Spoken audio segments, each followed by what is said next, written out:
In the morning, Sunny woke up feeling grim and uneasy. The memory of the frightening dark mirror was still fresh in his mind, making every shadow seem sinister and foreboding. He scowled sullenly. He murmured to himself, "What the hell? I'm the child of shadows. Why do I have to be afraid of my own domain?" But then again, darkness and shadow were not the same, even if a lot of people tended to mistake one for another. Shadows were born from the absence of light. In a sense, they were manifestations of emptiness. True darkness, on the other hand, was its own entity. In a sense, shadows shared more in common with light than they did with darkness. Philosophical debates with his internal monologue were not the best way to start the day, at least as far as Sunny was concerned. His already sour mood only got worse. With a short sigh, he sat up and stretched his arms, yawning. "Good morning." The sound of his voice was almost drowned by the echoing noise of rushing water. With the sun rising, the dark sea was in a hurry to retreat. Sunny was finally able to relax a little. Nephis had been guarding the camp during the latter part of the night, so she was already awake. Morning. As usual, she was meditating with her eyes closed. In the absolute darkness of the night, watching over something actually meant listening for suspicious sounds, so keeping one's eyes open was not that useful. For everyone except Sunny, that is, who had perfect night vision thanks to his attributes. Hearing him stand up, Changing Star slowly opened her eyes. A soft afterglow left behind by the dancing white flame could still be seen in their depth, quickly disappearing as her sight adjusted to the twilight of dawn. She looked at Sunny and offered him a polite smile. In the past 2 weeks, Nephis had also been training, perhaps even more diligently than him. However, she wasn't trying to improve her swordsmanship. She was actually trying to learn how to behave like a normal human. As a result, their interactions had become slightly less awkward, for the most part. Sunny was able to recognize Changing Star's efforts because they were very similar to a phase he himself had gone through many years ago. On several occasions, he had caught her intently observing how Cassia talked and behaved around them. Sometime later, Neph would randomly try to mimic small details of her friend's behavior. The results were a mixed bag, to say the least. The first time she tried to greet him with a smile in the morning, Sunny panicked and almost summoned the Azure Blade. However, Nephis was very smart and persistent. Today, her polite smile looked almost natural. He had no idea why Changing Star decided to work on her social skills of all things during their perilous journey through the monster-laden hellscape that was the Forgotten Shore. But he didn't mind. It was actually rather entertaining to watch. Watching her torture herself every day, enduring terrible pain in hopes of learning to better control her aspect ability, on the contrary, was not fun at all. They never talked about it, but Sunny knew that every time Nephis pretended to meditate, she was actually subjecting herself to the excruciating agony of her flaw. When he thought about it, his heart ached. Sunny wasn't used to feeling such things, but he suspected that this was what other people called compassion. At least it was similar to how it was described in books and dramas. Not that he knew a lot about that stuff. After they had breakfast, Nephis stood up and looked at the beam of light falling through the nearest gap between the giant vertebrae that formed Bone Ridge. She turned to Sunny. "Let's study the surroundings." They needed to get the lay of the land and decide on their next step. Usually that implied looking for the nearest natural features that were high enough to stay above the surface of the sea and deciding on which one they would try to reach next. Then came a day or two of scouting and hunting, followed by moving the camp to that feature. Sunny gave her a nod. All right. He summoned the Echo to guard Cassia while they were away, and left the Shadow behind to keep an eye out, just in case something happened. Then Sunny followed Nephis to the gap. Boosting her, he watched as Changing Star flew through the air and then seemingly ran up the wall, kicking herself off at the last moment and propelling her body even higher before grabbing onto a bone protrusion.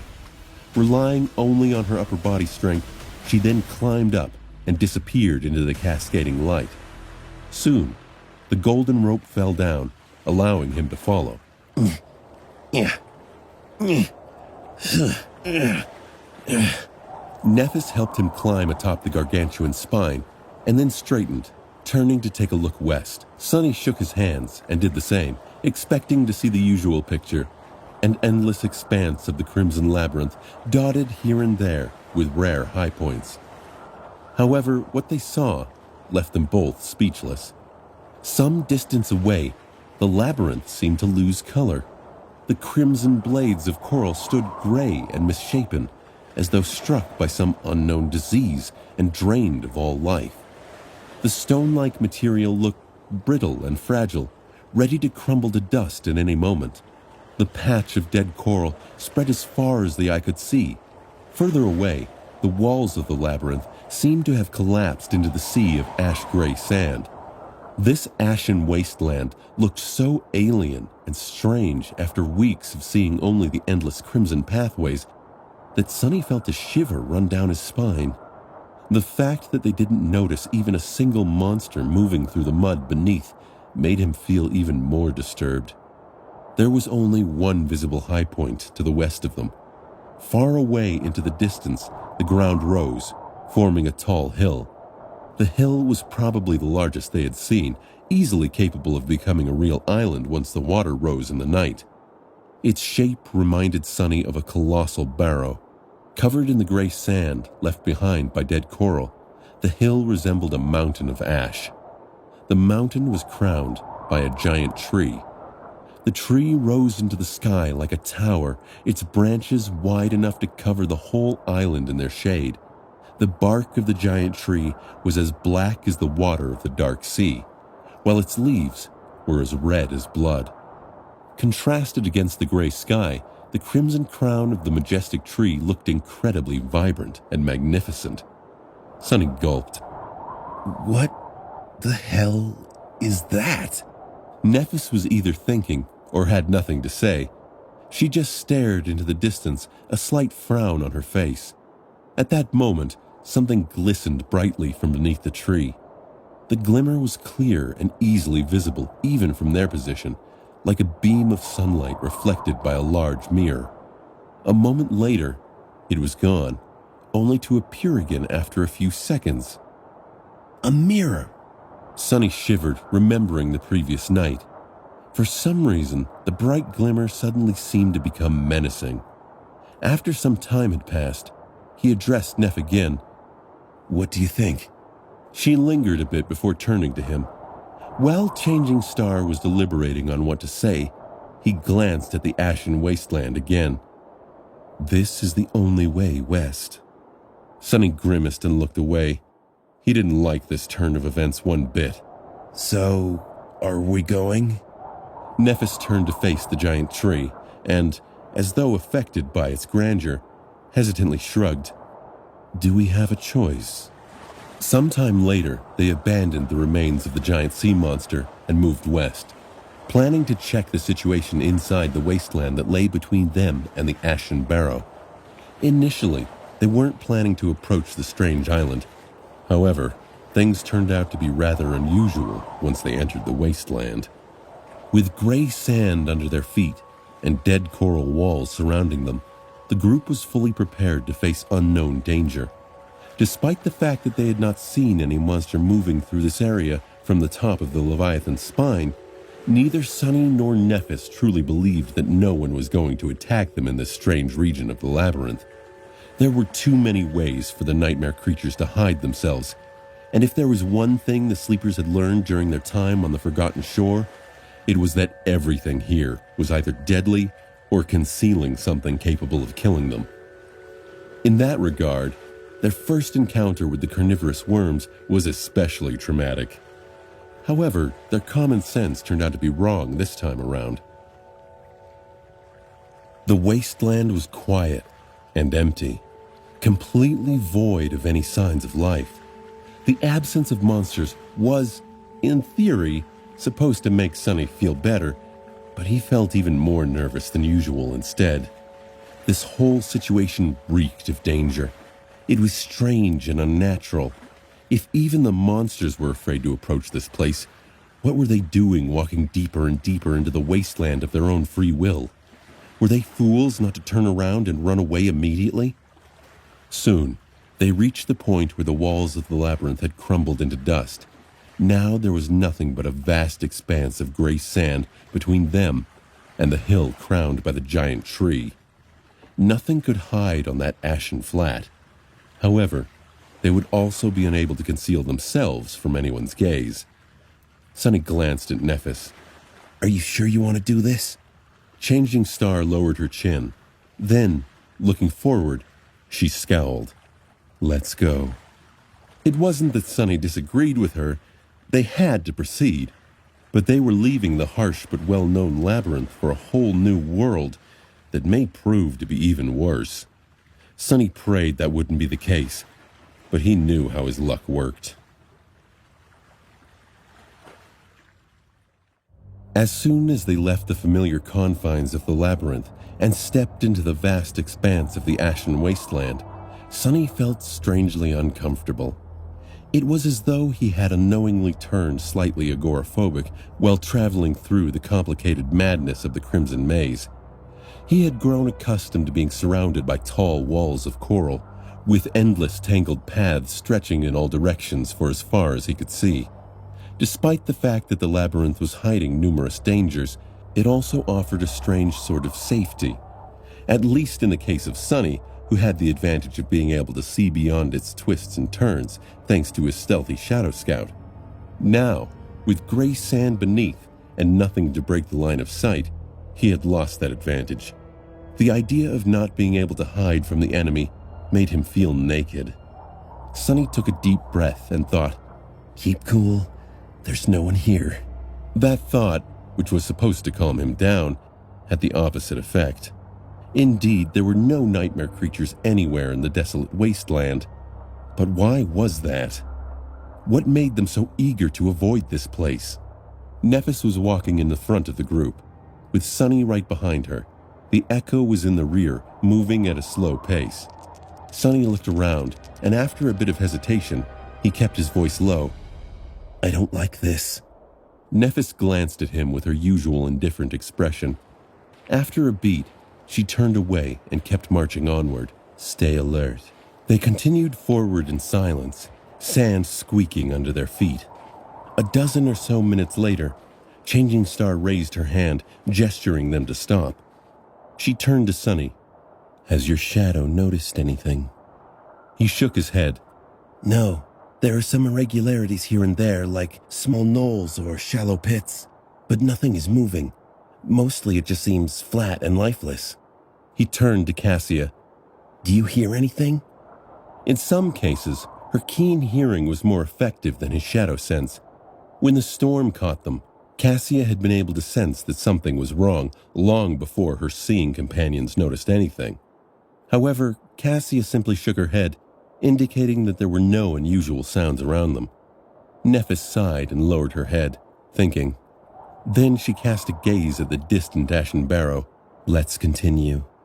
However, she did change the direction of the group slightly, aiming to approach one of the knolls that Sunny had noticed.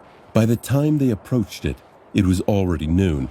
The sun was right above their heads, making their shadows small and shapeless. Sunny's own shadow had returned and was now hiding beneath his feet, looking like a formless blob of darkness. This time of day was its least favorite. Nephis summoned her sword and slowly approached the knoll, trying to determine its nature. There was nothing remarkable about it except for the fact that everything around it was flat, and it was not. The knoll was about as tall as Sunny, somewhat oblong, and covered in the same gray sand as the rest of the wasteland. It didn't seem dangerous, but there was no harm in checking. Well, most likely. Maybe it could provide them with some useful information. Just as Changing Star was about to stretch her hand and touch the surface of the knoll, Sunny's shadow suddenly noticed something moving in the distance, back at the edges of the labyrinth where they had come from. Acting on instinct, Sunny jumped toward the Echo and hissed at Neph. Hide! At the same time, he dismissed the hulking scavenger.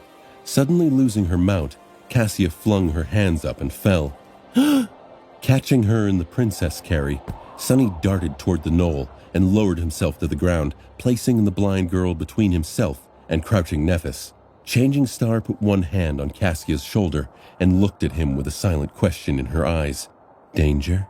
Sunny raised one hand with his palm open, telling her to wait. His shadow was already peeking from behind the knoll, carefully observing the source of the movement. Already some distance away, the dead walls of the labyrinth rose from the gray sand. Suddenly, one of them collapsed, knocked over by a massive figure. Surrounded by the cloud of ash and sand, the figure moved forward, stepping onto the flat surface of the wasteland. 8 legs, 2 terrifying bone sides, black and crimson carapace that looked like ancient armor that had been splattered with blood. Another centurion. Sunny silently cursed. They fought these monsters twice before and won both times. However, that was because each battlefield had been carefully prepared to stack advantages in their favor, with plenty of planning and devious scheming on their part. He wasn't sure that they would be able to kill one in a direct confrontation, at least not without suffering serious damage. Sunny turned to Nephis and dropped his voice. A carapace centurion had just walked out of the labyrinth. She scowled. Cassia, meanwhile, lightly touched his hand. Where is it heading? Sunny blinked, then concentrated on the shadow's vision. Soon he exhaled with some relief. Looks like it's heading for the Ashen Barrow. If we stay hidden behind this knoll and it doesn't change course, there's a high chance that it won't notice us. Changing Star thought for a second and then nodded. Keep an eye on it and tell me as soon as something changes. Trying to become as small and silent as possible, the 3 of them pressed their bodies to the knoll. There wasn't a lot of space to hide, so they had to endure being cramped against each other. The hulking creature was moving through the wasteland, slowly drawing closer. Soon, he was able to see every crimson line and every spike on its weathered carapace. However, his eyes were glued to something else. Cautiously, held between the centurion's sides, a beautiful crystal was gleaming with hypnotic inner light. It was bright and strangely alluring. A transcendent soul shard. They had already seen a similar scene, back when a pair of centurions were retrieving 2 of such crystals from the remains of the giant shark-like creature.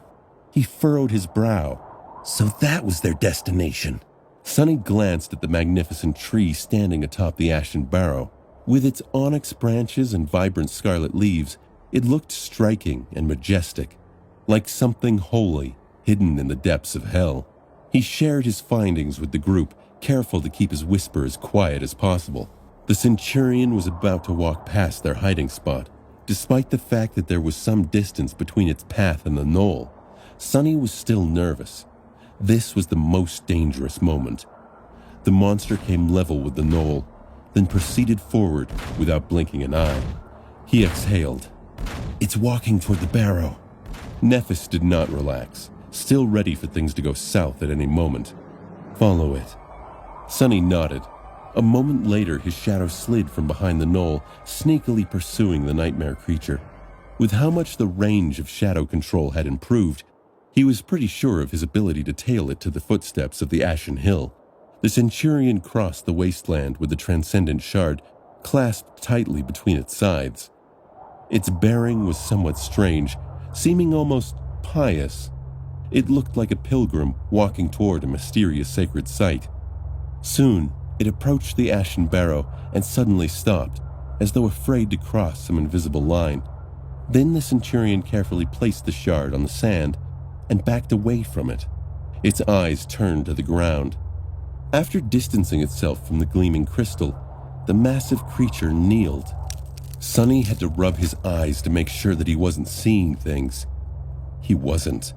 The carapace centurion bent its 8 legs and lowered itself to the ground, submissively placing its terrifying scythes in front of its bowing torso. Noticing Sunny's strange reaction, Nephis raised an eyebrow. What is it? He hesitated. Wait. At this moment, his shadow, which was safely hidden some distance away from the kneeling monster, noticed a slight change on the surface of the Ashen Barrow.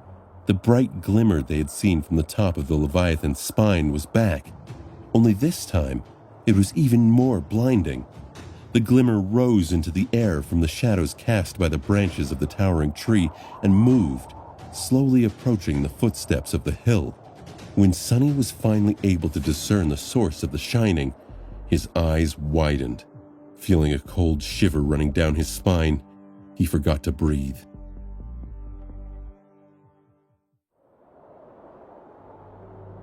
Moving through the ashen sand and piles of fallen leaves, a giant monster was coming down the hill. Sonny gulped, his expression turning dark. The creature was as large as a house, with its 8 segmented legs resembling tall pillars. Its form was similar to that of scavengers and centurions, comprised of a crab-like carapace and a protruding, somewhat humanoid torso. However, this was where the similarities between them ended. Instead of chitin, the behemoth's shell was seemingly made out of polished, lustrous metal.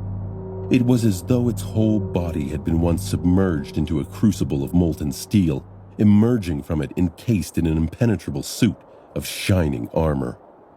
Beams of sunlight were reflecting from the chrome surface of the carapace, creating the bright glimmer Sonny had noticed.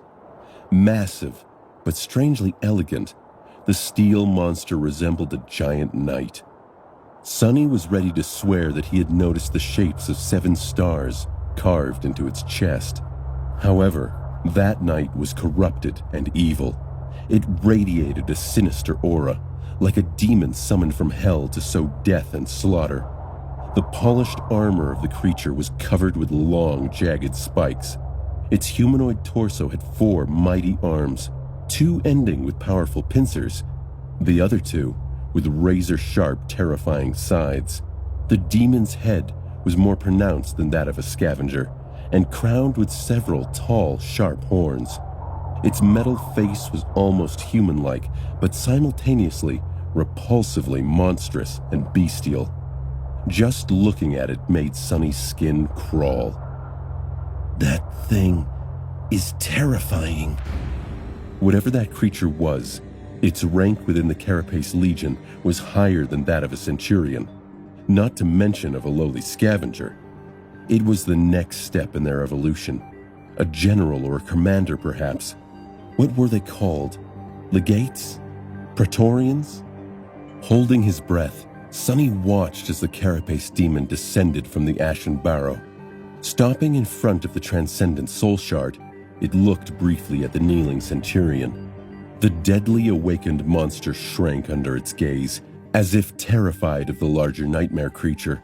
Sonny knew how it felt, since he did the same when the behemoth's eyes had briefly glided past his shadow's hiding place. Not paying the centurion any attention, the Carapace demon picked up the gleaming crystal and turned it around. Then, it unhurriedly returned to the shade of the giant tree's branches. Sonny slowly exhaled. Cassia could hear his jagged breathing and could tell something had startled him. Sonny, what is happening? He looked at Cassia, whose face was full of worry and curiosity. There's a new threat. Stay quiet a bit longer, I'll explain later. Back at the footsteps of the tall hill, the Carapace centurion was finally ready to stand up again. Sonny was in a dilemma. He had to follow the monster to make sure that it didn't stumble on his hiding place on its way back to the labyrinth. However, he was also extremely curious to see what the Carapace demon was up to in its lair on the top of the ashen barrow. If he lingered with the demon, the centurion may stumble upon them. There was no time to think things through properly. Making a hasty decision, Sonny sent his shadow sliding over the gray sand. It masterfully avoided the Carapace centurion's eyes and was already climbing the tall hill a few seconds later. He justified the risk to himself. One look. I'll just take one look. Hiding in the deep shade cast by the majestic tree's scarlet crown, the shadow glided up the slope and approached the place where the Carapace demon had disappeared from sight. On top of the hill, the ground was covered with fallen leaves. The ashen barrow was indeed larger than any high natural feature they had encountered before, vast and spacious as an actual island. However, the traces left behind by the massive creature's pillar-like legs could be easily seen. They led the shadow to the center of the island, where the obsidian tree's enormous trunk was rising from the ground, with its broad roots stretching in all directions.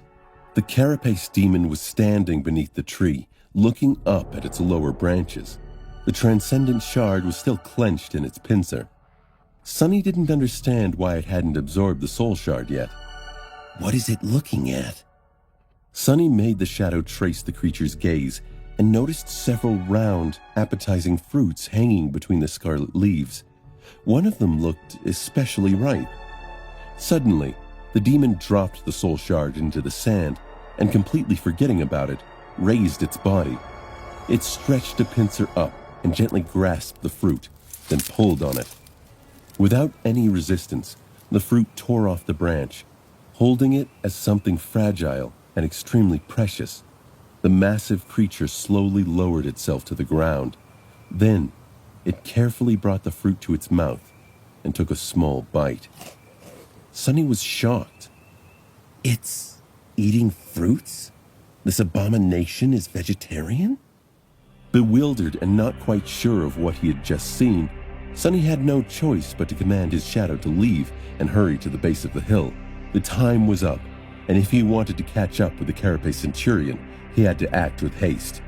Gliding over the fallen leaves, the shadow descended from the ashen barrow and flew back in the direction of the labyrinth, soon catching up with the retreating monster.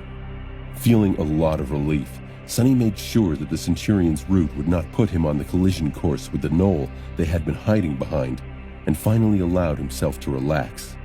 Slightly. He waited until the scythe-wielding monster was completely gone before slowly rising back to his feet. It's safe to come out now. Nephis and Cassia stood up, stretching and massaging their limbs. Suddenly remembering how tightly they were pressed against each other while hiding behind the knoll, Sunny just barely avoided turning red with embarrassment. He was almost glad that the Carapace demon had appeared at the perfect moment to take his thoughts away from that situation. What happened? Nephis looked at him and raised an eyebrow. For once, her expression of indifference did not look very convincing. Sunny glanced at the not-so-distant ashen barrow and shivered. There's danger ahead. We need to return to the Bone Ridge. I'll explain everything once we're safe and sound back at camp. She opened her mouth to say something, but then thought better of it and remained silent, simply giving him a nod. The trust they had built was enough for that much at least. Sunny summoned the Echo, tied the golden rope around its torso, placed Cassia's makeshift saddle back on its carapace, and helped the blind girl climb into her seat. Picking up the saddlebags, he fixed them back onto the scavenger and took a step away. They were ready to go. Before that, however, Sunny had one more thing to do. Coming close to the knoll, he used his hands to brush the sand off its surface. Soon, the onyx-black surface was revealed beneath. It was the same color as the bark of the colossal tree growing from the center of the ashen barrow. The knoll was just a small portion of one of the tree's giant roots, raised slightly above the ground in this part of the wasteland. Sunny looked around, trying to calculate the size of the sea of ash. Finally, he was starting to understand what had drained all life from the giant patch of the Crimson Labyrinth. Back inside the Bone Ridge, they were sitting around the fire.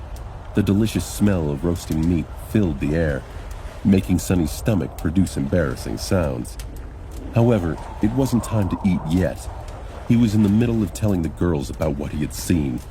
After the Centurion kneeled, another carapace creature came from the top of the ashen barrow. Only this one was not one of those we had seen before. It was easily twice the size of the Centurion, over 20 feet tall. I can't even imagine how much it weighs. It looked like a moving house. Nephis frowned, clearly not happy to know that there was such a behemoth barring their way. But Sunny wasn't close to finished. What's more, its carapace is not made of chitin. Instead, it looks like some strange metal alloy. I don't think we'll be able to cut through it. I also didn't notice any gaps in that monstrosity's armor, not even around the joints. Cassia gulped, turning her head to her friend.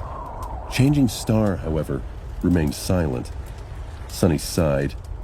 In addition, that thing has 4 arms instead of the usual 2. A pair with pincers and a pair with scythes. They're even bigger than those of the Centurion. Its carapace is littered with spikes, and it has long horns on its head. It also looks, more human-like. It almost got a face, albeit an extremely ugly one.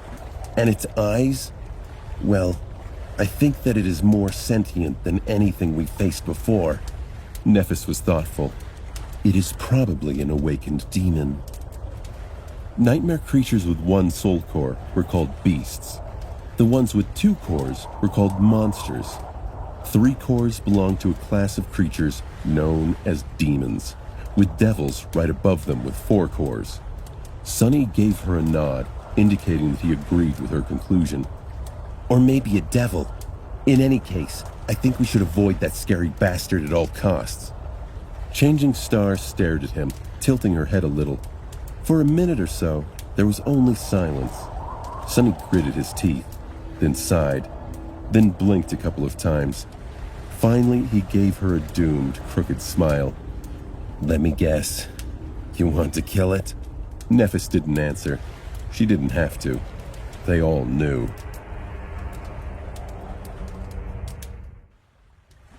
Sunny had just recounted the most terrifying sight he'd ever seen to his companions and warned them of the danger lurking ahead. He saw a fire burning in Nephis's eyes when he described the carapace demon and knew what was coming next. Let me guess. You want to kill it? Nephis continued to stare at him with her usual tight expression. After a while, Sunny chuckled and shook his head in disbelief. You're really crazy. That's an awakened demon we're talking about, remember? Have you forgotten that we're just sleepers? Then he frowned and scratched his head. Wait a second. I feel like we already had this conversation before. Doesn't it feel familiar?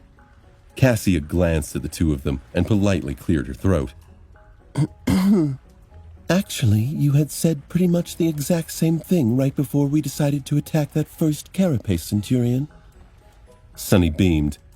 Yes, exactly. And how did that end up? I almost got killed. Nephis shrugged indifferently. Almost. You're still alive. He froze with his mouth open, too flabbergasted by the sheer audacity of her remark to answer immediately. A few seconds later, Sunny was finally able to speak again. That's not the point. Cassia gently touched her friend on the shoulder and whispered, Neph, that's not a very nice thing to say. Changing Star's face flushed a little, glancing aside. What I meant to say is, we won in the end, didn't we? It was a risk we had to take, and it paid off. We've grown stronger since then. Sunny had a feeling that the fight against the carapace demon was already inevitable, but he couldn't bring himself to stop protesting, solely out of principle. But that thing, it's huge. It's so tall you wouldn't even be able to poke it with your sword. What are we going to do? Ask the bastard politely to lower itself to our level? Neph frowned and looked at him with displeasure. It's just an... Sunny cut her off.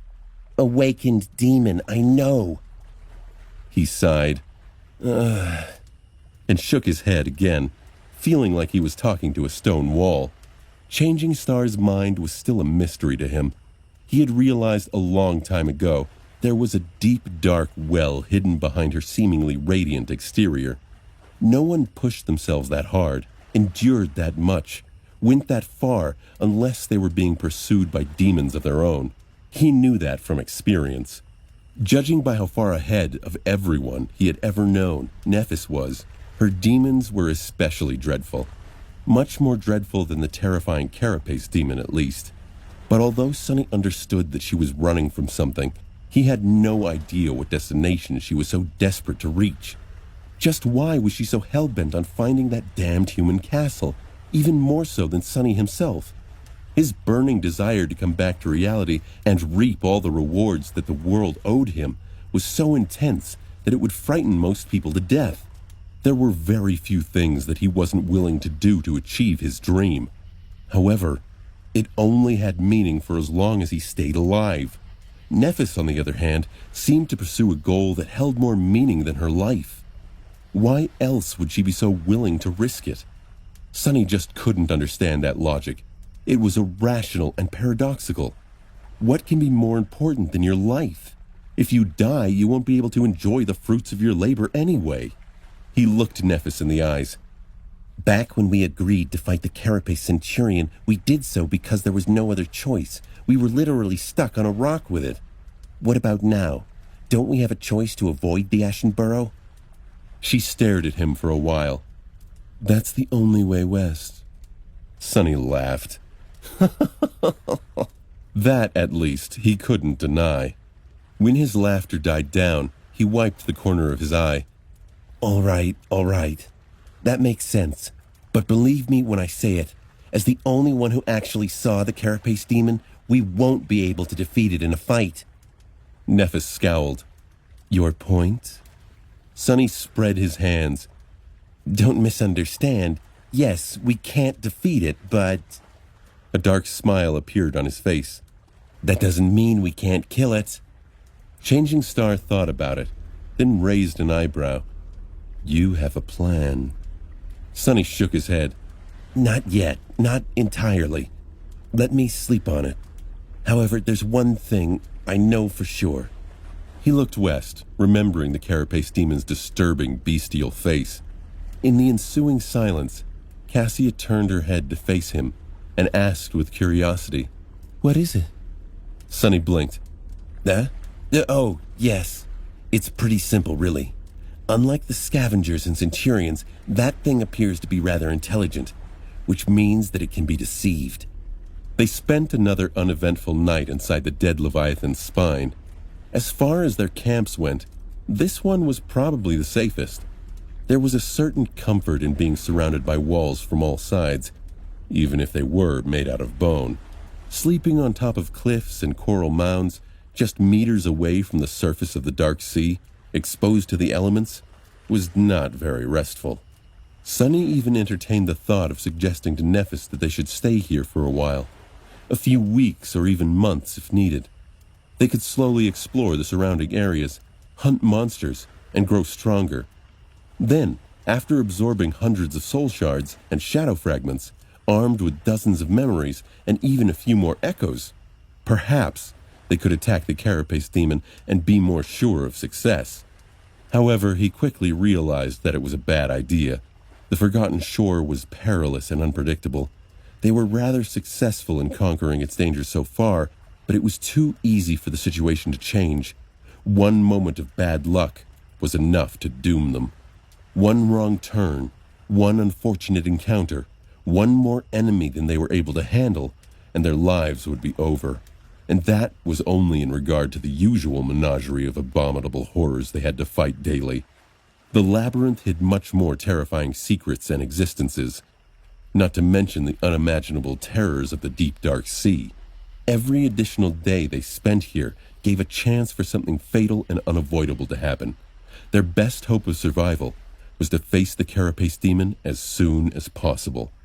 Maybe after defeating it, they would finally be able to see the tall walls of the promised castle. Sonny tossed and turned the whole night, thinking about the giant creature and trying to give shape to the nascent seed of the idea of how to kill it. Close to the morning, he was finally able to fall asleep, only to be awakened by Cassia carefully shaking his shoulder half an hour later. Sonny blinked, looking at the blind girl in confusion. What is it? She gestured to Nephis, asking her to come closer. Then, a little pale, she gathered her courage. I had another vision.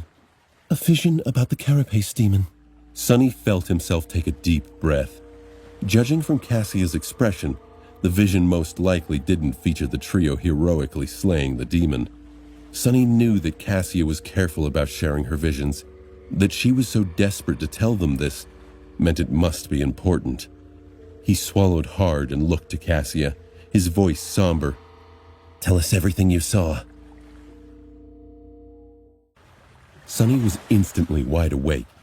Hearing that Cassia had a vision about the Carapace demon had knocked any lingering remnants of sleep clear from his mind. Nephis approached them and sat down, her face barely visible in the dim light of the early dawn. Past or future? Sonny blinked. He wondered why he hadn't thought to ask that question himself. Cassia thought for a bit, and then hesitantly answered, Past, I think. After a short pause, her expression changed to that of certainty. No, I'm sure of it. Changing Star slightly tilted her head. That's good. So, what did you see? Cassia deeply inhaled and fell silent for several seconds, remembering. Her face paled a little, but this time, she was ready to face her fear. I saw the Ashen Barrow deep at night, enveloped in a raging storm. The winds were bending the branches of the great tree, as if desperate to break them. The island was illuminated by the constant barrage of thundering lightning bolts, with rain falling from the skies like a flood. She paused, catching her breath. The Carapace demon was there, standing in the middle of the storm like an unshakable fortress made of polished steel. Arcs of electricity were dancing between the spikes on his armor, but the demon did not pay it any attention. He was just as Sunny described, prideful, sinister, and terrifying. Cassia closed her eyes. When I looked into his eyes, I felt a sense of emptiness and corruption. He observed the storm until it began to dissipate. The winds weakened and the rain stopped. The great tree stood unbroken, just as magnificent as it was before, but then the last bolt of lightning fell from the sky and struck the ground beside it. Sunny was listening to her tale with great attention, hopeful to hear a piece of useful information. So, that monstrosity is not afraid of lightning. Shame. With its metal carapace, I was almost tempted to try to lure it from under the tree during a storm. That wouldn't work. Meanwhile, Cassia was ready to carry on. That bolt of lightning could never hurt the Carapace demon, let alone the miraculous tree. However, when it hit the ground, it ignited the fallen leaves that cover the Ashen Barrow's surface. Soon, a large part of the island was engulfed in fire. In the absolute darkness of the night, it shone like a beacon. Sunny perked up, remembering something. Back when the three of them first met at the beginning of their deadly adventure through the Dream Realm, the girls mentioned that the light he had seen from the giant knight statue a few nights prior was indeed made by them. However, making that fire had turned out to be a big mistake. At night, any source of light was like a lure for the monsters of the Forgotten Shore, including the terrifying creatures that lurked in the depths of the Dark Sea. Guessing what had happened next in Cassia's vision, he waited for the blind girl to continue. Her voice trembled a little. Before the flames died down, the Dark Sea surged, and a thing crawled out of it, covering almost the entire slope of the Ashen Barrow with its body. It looked like a mass of bones and rotten flesh connected by black seaweed, with thousands of horrible eyes staring at me hungrily from beneath, coiling tentacles seething as it pushed itself toward the great tree. Her face turned slightly green. Just remembering the abomination made Cassia feel nauseated. But she gritted her teeth and did not stop speaking. That was the most repulsive creature I've ever seen. However, it seemed slow and clumsy, as though being ashore, outside of the black water, was weakening it. The Carapace demon did not hesitate to lunge at the creature, completely ignoring the fact that it was at least 10 times its size. It was like he completely lost his mind, enraged by the intrusion on the island. Nephis suddenly spoke. How did the demon survive? The blind girl hesitated. I don't know. I didn't see the battle itself, only the beginning and its end. At the break of dawn, the Carapace demon crawled back into the shade of the giant tree. He was severely wounded, with several of his legs missing and his sides covered by a spiderweb of cracks. The fire was gone, and there was no sign of the sea creature anywhere in sight. She paused for a moment, and then her voice grew hushed. The most terrible wound was on his chest. The steel armor of the demon was fractured and split apart, revealing the beating heart inside. Rivers of azure blood were flowing from the wound, mixing with the ashen sand. The demon crawled to the base of the tree and laid his broken body between its roots. Cassia sighed. The last thing I saw was the passage of time. I don't know how long it took, but eventually, the carapace demon was able to recover from his wounds. His scythes restored themselves. His legs grew back. The fracture on his chest was the last to heal. However, it wasn't healed completely. Hidden from sight, there's still a weakness in his armor. Both Sonny and Nephis were silent for a long time, thinking. Changing Star was the first to break the silence. So, it's not impenetrable after all. Then she looked at Sonny. How's your plan coming along? He blinked, extricating himself from the swarm of thoughts. Glancing at his companions, Sonny smiled. Pretty well. I already had an inkling of how we should proceed, but Cassia's vision gave me additional inspiration. Nephis raised an eyebrow. Is that so? He gave her a confident nod. Yeah, it's a wild idea, but it just might work. Well, maybe.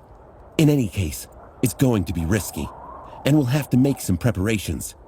Both Cassia and Nephis looked at him expectantly.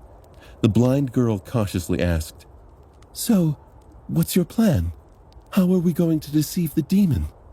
Sonny crossed his arms. It's not very complicated. I got the idea from that ancient fellow Neff likes to talk about. We're going to build. He took a dramatic pause and then said with a mysterious smile, A Trojan ass. However, their reaction was not what he had expected. Both girls blinked, then stared at him with complicated expressions. Well, Cassia did not stare since she was blind, but her face was the same as Changing Star's. What now? Sonny scratched the back of his head, somewhat embarrassed, and cleared his throat. Did I use the wrong word? I thought that Odysseus guy built a wooden animal, a donkey? Nephis raised a hand and put it on her forehead, closing her eyes. Sonny's brow furrowed. He wondered, Weird. Does she have a headache? He moved closer to Nephis. Are you all right? She sighed deeply. Her response was flat and emotionless. A horse. It was a horse. The next day, the trio returned to the coral maze, not to progress, but to trace their steps. They found the area where the Carapace Legion and the centipede monsters had gone to war. A few days earlier, they had lured a Carapace Centurion here to ambush it, but ended up causing a massive confrontation between the two tribes of nightmare creatures. The carcasses of some of the monsters were still there, buried slightly in the mud. Of course, there was no meat left on their skeletons. The inhabitants of the labyrinth were for the most part carrion eaters after all.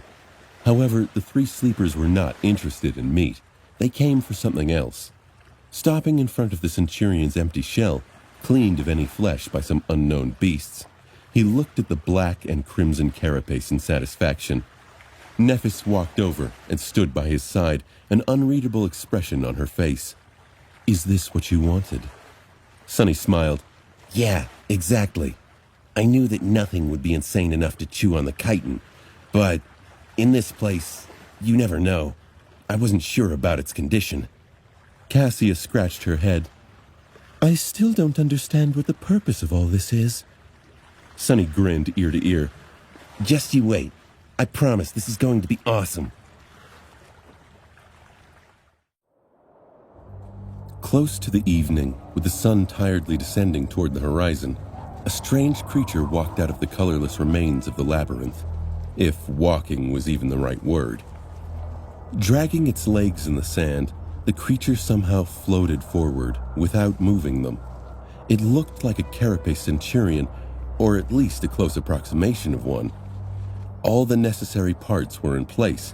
The creature had a black carapace with a menacing crimson pattern on it, a humanoid torso, 8 segmented legs, and 2 arms ending with formidable bone scythes. However, all these parts looked mismatched and strange, as though put together by some clumsy sculptor. The Centurion moved as if it was seriously drunk. The carapace was careening to one side, sometimes scraping against the sand. The torso was swinging back and forth for no apparent reason. The scythes were awkwardly lodged behind the creature's back, crossed against each other at a strange angle. At some point, One of them simply dropped to the ground. The Centurion stopped and hesitated for a few seconds, as though unsure what to do. Then it left its scythe arm behind and continued on its way as if nothing had happened. A perceptive observer would have noticed that the creature seemed to possess two shadows. The first shadow was as one would expect, its shape identical to the creature itself. The second one resembled a human. It briefly showed itself from beneath the larger shadow when the Centurion abandoned the runaway limb. The human shadow then proceeded to facepalm and shake its head in utter contempt. The whole situation was nothing short of being completely bizarre, but, for better or worse, there was nobody around to notice the weird creature. Unobstructed, it traversed the wasteland, moving in the direction of the Ashen Barrow. Soon it was almost at the base of the tall hill. The sunset was approaching. The strange Centurion plopped on the ground at the base of the Ashen Barrow and stopped moving completely.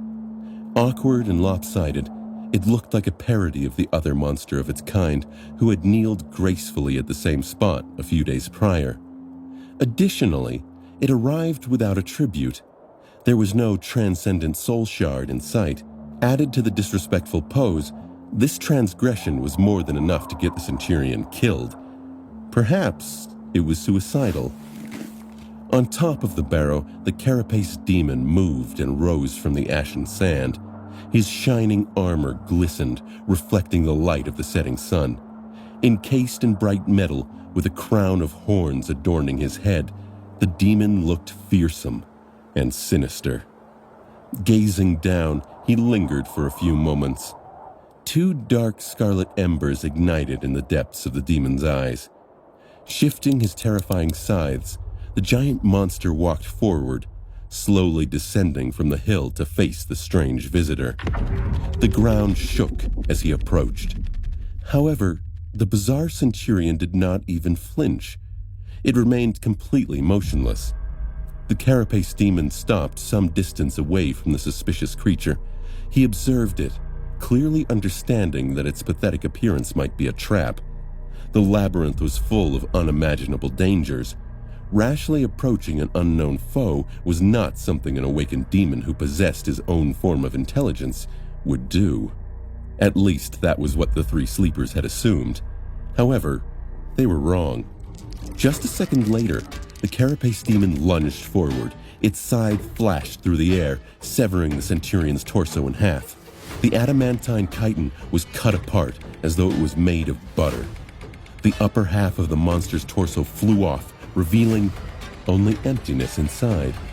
On the other side of the Ashen Barrow, Sonny, who was running up the slope with all his might, cursed under his breath. That was too soon. He thought that they would have more time. Who knew that the carapace demon would turn out to be such a daredevil?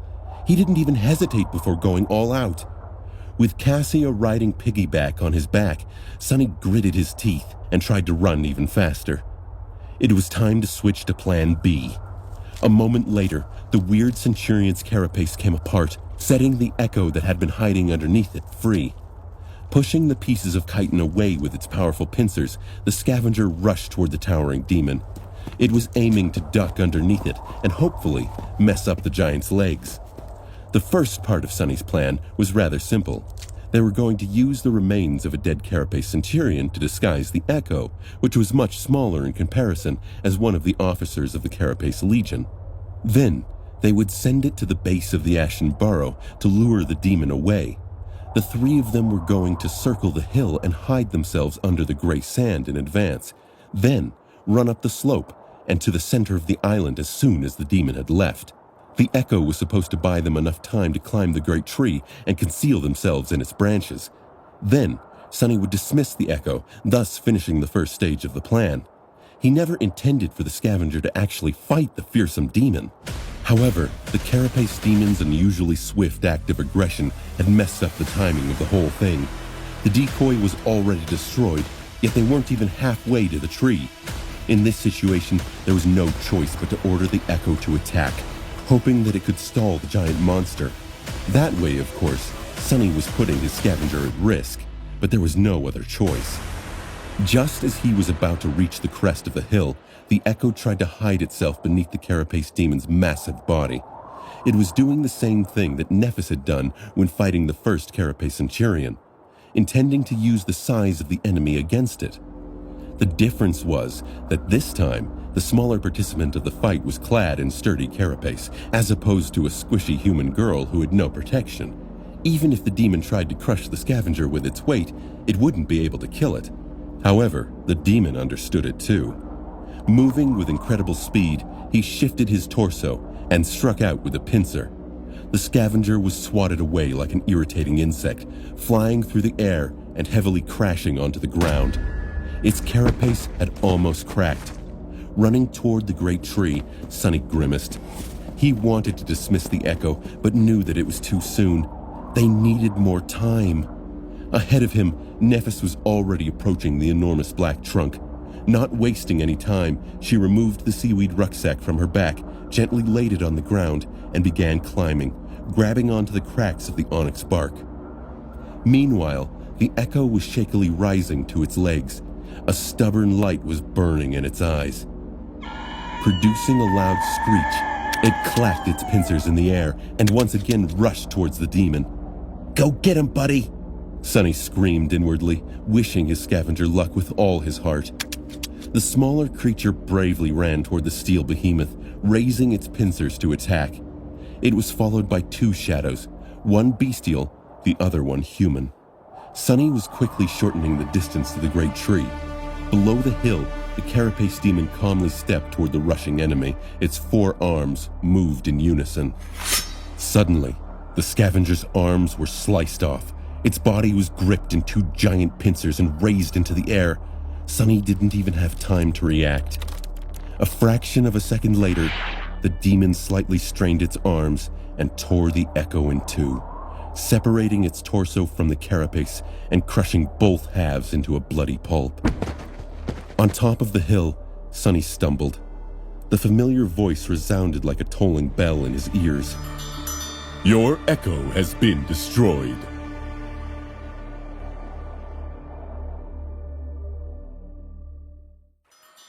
Your echo has been destroyed. Sonny stumbled and almost fell. Cassia gripped his shoulders tightly and leaned back a little, trying to help him keep balance.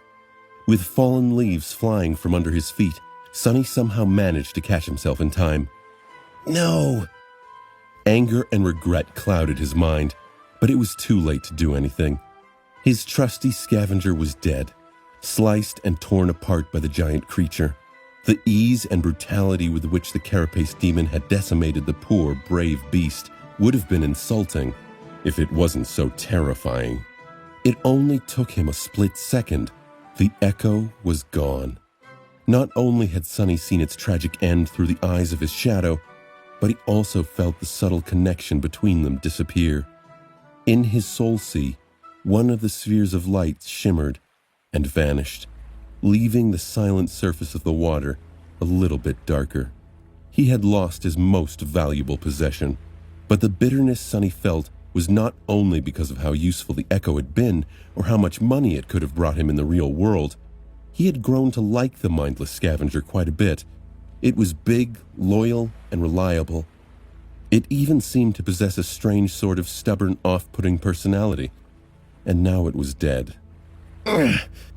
Gritting his teeth, Sonny ran like a madman.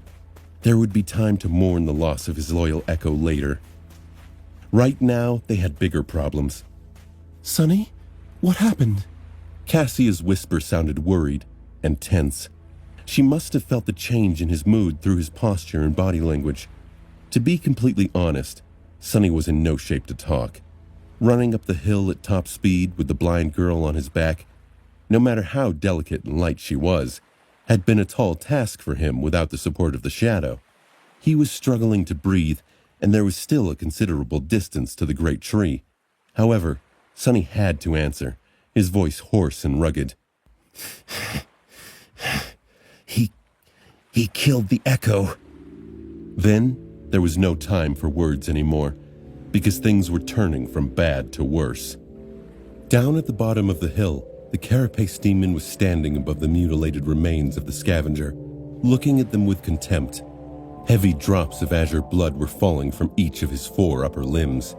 Suddenly, the corpse of the Echo began to shine with a soft light. Then it shimmered and dissolved into a river of tiny sparks, which then fell to the ground and disappeared, leaving no trace of the hulking scavenger behind. Even its blood on the demon's scythes and pincers was gone.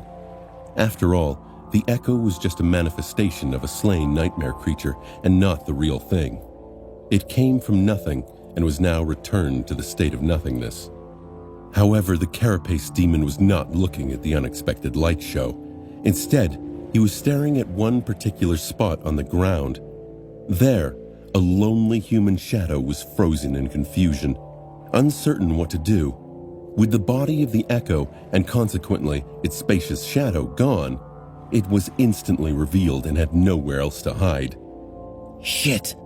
The demon tilted his head, then moved with the speed of lightning and pierced the shadow with a scythe. Sonny flinched, ready to experience blinding pain. But nothing happened. The shadow, which had raised its hands in fright, looked down at the massive blade protruding from its chest and scratched its head. It was completely fine. Well, of course. It was just a shadow, after all. One had to have a body to be susceptible to such attacks. Right. What else did I think would happen? Meanwhile, the demon was staring at the nonchalant shadow. The menacing scarlet light in his eyes blazed brighter. Sonny was getting closer to the trunk of the tree, temporarily fueled by adrenaline. Otherwise, he might have fainted from the strain already. Just a little more. He had every chance of making it. The shadow just had to distract the giant monster for a bit. But it seemed as though luck was not on his side today. Down below, the carapace demon retrieved his scythe. However, instead of attacking the human shadow again, it suddenly turned around and cast a dark look at the top of the Ashen Barrow, where the giant tree stood in all its magnificent beauty. The bastard was smart after all. Curse it all. Forgetting about the shadow, the behemoth lunged forward, rushing back up the tall hill's slope. It moved with frightening speed, covering a dozen meters with each second. Get back here! Sonny screamed to his shadow as he approached the trunk of the tree. Helping Cassia climb down from his back, Sonny picked up the rucksack that Nephis had left behind and handed it to the blind girl. Be gentle with that. Cassia nodded, well aware of the contents of the rucksack, and carefully hung it on her shoulder. At that time, Changing Star had already reached the lowest branches of the great tree. Not wasting any time, she moved to a spot above her companions, summoned the golden rope, and threw one of its ends down. Catching the rope, Sonny quickly tied a loop and handed it to Cassia. You go up first. The blind girl hesitated for a moment, then accepted it. Just as she was about to put her foot inside the loop, Sonny suddenly stopped her. Wait, summon your staff. The wooden staff that Cassia used to walk was a magical item capable of summoning strong winds. In their travels, they rarely had a cause to use it, but now it could come in handy. Surprised and unsure of the reason, she nevertheless did as he asked, summoning the memory from her sea of soul. The wooden staff appeared in her hand. Sonny lightly hugged the blind girl from behind and turned her body, guiding the hand holding the staff in the necessary direction. Then he said, Now, summon the wind. In the next moment, a strong gale rose around them, blasting fallen leaves and ashen sand into the air. Instantly, a large portion of the island's surface was stripped bare. More sand was revealed beneath. Meanwhile, the shadow was racing against the carapace demon. The massive creature was already halfway up the hill, moving with the speed of a rushing train. The nimble shadow, however, was even faster. It had already overtaken the behemoth and was now flying forward, hurrying to return to its master. Good, now go! Sonny helped Cassia put her foot into the loop and stepped back, watching as Nephis pulled the rope up. She was going as fast as she could, which was extremely fast by human standards. But was it fast enough? Sweating, he counted seconds and waited. His life now depended on whether or not the rope would return before the demon arrived. Every second was excruciating. He could already hear the distant but quickly approaching sound of the carapace demon's 8 towering legs stomping furiously through the sand. Finally, Cassia was at the level of the giant tree's lower branches. Nephis helped her step out of the loop and settle on the wide surface of the branch, then threw the rope down again. The demon was approaching the tree, still hidden from sight by its massive trunk. The shadow slipped beneath Sunny's feet and wrapped itself around his body. Catching the rope, Sunny practically flew up, climbing with incredible adrenaline-fueled speed. Landing on the branch beside the girls, he quickly turned around and tried to pull the rope up. The monster could not notice the golden shine of it. Otherwise, it all would have been for nothing. But there was less than a second left. "Oh no," Sunny thought, his heart skipping a beat. But then, Nephis simply dismissed the memory, making the golden rope disappear into thin air. The 3 of them crouched, hiding from sight, and held their breath. A moment later, the furious mass of spikes and polished metal appeared beneath them. The carapace demon abruptly stopped, gazing around with his burning scarlet eyes. His pincers clicked, as if thirsty to tear flesh apart. The terrifying scythes were raised into the air, ready to slash and sever. But there was nothing to kill underneath the giant tree. The demon lingered, looking right and left. Then he raised his head and looked up. Thankfully, the branch the 3 sleepers were hiding on was very wide, more than enough to hide them from his sight.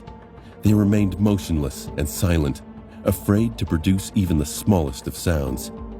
After a while, the behemoth finally lowered his gaze and carefully observed the ground, looking for traces of possible intruders. However, the ground was clean and bare, all signs of their passage erased by Sunny with the help of Cassia's staff in advance. Not finding anything, the carapace demon had no choice but to walk away, moving on to explore other parts of the island. Sunny was finally able to exhale. Some distance away, the demon reached the edges of the area affected by the magical gale. There, he finally found 2 sets of footprints, one left behind by Nephis, the other one by Sunny. With an angry roar that sounded like the clamor of tearing metal, the giant creature rushed down the slope of the Ashen Burrow, following the footprints to the wasteland beneath. However, the gray desert was desolate and empty, with no living creature in sight. It was colored crimson by the setting sun. At that moment, the ground shook slightly, and a thunderous rumble resounded throughout the labyrinth, bringing with it chilling wind and the smell of salt. The dark sea was returning. Throwing one last hateful gaze toward the wasteland, the carapace demon turned around and slowly headed back to the top of his barrow.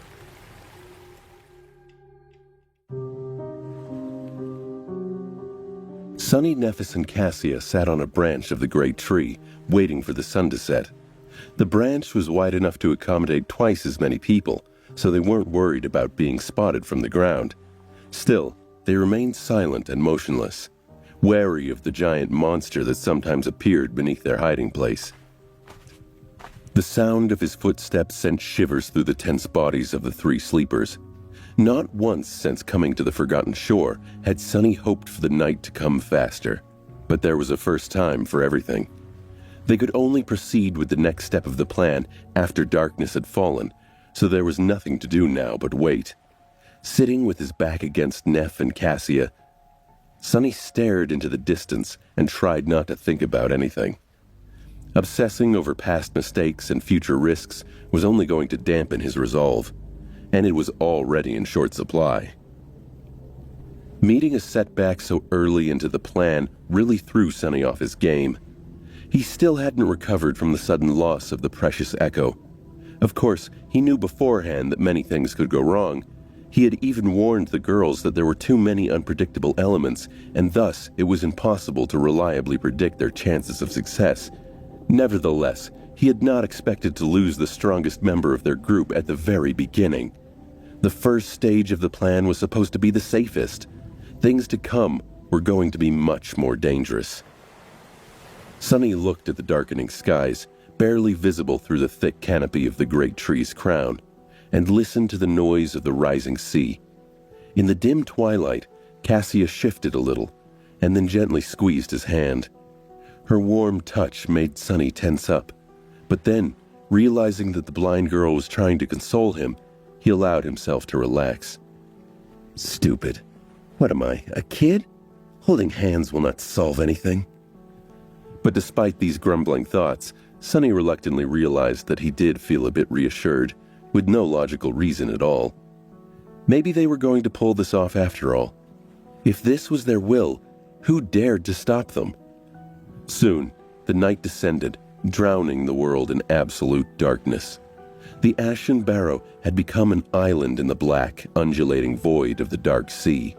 The branches of the great tree swayed gently in the darkness, their vibrant scarlet leaves now indistinguishable from the obsidian surface of the wood. The leaves whispered and rustled, creating a calming melody in the threatening murmur of the surging waves. Sonny sighed, knowing that the moment of truth was approaching. He was sure of his plan, as far as it was possible to be sure of anything in this cursed place. But he also knew all the risks, and all the things that could go wrong. At the end of it all, they were still tossing a coin, hoping that its fall was not going to spell their doom. He felt Neff's position shift. She turned her head and glanced in his direction, a calm expression on her face. Today, her inexplicable ability to remain composed in any situation, no matter how dire, was especially frustrating. Even though Changing Star could not see anything in the pitch-black darkness of the starless void, she knew that he would notice her questioning look. Sonny closed his eyes, then opened them again, and slowly exhaled. Let's begin. The three of them moved, performing a rehearsed set of motions. Cassia carefully shifted to the side, giving Sonny and Nephis space to do what needed to be done. Sonny gently placed the seaweed rucksack between himself and Neph, then opened it. His motions were slow and cautious. Inside the rucksack, 2 large clay containers lay, surrounded by several layers of soft seaweed fiber. These jars were made by Sonny himself, and as such were not particularly sturdy. He wasn't much of a craftsman. All his knowledge about pottery was received in a single day of listening to teacher Julius's rant about the importance of clay in the development of human civilization. At least he managed to remember the basics. Inside the jars, all the oil they had gathered from the centipede monsters splashed around, making Sonny's heartbeat unsteady. A centipede monster had 2 sacs in its body, each containing a different oily substance. When mixed, these substances produced an incredibly corrosive, deadly oil that could eat through a scavenger's carapace in seconds. It was also highly flammable. The jars contained the 2 components of the centipede oil. If they were to break during their run to the great tree, allowing the components to mix, well, there was a reason why the rucksack was entrusted to Nephis, while Sonny carried Cassia despite his inferior physical endurance. The centipede oil was the centerpiece of his plan. Placing the clay jars on the branch, Sonny took out the last thing from the rucksack. It was a makeshift torch, made out of bone and more seaweed. Traditionally, torches were supposed to be made out of wood, but on the Forbidden Shore, bones were much more easily found than sticks. In the darkness, he found Neff's cool hand, took it into his own, and then placed the torch on her open palm. At that moment, Sonny couldn't help but remember the other times Changing Star's hands had touched his body. The first time was when he was dying, his chest crushed by the Carapace Centurion's bone scythe. The other time was on the day he handed her the Starlight Legion armor and learned about her cruel flaw. Both days were very memorable, although for different reasons. He had a feeling that this day was also going to be forever etched in his memory, provided they lived to see the morning. Sonny steadied himself. I'm ready. Nephis nodded and then rose to her feet. Standing tall, she grasped the torch and closed her eyes, as though praying. Clad in white armor, with her silver hair dancing in the wind, she looked like a beautiful, solemn angel. Then, white radiance ignited beneath her eyelids. In the next moment, a bright fire burst from beneath her hands, igniting the top of the torch. Changing Star opened her eyes, extinguishing the light shining in them, and raised the torch high above her head. In the lightless world, this single small flame looked like a lonely star drowning in the sea of darkness. Simultaneously, Sonny stepped to the edge of the branch, inhaled deeply, and screamed at the top of his lungs. Hey, asshole! Come get me if you dare! Then, all hell broke loose. Attracted by the sudden burst of light and Sonny's belligerent cries, the carapace demon appeared out of nowhere in a storm of fury. Its towering legs tore through the ashen sand, throwing clouds of it into the air. Two scarlet eyes immediately focused on the shouting human, sending a nervous shiver through Sonny's legs. Yeah, right here, you pile of scrap! Come and get it, fat lobster! This is my island now! He shouted, pretending to not be scared out of his wits. The demon dashed toward him. This behemoth was as tall as a house, but still not tall enough to reach the branches of the great tree with his sides. So, for the moment, Sonny was still safe. He was pretty sure that this wouldn't be the case for long, but it was enough time to bring the plan to fruition. So long as he didn't miss. Just as the carapace demon was about to appear right beneath the branch Sonny was standing on, he took a deep breath, aimed, and tossed both of the jars down. The creature reacted with lightning speed, slicing both jars into pieces with his horrible sides. However, it was of no use. The oily liquid contained inside still rained on its carapace in a torrent, followed by a scattering of clay shards.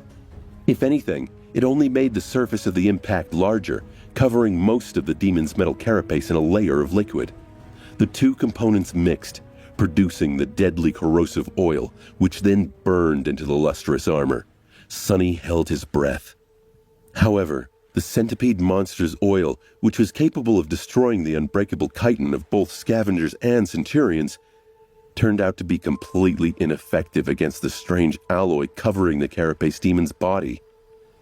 It didn't even leave a scratch on it. Sonny's face darkened. That's Nephis silently appeared by his side, raising an arm. just as I expected. Luckily, Sonny did not put a lot of value in the oil's corrosive qualities to begin with. He needed the oil for its other quality, its flammability. Guided by the loud sounds produced by the massive monster, Nephis moved and threw the torch down with a powerful swing of her arm. Spinning, the torch streaked through the air like a meteor and landed right in the middle of the demon's carapace. In the next second, the giant creature was engulfed in flames. Sonny did not expect the fire to be able to damage the demon. He was sure that the behemoth could withstand much more than just simple heat. But now, covered in the burning oil, the carapace demon shined brightly in the pitch-black night of the forgotten shore. He had turned into a fiery beacon, calling all the monsters of the cursed dark sea to come crawling from its black depths.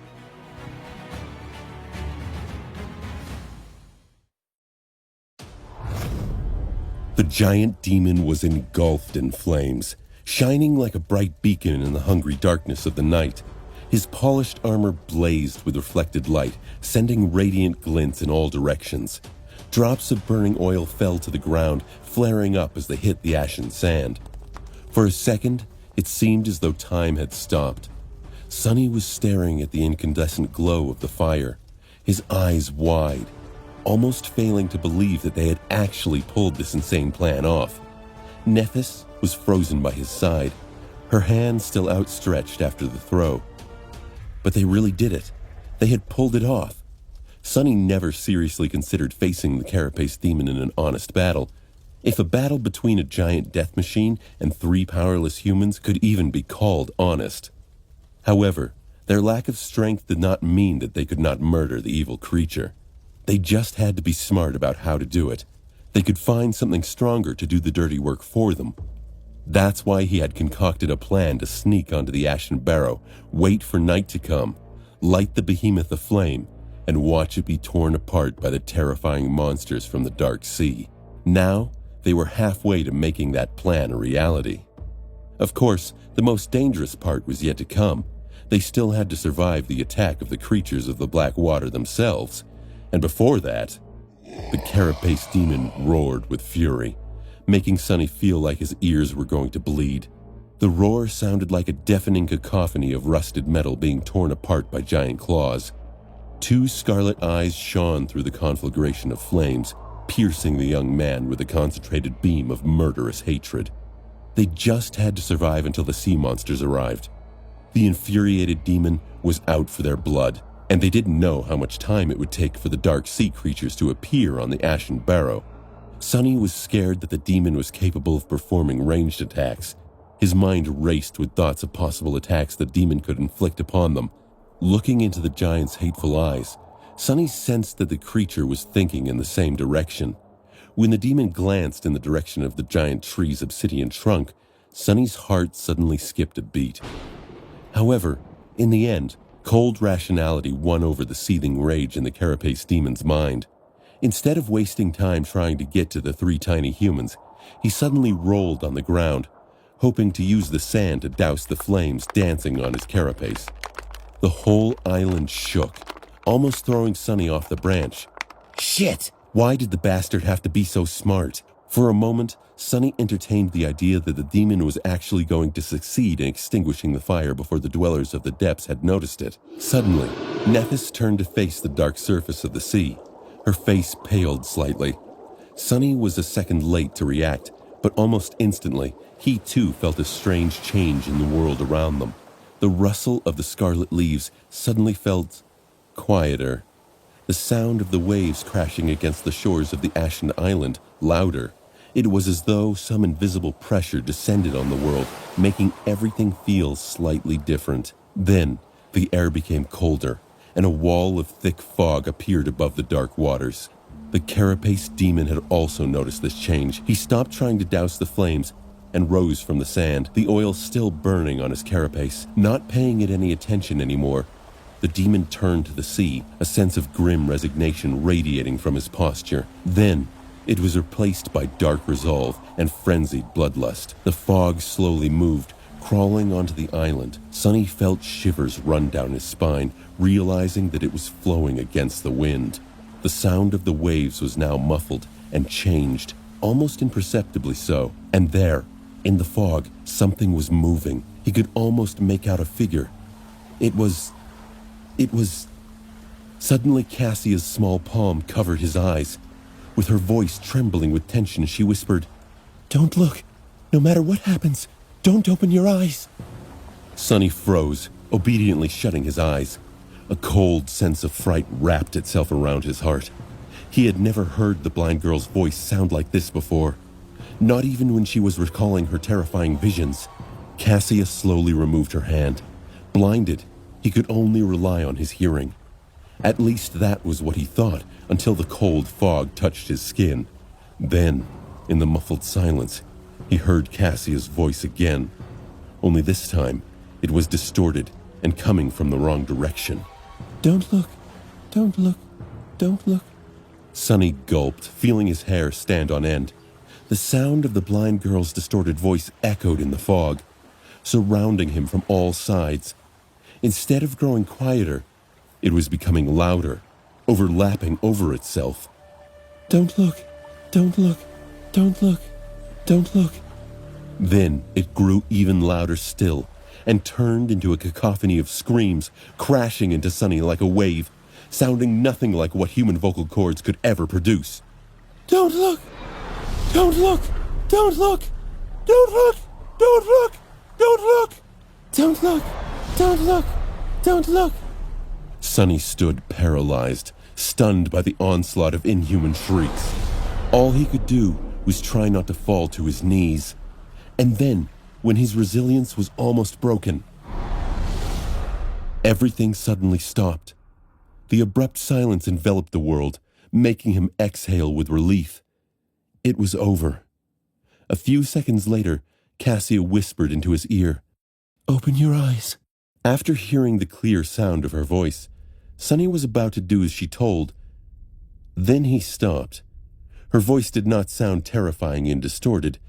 It was just as usual, sweet and melodic, It even came from the right direction, but something about it was wrong. What? He lingered, keeping his eyes closed. It was steady, too steady. Why was it so calm?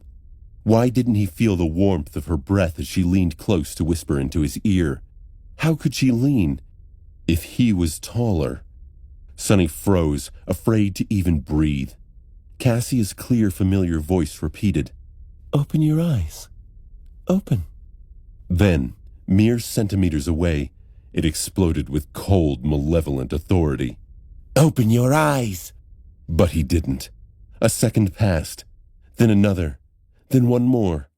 Each of them felt like an eternity. Sonny trembled, practically feeling his body aging. Finally, the voice returned, but this time, it felt as though it was further away, withdrawing. No matter. No matter. Soon he was able to hear the rustling of leaves and the sound of waves again. He could also hear Cassia and Neff breathing raggedly beside him. It seemed that they were also assaulted by the terrifying mimic. Somewhere beneath them, the carapace demon roared and hit his scythes against each other. The loud clamor of steel resounded beneath the giant tree, sending an almost palpable wave in all directions. This wave seemed to expel the unnatural fog, creating an enormous sphere of clean air. Sonny still kept his eyes shut. Then, suddenly, the whole island trembled as the demon clashed with the unknown horror that had been hiding in the fog. Something shattered with a deafening thunder, and the ground shook again, causing the branches of the great tree to sway. With his hands trembling, Sonny outstretched them and, grabbing onto his companions, drew them close. Holding each other, they listened to the sounds of the furious battle and waited. An eternity later, the fight between the carapace demon and the guest from the depths was over. Silence had returned to the Ashen Barrow once again. Sonny had long ago lost track of time and grew desensitized to the tremors running through the great tree each time the two monsters clashed. Sudden stillness gave him a start. With a slight shudder, he turned his head and listened, trying to discern what was happening. In the quiet aftermath of the terrible battle, Nephis hesitated and then said in a raspy voice, "We can open our eyes now." Sonny lingered before following her advice. He opened his eyes and blinked a couple of times, his vision slowly returning. The pale light of dawn was creeping from the east, enveloping the island in the dim twilight. Beneath them, the surface of the island was torn apart and upturned, almost unrecognizable. It was as though the Ashen Barrow was pummeled by several rounds of heavy artillery fire. And on that surface, Damn it! the carapace demon was slowly limping back from the edges of the island, leaving a trail of azure blood behind. He was heavily wounded and in terrible shape, with several limbs missing and a spiderweb of cracks covering his once pristine carapace. 2 of his arms were gone, leaving him with a single scythe and a single pincer. Most of his rear legs were either broken or severed, forcing the behemoth to walk in a strange, unsteady gait. However, he was still alive. More than that, none of the armor plates covering his vital organs were seriously damaged, his metal shell still strong and impenetrable. Sonny clenched his fists and glanced at Neff, a dark expression on his face. What do we do now? Changing Star looked down. There was a cold glint in her calm gray eyes. Stretching her arm to the side, she summoned her sword and said, "Finish him off."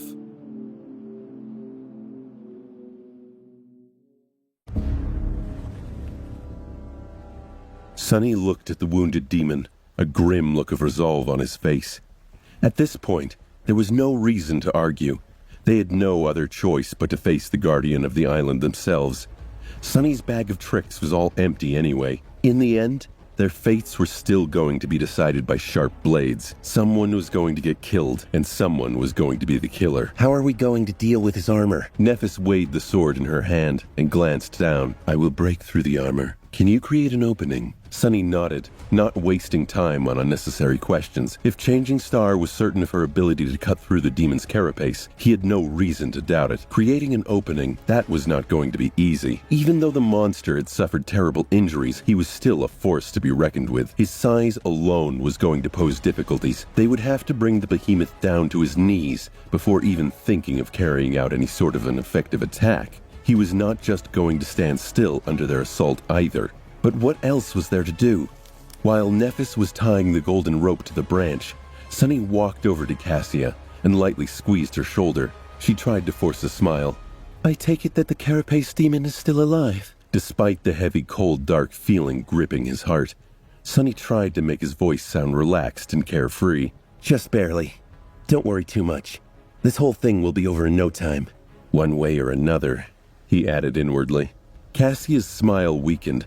She was not convinced by his clumsy attempt to reassure her. Sunny hesitated. Hey, have you ever eaten demon meat?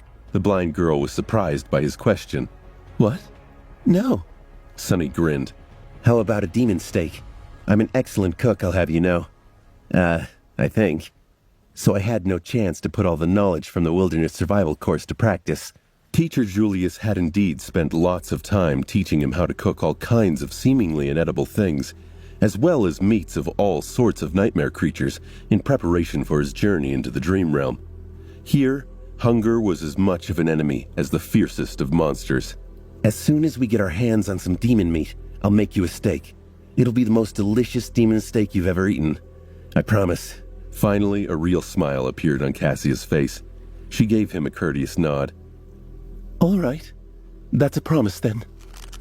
Meanwhile, Nephis was done with the rope. She threw it down without hesitation and glanced at him. Are you ready?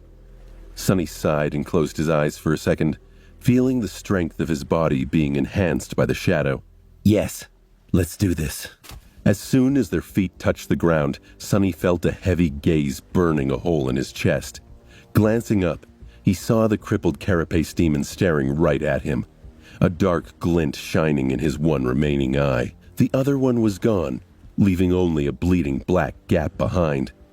At this distance, the damage dealt to the demon's body seemed even more debilitating. Its carapace was fractured in several places and covered in cracks, each seeping with azure blood. Sadly, none of the cracks were near the vital organs. His horns were shattered, as was one of his front legs, in addition to several rear ones that were either broken or torn off completely.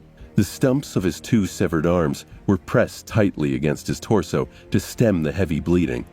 The other two were hanging to the ground, almost brushing against the ashen sand. The giant monster looked broken and tired. However, it was still terrifying, perhaps even more so than before, because despite the horrible wounds, his gaze was still firm and full of evil intelligence. It was still radiating madness and bloodlust, which was now concentrated on Sunny and Nephis, the architects of his sorry state. The first beams of the rising sun shone on the spikes covering the demon's once lustrous carapace, painting them in shades of burning crimson. Sunny summoned the azure blade and glanced at Nephis. Be careful. He's lightning fast. He was the only one who had seen the terrible creature in action. As such, only he knew how dangerous the demon really was. Nephis nodded, not taking her eyes off the enemy, and stepped forward. The two of them walked toward the waiting carapace demon. Sunny was slightly ahead and aiming to circle the behemoth from the right, the side where the demon had both his last remaining scythe and eye. Changing Star was a step or two behind him, aiming to circle the creature from the left, the side where his pincer arm was slowly rising into the air. In this battle, Sunny's role was to take the brunt of the enemy's attacks, letting his partner deal the lethal blow when the time was right. Through the tacit understanding that they had developed through surviving dozens of life or death situations, the two of them were able to cooperate without speaking a single word, fighting almost as one. This was their main advantage.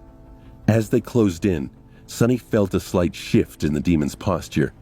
Instantly, he knew that hell was about to break loose. He had warned Nephis about the speed of their enemy, but he also had to deal with it himself. Sonny knew that he was much slower than the giant creature, but he still had to find a way to dodge the massive, terrifying scythe. That wasn't as bad as it seemed. Speed wasn't everything in a fight. Take, for example, Changing Star's training fight against the proud scion of the Han Li clan. Castor possessed an aspect ability that made him 10 times faster than the silver-haired girl, at least. However, in the end, he only won by a hair's breadth. Nephis had almost smashed his face with an unexpected elbow strike. She had been able to catch Castor unaware, not because of her fast reaction. With that big of a difference between their speeds, no amount of reaction could have helped her. Instead, she was able to predict and manipulate the opponent's attacks, starting the strike even before Castor himself knew that he was going to end up in the path of her elbow. She was in control of the battlefield, and now they had to repeat that feat against the ancient demon of the Forgotten Shore. Luckily, his speed advantage was not nearly as insane as Castor's. Almost simultaneously, Sonny and Nephis lunged forward, attacking the behemoth from different sides. He also moved, ready to tear them apart. Both his pincer and his scythe rose into the air. Sonny was running as fast as he could, the azure blade outstretched behind him. A fire of cold resolve was burning in his heart. He was ready to live or die by his blade. However, in the next moment, his legs seemed to slip in the sand, and as his eyes opened wide, Sonny stumbled. Not wasting the opportunity, the carapace demon attacked. The terrifying scythe tore through the air, aiming to cut the helpless human in half, but it hit only the sand. Sonny, who had feigned his loss of balance to bait the demon's strike, easily avoided the deadly blade by jumping to the side at the last second. He wasn't quite at the level where he could predict every move of the enemy. Instead, manipulating the enemy into performing a predictable attack was easier. After all, deceit and manipulation were his forte. Temporarily safe from the threat of the scythe, Sonny dashed toward the demon's legs. At the same time, Nephis had managed to avoid the massive pincer and was closing in on them too. They reached their goals almost simultaneously, one from the right and the other from the left. Sonny slashed with the azure blade, feeling it hit the polished armor and bounce back without leaving even a slight scratch on it. Dull pain radiated through his hands. On the other side of the behemoth's massive body, Nephis achieved more success. She had attacked the already injured front leg of the monster, cutting deep into his flesh through the wide crack in the metal plate. Severely damaged, the leg wasn't able to support the weight of the giant creature anymore. It buckled, sending the demon reeling. At this point, a scavenger or a centurion would have lost their balance and fallen to the ground. However, the carapace demon was too smart and experienced. He compensated for the loss of another leg by shifting his body weight to the opposite side and thrusting his scythe into the ground to remain stable. Damn it. Sonny had hoped that the bastard would fall, because then he wouldn't have had to do what he was about to do next. But he had no other choice. Cursing inwardly, Sonny briefly looked up at the massive body of the giant demon. Heavens only knew how much that thing weighed. Then he held his breath and ducked right beneath the carapace demon's steel abdomen.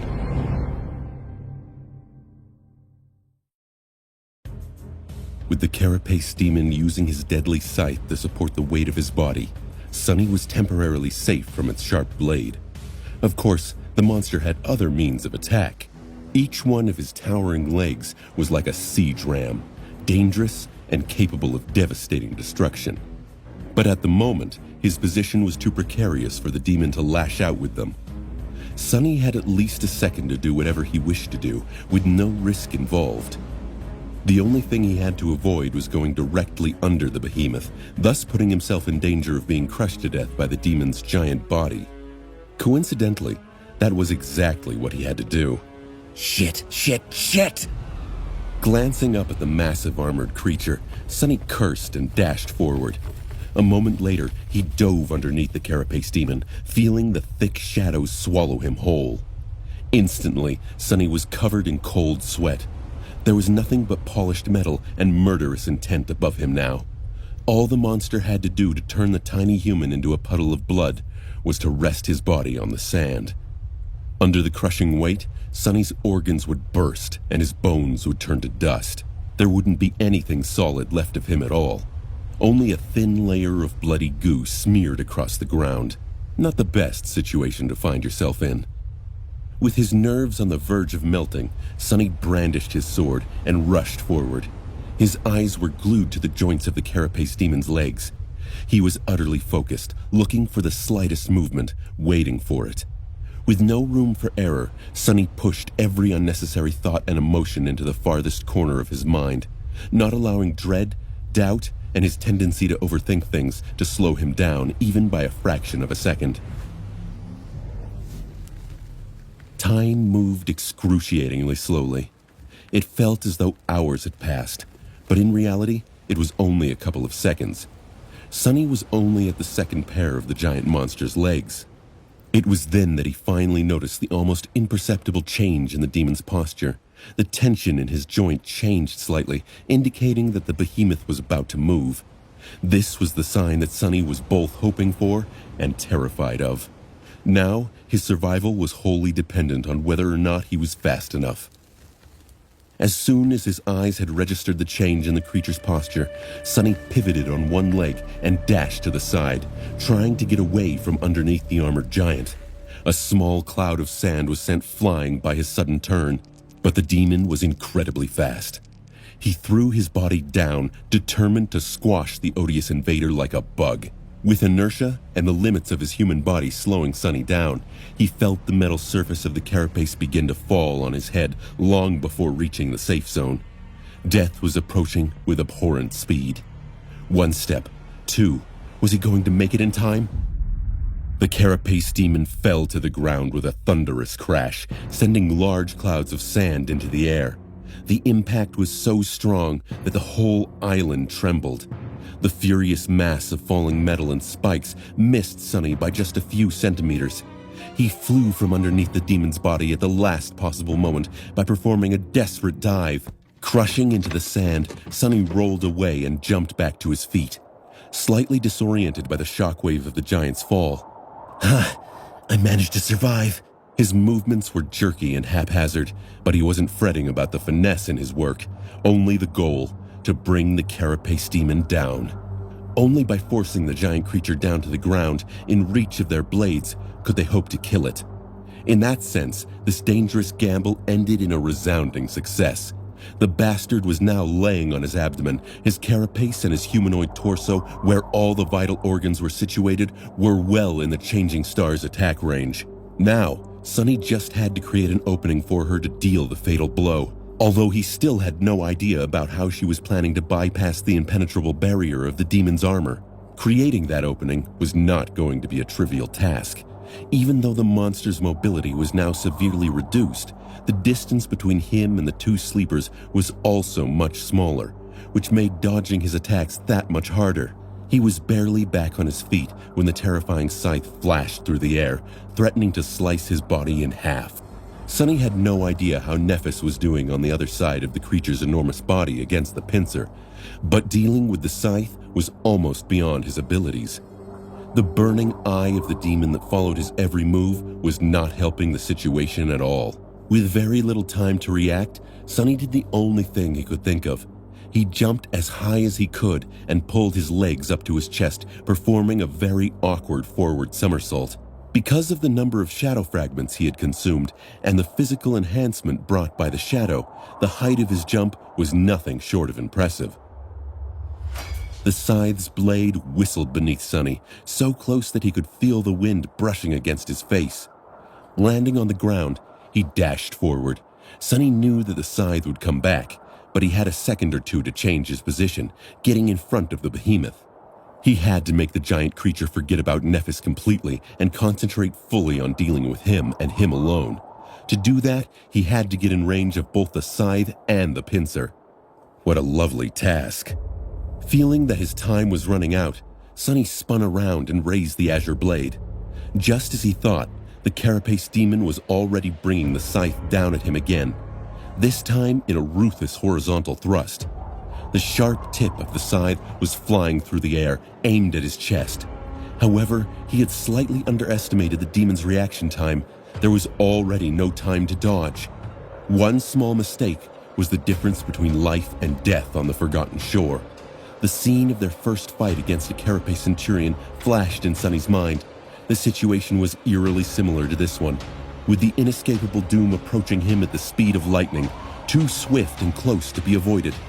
A doom brought by the blade of a carapace creature's scythe. But Sunny wasn't the same as he was before. Since that fateful battle, he had spent every day training, gaining experience and gathering power. He had fought his way through this hell, paying a price of blood for every step. He wasn't that easy to kill anymore. Instead of soft flesh, the scythe was met by the hard steel of the azure blade. Not only did Sunny block the blow, he even managed to angle the sword in a way that would deflect most of the impact instead of absorbing the full force of it. One of his hands was placed on the hilt, the other gripped the tip of the blade with enough strength to prevent the edge from cutting his fingers off. The residual force was still enough to send him flying back, but it was not enough to break the bones in his hands. Not with the shadow enhancing the resilience of his body. The azure blade, however, was not as lucky. With a sorrowful ring, the blade shattered, breaking off near the crossguard. Beautiful shards of blue steel fell to the ground. Sunny gritted his teeth, knowing what would happen next. The spell spoke, announcing the destruction of his trusty sword. Your memory has been... He didn't get to hear the rest of the sentence because, in the next moment, his body collided with the ground. Sunny bounced a couple of times, feeling flashes of pain radiating through his bones, rolled, and finally came to a stop. He was comparatively fine. Standing up, Sunny stumbled and barely managed to remain on his feet. He glanced around and noticed that the trunk of the great tree was not that far away. 24 meters away, the carapace demon was slowly turning his head, planning to concentrate his murderous rage on Nephis. This was the exact opposite of what Sunny had to achieve. He had to attract the monster's attention somehow. But what could he do? As the remains of the azure blade began to shine with soft light in his hand, ready to disintegrate into a rain of sparks, Sunny raised his hand and threw the broken sword with as much force as he could gather. However, he didn't throw it at the demon. Instead, he threw it at the miraculous tree, as though trying to harm it. Not far away, the demon suddenly froze. Even if only for a second, his scarlet eye following the shimmering memory as it flew through the air, approaching the trunk of the great tree. The broken sword fell apart, turning into a shower of white sparks, which then disappeared without a trace. None of them even touched the obsidian bark. However, the azure blade had already fulfilled its purpose. It distracted the giant for a few precious moments. For Changing Star, he hoped that was more than enough. As soon as the carapace demon froze, distracted by the feigned threat to the great tree, Nephis lunged forward. There was no hesitation, no doubt, not even the slightest pause between the moment her enemy had lowered his defenses and her reckless attack. Just like Sunny had been utterly focused on observing the monster's movements before, she had been watching and waiting for this exact moment since the beginning of the battle. Changing Star knew that when the opportunity presented itself, it would only last for a second. Even the single second almost cost Sunny his life. Nephis wasn't going to waste it. Her graceful figure flew through the air like an arrow released from a powerful bow, almost leaving after images behind. The silver blade of her longsword glimmered, reflecting the light of dawn. The black and white armor seemed to turn into a blur. She was going all in, rushing at the enemy without leaving herself even the slightest chance to retreat. What? Things were happening too fast for Sunny to form a coherent thought. He could only watch. Time slowing down to a crawl, a storm of emotions raging in his mind. The demon reacted almost immediately, recognizing the threat, but almost didn't count on the battlefield. A moment of distraction was all it took to lose everything. That one mistake, no matter how small, had been enough to seal his fate. If Nephis could break through the creature's indestructible carapace, that is. Otherwise, it was all for nothing, and they would be the ones dying instead. The fearsome giant moved his scythe, trying to slice her apart. The pincer flashed from the other side, threatening to crush her body into a pulp. But he was a fraction of a second too late. Changing Star was just a tiny bit faster. As she ran, something changed about the cadence of her steps. Sonny couldn't see her face behind the visor of her helmet, but if he could, he would see a grimace of agony contorting Neff's pale face. In the next moment, a soft white radiance ignited beneath the skin of her hands. However, this time, it didn't stay there. Instead, the white flame flowered outward into the hilt of her sword, and then into its blade. The sword suddenly turned into a sharp, radiant edge, burning with incandescent white light. It shined so brightly that Sonny felt the desire to close his eyes. However, the radiance wasn't soft and warm anymore. Instead, it was capable of reducing anything it touched to ash, and sharp enough to cut the fabric of the world itself. Perhaps it was even sharp enough to cut the strings of fate. Sonny remembered how Nephis had described her aspect ability. It can be used for healing. Back then, he had suspected that this phrase of hers implied that there was more to it. He even marveled at how precious and rare such an ability would be. It seems as though he was right. Changing Star's miraculous flame was capable of both healing and destroying. It possessed an enhancing effect similar to his own shadow control, at least when applied to weapons. Who knew what else it could do? An incredible ability indeed. Looking back, he understood that Nephis had not tortured herself in vain. All the times she pretended to meditate while enduring the excruciating agony of her flaw in secret were meant to make this moment possible. To give her enough fortitude to use this ability in battle without passing out from the pain. She succeeded. The question was, would that be enough? Was her sword strong enough to break the mighty carapace of the awakened demon? After all, no matter how incredible the ability, it was still powered by the weak, dormant soul core of a lowly sleeper. They were about to find out. A few steps away from the carapace demon's towering torso, Nephis bent her legs and jumped, soaring high into the air. Ugh. Her sword flashed forward in a vicious thrust, so fast that for a moment, it looked like a beam of pure white sunlight. Then, it collided with the strange alloy of the giant's lustrous armor, right at the spot where his heart was supposed to be. Of course. Back when they were hiding in the dead Leviathan's empty spine, Cassia had told them about her vision. In that vision, she saw the carapace demon being attacked by a terrible creature of the deep, dark sea. In the aftermath of the battle, the demon was severely wounded and on the verge of dying. The most horrible wound was on his chest, where the armor was torn apart and shattered, revealing the monster's beating heart. With time, all his injuries had healed, except for this one. While the carapace of the demon seemed to have recovered, in truth, it was never fully restored. In this one spot, the armor was secretly weakened, and it was exactly to that spot that Nephis had delivered her blow. It didn't matter whether her radiant sword was really capable of breaking through the impregnable armor of the awakened creature, because she attacked the only weak spot on his body, the place where his armor had already been broken. With a flash of white light, the incandescent sword pierced through the metal of the demon's carapace and plunged into his body, unleashing a fury of fire inside the demon's adamantine shell. It seemed as though the giant was suddenly illuminated from within, with beams of light shining through the cracks in his armor. The surreal sight was burned into Sonny's mind.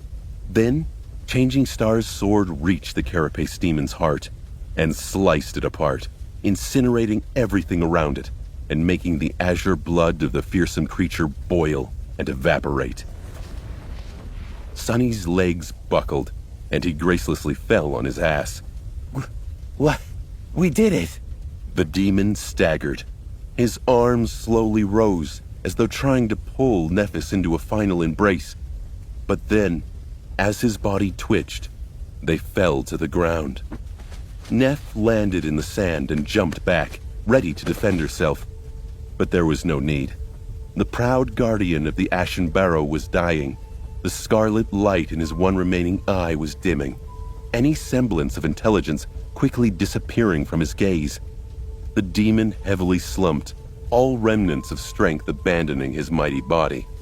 Turning his head with incredible effort, he cast one last look at the great tree. Then, his gaze stopped on Sonny. There was no fury or madness in that gaze anymore. Only some strange, calm, inexplicable emotion. It almost felt like relief. Before Sonny could discern the meaning of that emotion, the last glimmer of light was gone from the eye of the carapace demon. His head rolled back and fell. They won. In front of the giant's body, Nephis had dismissed her helmet. Behind it, her face was pale and tired, her hair sticking to it in a sweaty mess. The afterglow of the white radiance was already extinguished, leaving her eyes gray once again. Changing Star kneeled, then lay down on her back, too exhausted to move. The whole fight lasted less than a minute, but it took everything out of both of them. Sonny followed Neff's example and lay on the ground, trying to catch his breath. They actually won. He couldn't quite believe it. I want to sleep for a whole week. Remembering that Cassia was still waiting in the branches of the great tree, not knowing who lived and who died, Sonny sighed. In the silence of the morning, in the center of the tall hill covered with ashen sand, under the branches of a beautiful giant tree, a strange shout could be heard. One demon steak, coming right up.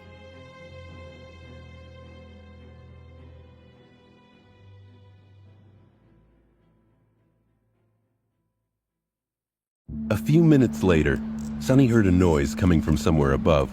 Looking in that direction, he noticed that Cassia was standing at the edge of the wide branch, gripping the golden rope in her hands. Before he could react, the blind girl was already climbing down. She was very cautious, but also quite nimble for someone without sight. He blinked. Is she crazy? That's so dangerous. But he was worried for nothing. Cassia quickly reached the ground and let go of the rope, safe and sound. She then summoned her staff and took a hesitant step, trying to remember where his shout had come from. Sonny made his presence known and guided her with his voice. I'm here. The blind girl turned her head in his direction and walked forward, carefully feeling the ground in front of her with the staff. Because of how uneven the surface of the island had become, it took her longer than usual to reach him. Just as she was about to walk past, Sonny spoke again. Hey, Cass. Cassia stopped and lowered her head with a surprised expression. Then she asked, "Why are you laying on the ground?" He smiled weakly. It's very comfortable. Suddenly the blind girl frowned and asked in a worried tone, "Are you hurt?" Sonny shook his head.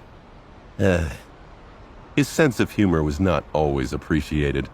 It had often landed him in hot water in the past. Just bruised all over, nothing serious. I'm just really tired. That one was intense. Since Cassia was still frowning, he thought for a moment and added, Neff is also fine. She's resting a bit further away. Finally, the delicate girl relaxed. Her face cleared, and she offered him a hesitant smile. "Is that demon really dead?" Sonny cast a gaze at the giant corpse and closed his eyes. Yeah, he's very dead. Both of them were silent for some time. Sonny was on the verge of falling asleep when Cassia carefully asked, "So you're just going to continue lying here?" He opened his eyes and blinked, trying to remember what was going on. Oh, right. It's morning. There are things we have to do. The last day was excruciatingly long and exhausting. They had to make preparations to execute the plan to race to the top of the hill, to climb the great tree, hide themselves in its branches, and risk their lives to set the demon on fire. Not to mention everything that had happened after, all culminating in the short but terrifying battle against the creature itself. And yet, there was no time available to rest. They had to take basic precautions, at least if they wanted to see another day. Straining his exhausted body, Sonny stood up and offered Cassia his shoulder. After she placed her hand on it, He walked over to the carapace demon's corpse, stopping at the spot where Nephis was sprawled in the sand. She greeted them with a tired glance. "Good morning." Out of habit, Changing Star tried to force a polite smile. However, today it did not look very convincing. I give it a 3.6 out of 10. Not great, not terrible. Soon, the three of them were sitting in a circle, passing around the glass bottle full of cold, refreshing water. Sunny was in the middle of describing their fight with the carapace demon. So he got distracted for a few moments. That's when Neph attacked. She used her aspect ability to ignite her sword and struck at the weakened patch of armor on the demon's chest, the one you told us about. It really was not as strong as the rest of his carapace, so the sword went through and pierced the bastard's heart. Sunny noted that Cassia did not seem surprised at the mention of Changing Star's new trick. Either she knew all along because Nephis had told her, or she saw something in one of her visions. Regardless, he decided not to press the topic. The demon was already severely wounded from his fight with the thing from the sea, so it was enough to finish him off. A few seconds later, he was dead. Cassia shook her head in astonishment. That is incredible. 2 sleepers killing an awakened demon. I thought that stuff like that only happened in webtoons. Nephis corrected her. 3 sleepers. Without your vision and advice, we wouldn't have been able to do anything. The blind girl lowered her face, a little embarrassed. Still, 2 or 3, it's still unheard of. Sunny looked from one girl to another, then finally turned to Cassia. You're right. It's not something one would expect to happen, but I promised to cook demon meat for you after this was over, didn't I? Are you ready to witness my incredible culinary talent? He smiled, already tasting the juicy, tender meat in his mouth. However, Cassia suddenly frowned, a hesitant expression appearing on her face. I don't know about that. He raised his eyebrows. What? Why? She lingered before answering. Well, it just seems weird to eat the meat of an intelligent creature, even if it was evil. I didn't think about it before, but now, it seems kind of wrong. Sunny blinked. He hadn't thought about it before. The idea of making steaks out of a creature whose intelligence was comparable to theirs did seem a little wrong, now that he thought about it like that. He remembered the look the demon gave him as it died. Even if that creature was a bloodthirsty demon, who would have swallowed them whole without a second thought.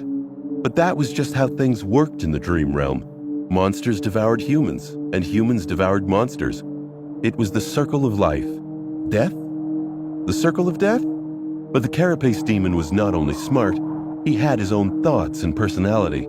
Even though nightmare creatures were universally insane and obsessed with murder and destruction, just like he was, there were also other qualities to the ironclad giant. He was proud and fearless, even valiant. When fighting against the terrifying monsters of the Dark Sea, he did not hesitate to stand his ground, refusing to surrender. Cooking the meat of someone like that could indeed be considered strange. How come Teacher Julius did not educate me on the ethics of eating your enemies? Seems like a bit of an oversight. Misunderstanding Sunny's silence, Cassia blushed and said, Sorry, I know it seems ridiculous, but that's just how I feel. You and Neph don't have to do the same. Sunny shook his head. No, you might be right. I understand. Sort of. It's just that we didn't bring any supplies with us, so we won't be able to eat anything unless we go hunting. The blind girl sighed. Then her face brightened, and she said, What about the great tree fruits? I bet they're delicious. Sunny looked at her in amazement. Are you serious? Cassia was visibly confused by his question. Yes. Why? He blinked a couple of times before answering. That tree is magnificent and pretty, but it's also very strange and suspicious. Why is it able to grow here when nothing else can? I'm pretty sure that it's the reason why all the coral around the Ashen Barrow is dead.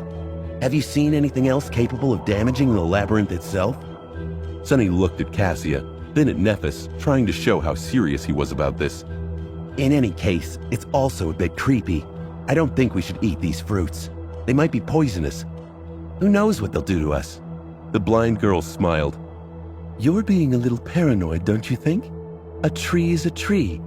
I think it's a wonderful example of how life can prevail against all odds, even in this terrible place. I'm willing to bet that its fruits are perfectly fine. He stared at her, not knowing what to say. How could Cassia be so dismissive of his completely valid concern? That wasn't like her at all. Unpleasantly surprised, Sonny turned to Neff, hoping for some support. Changing Star thought things through before speaking. Then she spoke in a measured voice. Sonny's right. There are too many strange things about that tree. Eating its fruits would be too risky. Finally, a voice of reason. He exhaled, relieved. However, his heart was still inexplicably gripped with worry. As Cassia sighed with disappointment, Changing Star turned to him and asked, The echo was destroyed? Sonny's face darkened. He was still pained by the loss of his loyal scavenger. Yeah, the demon acted faster than I had expected. He killed it before I could do anything. Nephis frowned. Too bad. Our speed will be severely reduced.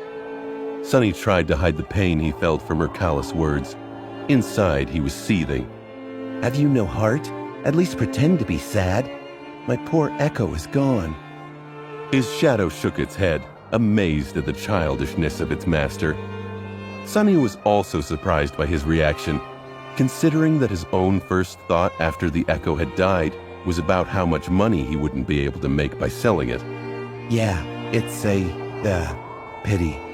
Changing Star gave him a nod and then asked, You also lost your sword? Sonny sighed and gritted his teeth. Yes, it shattered when I blocked the demon's scythe. Which hurt even more than the death of his scavenger. The Azure Blade was his first sword. He fought and trained with it for a long time. It felt like it was a part of him. And now, it was gone. Nephis raised a hand. Well, you're in luck. I received a memory after killing the Carapace demon. It's a weapon.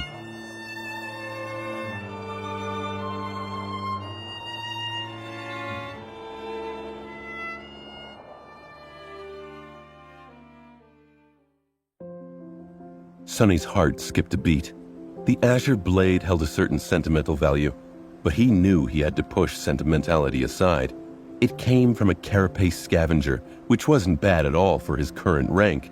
Few sleepers got to wield awakened weapons.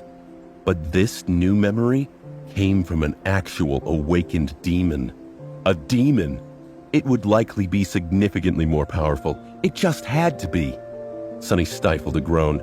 He prayed his luck would hold out. The bell had proven useful, but no. He couldn't let those defeatist thoughts win. Not right now. With the level the demon was, that would make this new weapon an awakened memory of the 3rd tier, 2 whole tiers above the Azure Blade. There were 7 tiers in total, corresponding to the 7 classes of nightmare creature, from beasts to titans. Strictly speaking, a higher tier did not always mean that a memory would be more powerful, but generally, the more advanced a creature was, the more unique and formidable memories it left behind. That's why the Puppeteer's Shroud, which came from an awakened tyrant, and was thus considered to be a Tier 5 awakened armor, was so precious. Please be awesome, please, please, please. Sonny tried very hard not to let the excitement show on his face.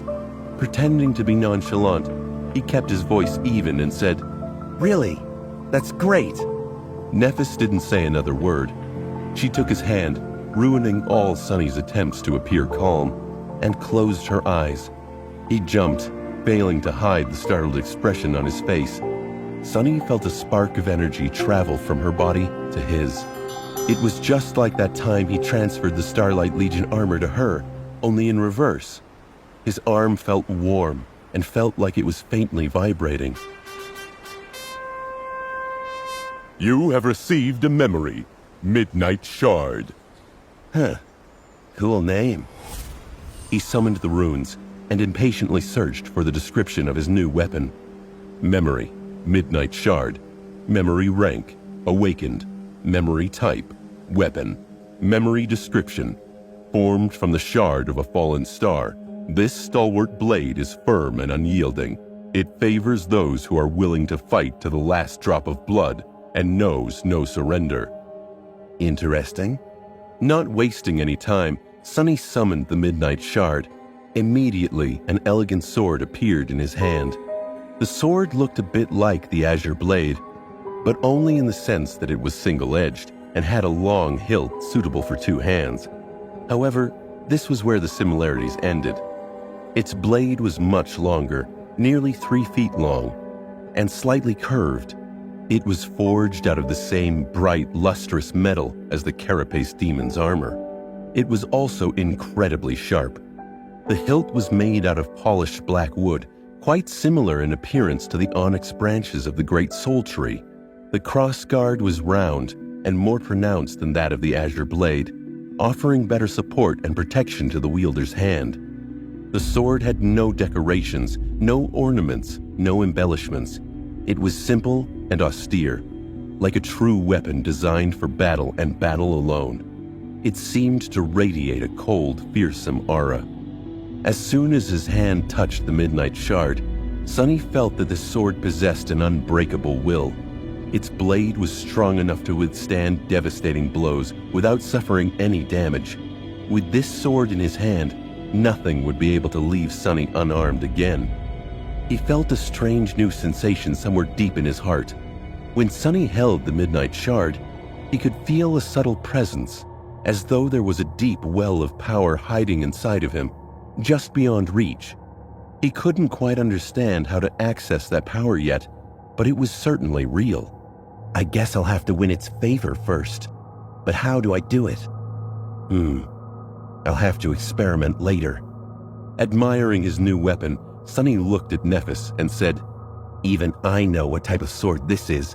It's a katana, right? She studied the Midnight Shard and then answered, Technically, it's a tachi.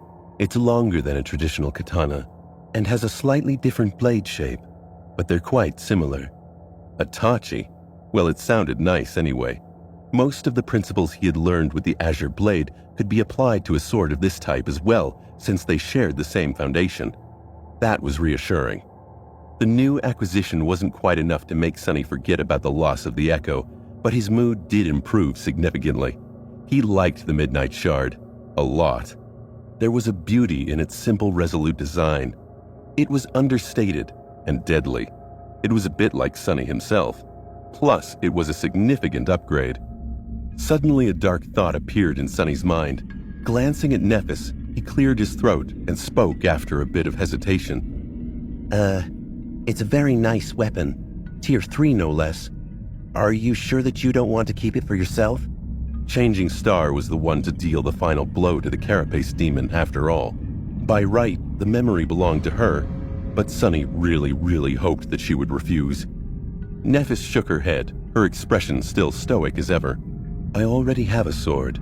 It suits me. Inwardly, Sonny sighed with relief. Good, he thought. Makes you wonder, though, if she's unwilling to exchange her longsword for a Tier 3 weapon, then what is the tier of that silver sword of hers? He didn't buy the idea that it simply suited Changing Star better, even for a second. She had told him herself that the principle of using these types of swords was basically the same. Upgrading to the Midnight Shard and giving the old weapon to Sonny would not have caused her any problems. The only reason he could assume she would refuse it was that it would have been a downgrade instead. Once again, he became curious about the exact circumstances of how Neph had gotten her true name. To receive his own, Sonny had to kill an awakened tyrant. Could it be possible that she had done the same? Or even something more incredible? But he was too tired to try and fish for information. That was a task for another time. They were all exhausted. Afraid that the strange winged creature they had seen devouring a dead centurion would appear again, this time to claim the remains of the Carapace demon, the three sleepers relocated to a far side of the island and hid behind the trunk of the great tree. Only when they were sure that nothing would be able to notice them from above did they finally allow the exhaustion to prevail, and they went to sleep. Sonny fell into dreamless darkness almost instantly, happy to finally be able to rest. However, this time something strange happened. He started to dream. Strange, Sonny thought. A dream within a dream? This isn't supposed to happen in the dream realm. right? Then, there was no more time to think.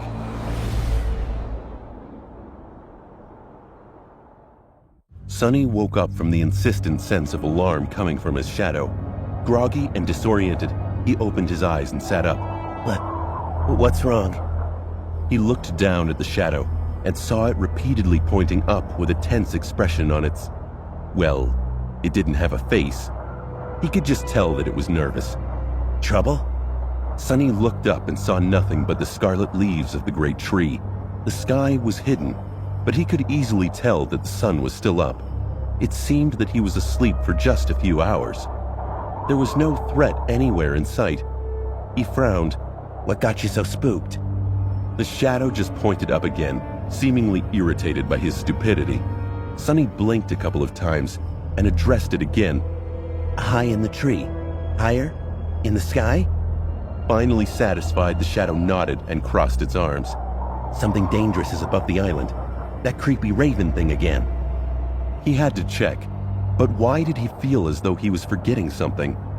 Sonny scowled, trying to understand where this feeling of missing something important had come from. What was there to miss? He was asleep, then woke up and conversed with the shadow. Asleep. Suddenly he remembered bits and pieces of a strange dream. At least it seemed like a dream. Was it? People weren't supposed to dream in the dream realm. It was just how things worked. From what he knew, only Cassia seemed to be an exception to this rule. He didn't remember much about this supposed dream of his, with even the remaining fragments already fading from his memory. There was a woman grabbing him by the shoulders, an expression of horror and panic on her face. She was saying something, but he couldn't hear what. No, not just any woman. It was Cassia. Yes, it was her. And the thing she was saying... Sonny strained his memory, trying to catch the pieces of the dream before they completely disappeared. Yeah, I think she was saying... Suddenly he could hear Cassia's frightened, tense voice as she was hurriedly telling him to remember something, repeating the same sentence over and over again in a begging tone. You have to remember, Sonny. 5. It's 5. Remember. You have to remember it's 5. What a strange dream.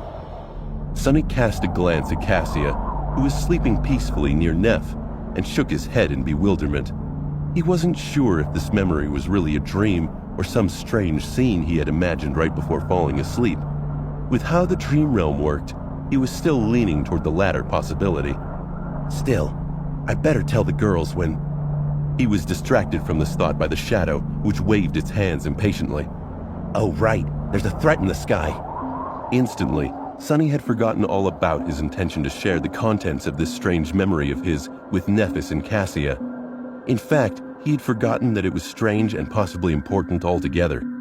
This lapse in his judgment was sudden and unnatural, but since Sonny couldn't remember things that he had forgotten, he didn't notice anything amiss and went about his business as if nothing had happened. If he did, he could have realized that this might not have been the first time he had forgotten something important since they arrived in the Ashen Barrow. Standing up, Sonny summoned the Midnight Shard and glanced darkly at the blood-red leaves of the giant tree. Feeling the coolness of the black polished hilt in his hand, he felt a little calmer. Woken up by his quiet movements, Nephis opened her eyes and looked at him, her body tensing up. There was a silent question in her eyes. Sonny shook his head. I don't know yet. Stay with Cassia while I check things out. Leaving the girls behind, Sonny walked forward.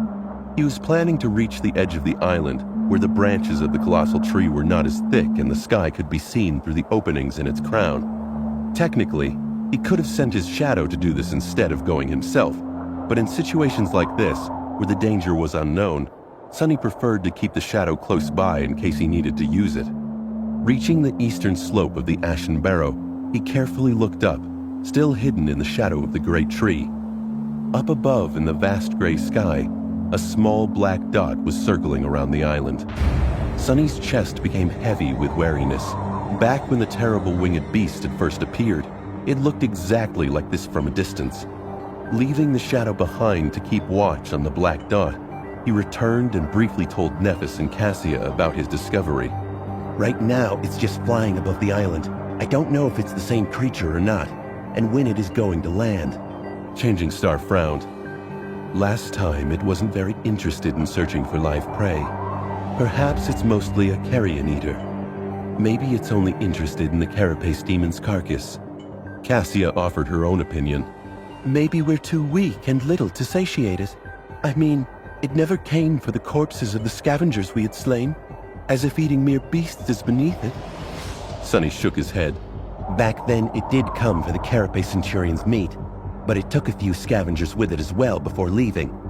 It would be too optimistic to think that this abomination will not try to devour us too if given a chance. Nephis thought for a while, then gave him a nod. You're right.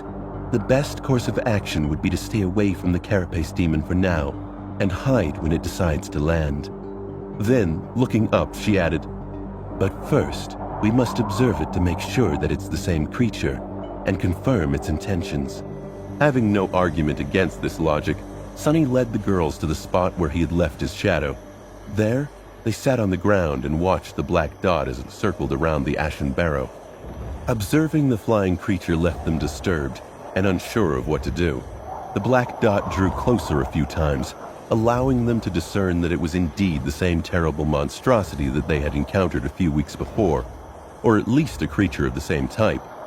However, it never got too close to the crown of the great tree, as though hesitating to land in its shadow. Even worse, as hours passed by, it was joined by 2 other abominations of the same breed, each as horrifying and repulsive as the first one was. Now, 3 black dots were circling in the skies above their heads, filling Sonny's heart with dread. One of those creatures was enough to wipe out their entire group. They had corpse-like white bodies and raven-black feathers, with an unnatural mess of powerful limbs protruding from their wide chests, each ending with a set of terrifying talons. The memory of how easily the creature had broken through the adamantine shell of the carapace centurion with its massive beak was still fresh in his mind. He suspected that these abominations were at least as powerful as the carapace demon was, or perhaps even more so. And now there were 3 of them. "We'd better hide as well," he thought, cold sweat running down his back. However, the flying monsters seemed to be reluctant to approach the ashen barrow for some reason. They just circled it, sometimes hesitantly approaching, but then gaining height again. Their behavior was strange and disturbing. After some time, Cassia quietly spoke. "Maybe they're not hungry." Sonny tried to imagine a world where a nightmare creature might not be hungry. Was it even possible? Sonny felt his stomach growl. "I don't know about these albino chickens, but I'm hungry as hell." The 3 of them had not eaten anything since yesterday. Sonny was afraid that if the abominations did decide to land on the island, the loud growls of his stomach would give away their position. Nephis glanced at him and asked, "Want to eat some grilled chicken?" Sonny opened his eyes wide and hissed, "Don't even think about it." She stared at him, then turned away with a smirk. "That was a joke? She knows how to joke?" Well, at least someone's sense of humor was worse than his. In the end, their worst fears did not come true. After the sun began to roll toward the horizon, the 3 flying abominations finally made a decision and left the skies above the ashen barrow, flying west in a loose wedge formation. They never descended low enough to notice the 3 sleepers, let alone landing on the surface of the large island. Sonny was left drenched in sweat and tired from anticipating a disaster, almost disappointed at the fact that all his worrying had turned out to be for nothing. Looking at Cassia, who couldn't see that the danger had passed, he said, "They're gone." The blind girl exhaled with relief and relaxed, the frown disappearing from her face. "Thank heavens. Sitting here and waiting was 5 times worse than hiding from one of them at those cliffs." For some reason, Sonny flinched a little. What did you say?" "I said that waiting for them to land was very tiresome." He blinked, not understanding why he had reacted so strangely to this innocuous sentence. Did he see a dream having to do with Cassia and number 5? Right, he did. Not that it was anything to think twice about. "Oh, yeah, you're right." Then he turned to Nephis and asked, "What do you want to do now?" Changing Star looked west, where the black dots had disappeared from sight, and spoke after a short pause. "Let's check the western edge of the island and decide on the next high point to reach." Sunny shrugged, not having any objections. Cassia smiled and continued, Who knows? Maybe we'll finally see the walls of the castle. Soon they had crossed the island and approached its western slope. Here the ground was raised just before plunging down, forming a natural rampart that hid the landscape from their eyes. Nephis was the first to climb up and reach the top. Sunny was just behind her when he felt that something was wrong. Changing Star's posture was somehow strange, stiff and rigid, as though she had suddenly turned to stone. Stepping on the ashen surface of the natural rampart, he worriedly looked at Nephis and noticed a grim expression on her face. He had never seen her in such a state before. Turning his head, Sunny looked west and then narrowed his eyes. His face instantly darkened. Feeling the desire to curse, Sunny gritted his teeth and clenched his fists. Inside his head, only one word was repeated over and over again. Damn, damn, damn.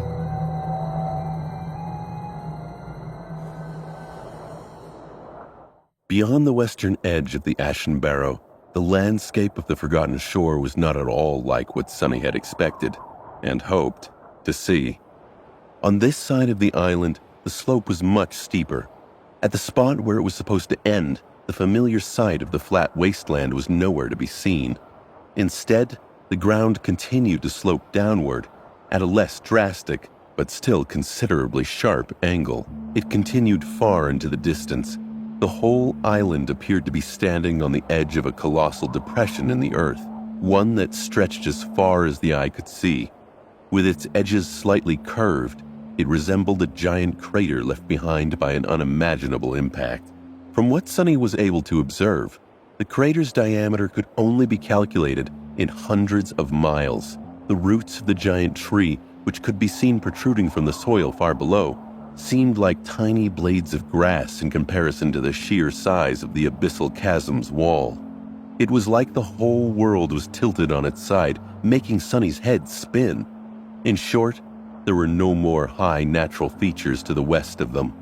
The only way forward was to go down with no hope of finding shelter from the crushing torrents of the Dark Sea, which meant that there was no way forward at all.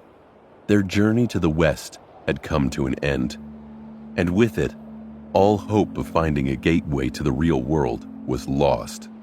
Sunny stared at the desolate landscape, feeling rage and disbelief clawing at his heart.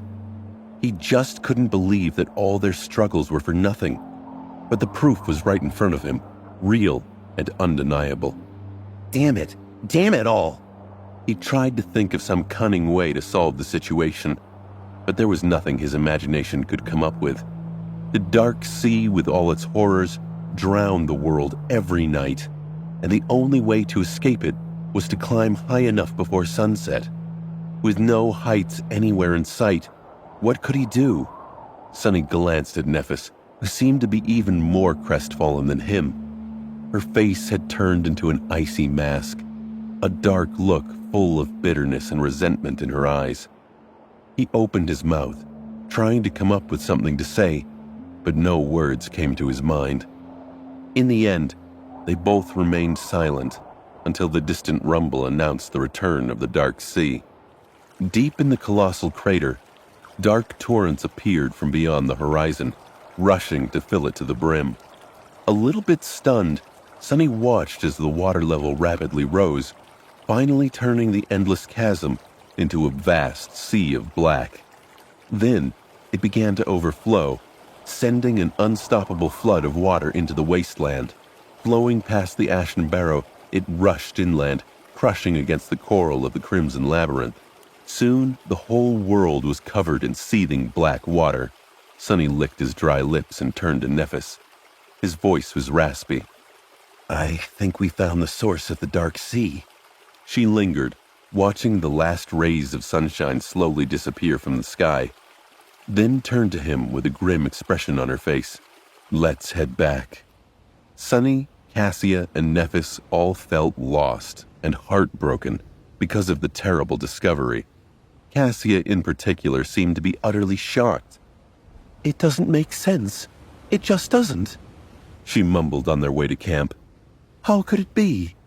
Gripping Sunny's shoulder, she quickened her step. Are you sure that there's nothing higher than the sea level out there? Are you absolutely sure? He sighed, feeling his mood turning even darker than before. Yes. We looked quite thoroughly. The whole land just goes down, down, and down. It stretches to the horizon as far as we can see in all directions except for the east. The Ashen Barrow is right on the edge. The blind girl shook her head. But how could it be? I saw that we had reached the castle. There must be a way.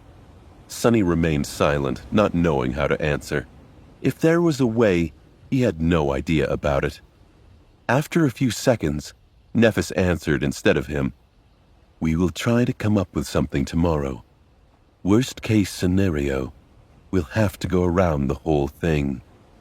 Sunny trembled at the thought. A journey like that would take months. To circle the colossal crater, they would have to cover many times more distance than they had in the prior weeks, each day bringing the risk of stumbling onto something beyond their ability to resist, and each night brings the risk of something stumbling onto them. The chances of surviving several months in this hellish place were nothing if not abyssal. With a grimace, Sunny tried not to think of the worst-case scenario. The darkness of the falling night was not the best environment for scary thoughts. Nephis's resolve hardened. Tomorrow. We'll rest, recharge, and think of something tomorrow. It is just like Cassia said. Since she saw us entering the castle, there must be a way. They reached their temporary camp just before the sun had completely disappeared. Laying on the makeshift bed of fallen leaves, Sunny tiredly closed his eyes and thought, I hope I won't see any dreams today. Then he slightly frowned. Dreams? Since when am I capable of dreaming in this place? Oh, right. There was that one dream. Or was it a memory? What was it about again? I can't seem to remember. With that thought disappearing from his mind, he fell asleep. In the morning, the mood between the three of them was pretty somber. No one seemed to want to talk or do anything, aimlessly staring at the ground or the rustling leaves of the great tree. In addition to the blow of yesterday's revelation, they were also hungry. The corpse of the carapace demon was starting to look more and more appealing, at least to Sunny. However, he was still not at the point of breaking his promise to Cassia. Finally, Nephis broke the silence. Standing up, she looked up with a grim resolution. I'm going to climb to the top of the tree and take a look around. Maybe I'll notice something that we missed from up high. Sunny stared at the giant tree, suddenly feeling incredibly small. It was truly enormous. The Ashen Barrow itself was already much taller than the giant knight's statue and every other shelter they had seen, and the tree almost dwarfed it in size. Climbing up would take a lot of time and effort, but maybe she would be able to notice something from that incredible height. He scratched the back of his head. All right, but be careful. Keep an eye on the sky. If you notice those winged abominations again, come back down. Changing Star gave him a nod and headed for the tree.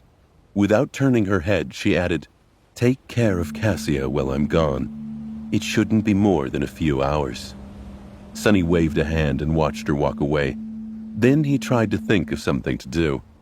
On a usual day, he would have already started his morning training, but today he was too hungry. Come on, hunger is not an excuse. Do you think you'll always have a full stomach before a battle? No, so get up and train. Don't you want to try how the Midnight Shard feels in your hand? With a sigh, Sunny got up. He trained for an hour, enjoying the swift and reliable feeling of his new sword. The long tachi was truly incredible.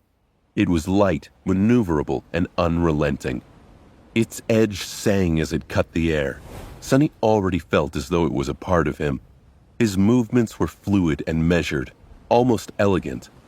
After the training session was over, he decided to do something useful. Walking over to the Carapace demon's corpse, Sonny spent some time prying the soul shard out of it. In the end, he gathered all 3 of the crystals with some effort and stashed them into the seaweed rucksack. What to do now? After a bit of pondering, he suddenly got an idea and tried to find the place from his memory, the one where the Carapace demon had dropped the transcendent soul shard into the sand. That shard had been brought to the Ashen Barrow by the subservient Centurion and would be a real treat for Neff or Cassia. He quickly found the right spot. However, no matter how hard Sonny looked, he couldn't find the alluring crystal. In the process, a couple more hours had passed by. Strange. It was quite large. Where could it be? He was determined to continue the search, but at that moment, the shadow that he had left with Cassia noticed movement in the branches of the great tree. Nephis was back. Sonny walked back to the camp, thinking about what she had found. Was there hope for them after all? Or was there only more bad news? By the time he returned, Neff and Cassia were sitting on the ground with relaxed expressions on their faces. Sonny's heart skipped a beat. Nephis seemed calm. She saw something. There must be a way out. But in the next second, his eyes widened. The 2 girls were holding something in their hands, their lips painted red. They were eating. They were eating the fruits of the great tree. It was unlike Nephis to get distracted during such a dire time. Besides, they agreed not to touch those mysterious fruits. For all they knew, those fruits could be poisonous. Something was wrong. He felt it in his gut. Sonny stumbled back into camp and looked at his companions in utter shock. Nephis and Cassia were each holding a large, round, glistening fruit. The skin of these fruits was smooth and black as onyx, while the succulent insides were red as ruby. Their hands, chins, and lips were smeared with red juice, making it look as though they were feasting on blood. The air was filled with an alluring sweet aroma. Sonny recoiled, but his stomach involuntarily growled, reminding him how hungry he was. Nephis looked at Sonny and offered him a relaxed smile. "Hey." He stared at her, lost for words. Finally, after a few seconds had passed, Sonny collected himself. What do you mean, hey? What the hell are you doing? His voice was loud, full of disbelief and anger. Both Neff and Cassia turned to face him. They were visibly confused. Cassia blinked. Why are you shouting? Sonny gaped at them, feeling like he had lost his mind. Why were they so nonchalant about this? What was going on here? Trying to find some sense in the situation, he took a cautious step forward and looked at Nephis. Did she... Wait, what was he thinking about? He was so hungry. It was hard to concentrate on anything except for food. Shaking off the unexpected memory lapse, Sonny remembered what he was about to say and pressed. Why did you change your mind?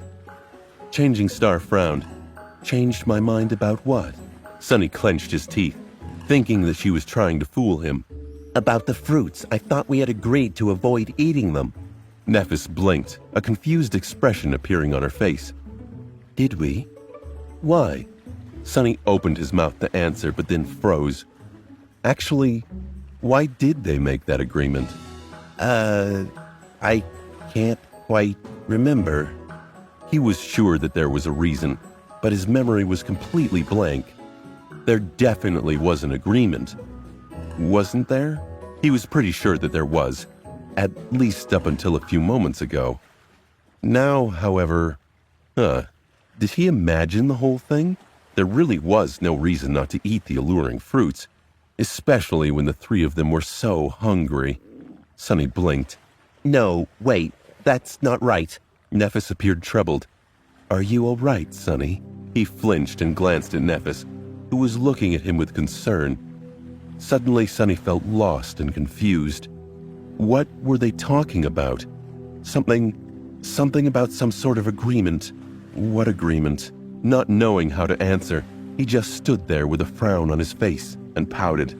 He searched his mind for an answer. This is embarrassing. Did I completely space out while she was talking to me? Fortunately, Cassia quickly came to his rescue. She always knew how to make the situation less awkward. "Are you angry because we started eating without you?" He looked at her and noticed the big, delicious fruit in her hands. His stomach growled. Sonny was so hungry. I guess." Cassia smiled and pointed to the ground, where another fruit was placed on the pile of fallen leaves. Her teeth were smeared with red juice. "Don't worry. Neff brought 3 of them, 1 for each." Sonny smiled to himself and thought, how nice of her. Sonny picked up the fruit, looked at it, and took a bite without thinking. Instantly, his mouth was filled with delightful, cool sweetness. The succulent, juicy fruit was possibly the most delicious thing he had ever tasted. It was both nourishing and refreshing, with a rich texture and soft, lingering aftertaste. The ruby flesh practically melted on his tongue, making his whole body tingle. It was pure joy in the form of a fruit. Wow! Despite his delight, Sonny felt disturbed for some reason. Something was very wrong about the whole situation. But what? Taking another bite, he frowned and tried to understand the source of this anxious feeling. It was hard to think about anything except for how heavenly the fruit of the soul tree tasted, but he forced himself to concentrate. Soul tree. Since when? Wait, don't get distracted. Sonny was finally able to pinpoint the source of the strangeness. It was his shadow. When he reached out to pick up the fruit, the shadow did not copy his movements, as though reluctant to touch it. Even now it was motionless, refusing to mimic him eating the fruit. Weird. What is it with this guy? Sonny took one more bite and looked at the shadow, lost in thought. The shadow had an eccentric temper, but it rarely did something without a reason. If it didn't like the fruit, there had to be something wrong with the fruit. Sonny frowned, suddenly feeling a sense of dread grip his heart. There was something wrong with the... Damn, why is it so hard to think about this stuff? There was something wrong with the fruit? Why would there... Wait, is this why I screamed at Nephis? She broke an agreement. What was the agreement? Sonny was at the precipice of remembering something very important. He felt as though he just needed to pull on the thread, and the whole truth would reveal itself. Something terrible was going to happen if he failed. But then, Sonny got distracted. Something unexpected happened. Something that required his full attention. Instantly, he somehow forgot all about the problem with the soul tree's fruits. Because at that moment, the spell was talking into his ear. Your shadow grows stronger. Sonny's head was swimming in confusion. What? He blinked and then looked at the delicious fruit in his hands. The spell announced the increase in his power right after Sonny swallowed his 3rd bite. Stunned, he raised his head and looked at Nephis. Changing Star, too, was staring at her fruit with a strange expression on her face. Feeling his gaze, she looked up. Sonny licked his lips. Did you? Nephis turned to him. I just absorbed a point of soul essence. Without saying anything, they both turned to Cassia. The blind girl was enthusiastically devouring the fruit. Red juice was flowing down her chin and dripping to the ground. Stopping for a moment, she smiled. Actually, I received mine a few bites ago. Sonny's eyes widened. Excitedly, he summoned the runes and found the right cluster. Shadow fragments, 97 out of 1,000. He received a shadow fragment. He received a shadow fragment without risking his life in a battle against deadly monsters. Finally, Sonny was able to realize why the Carapace demon had been so fixated on the soul tree and its fruits. These fruits were pure magic. Forgetting all about the uneasy feeling, he raised his hand and greedily bit into the succulent, delicious, nourishing flesh. Late in the evening, when the sun was already hidden behind the horizon and the dark sea had once again turned the Ashen Barrow into a lonely island, the 3 of them were preparing for the night. They had moved their camp to rest between the roots of the great tree. With newfound energy received from consuming miraculous fruits, all their worries seemed to fade. With no way to move further west, Nephis, Sunny, and Cassia had decided to rest for a few days before making any decisions. They deserved a short vacation.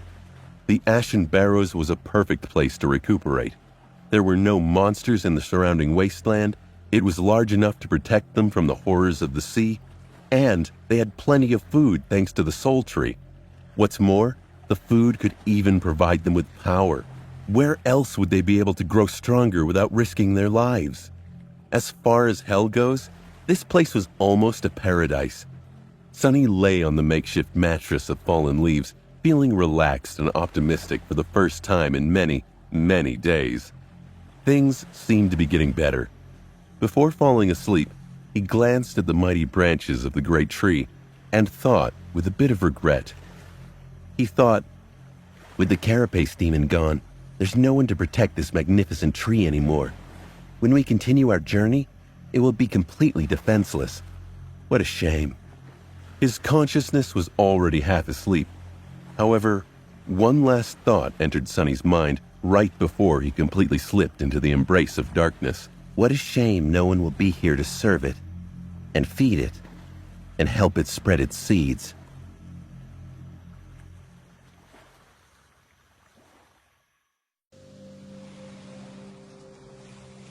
In the morning, Sunny was woken up by the gentle rustling of leaves.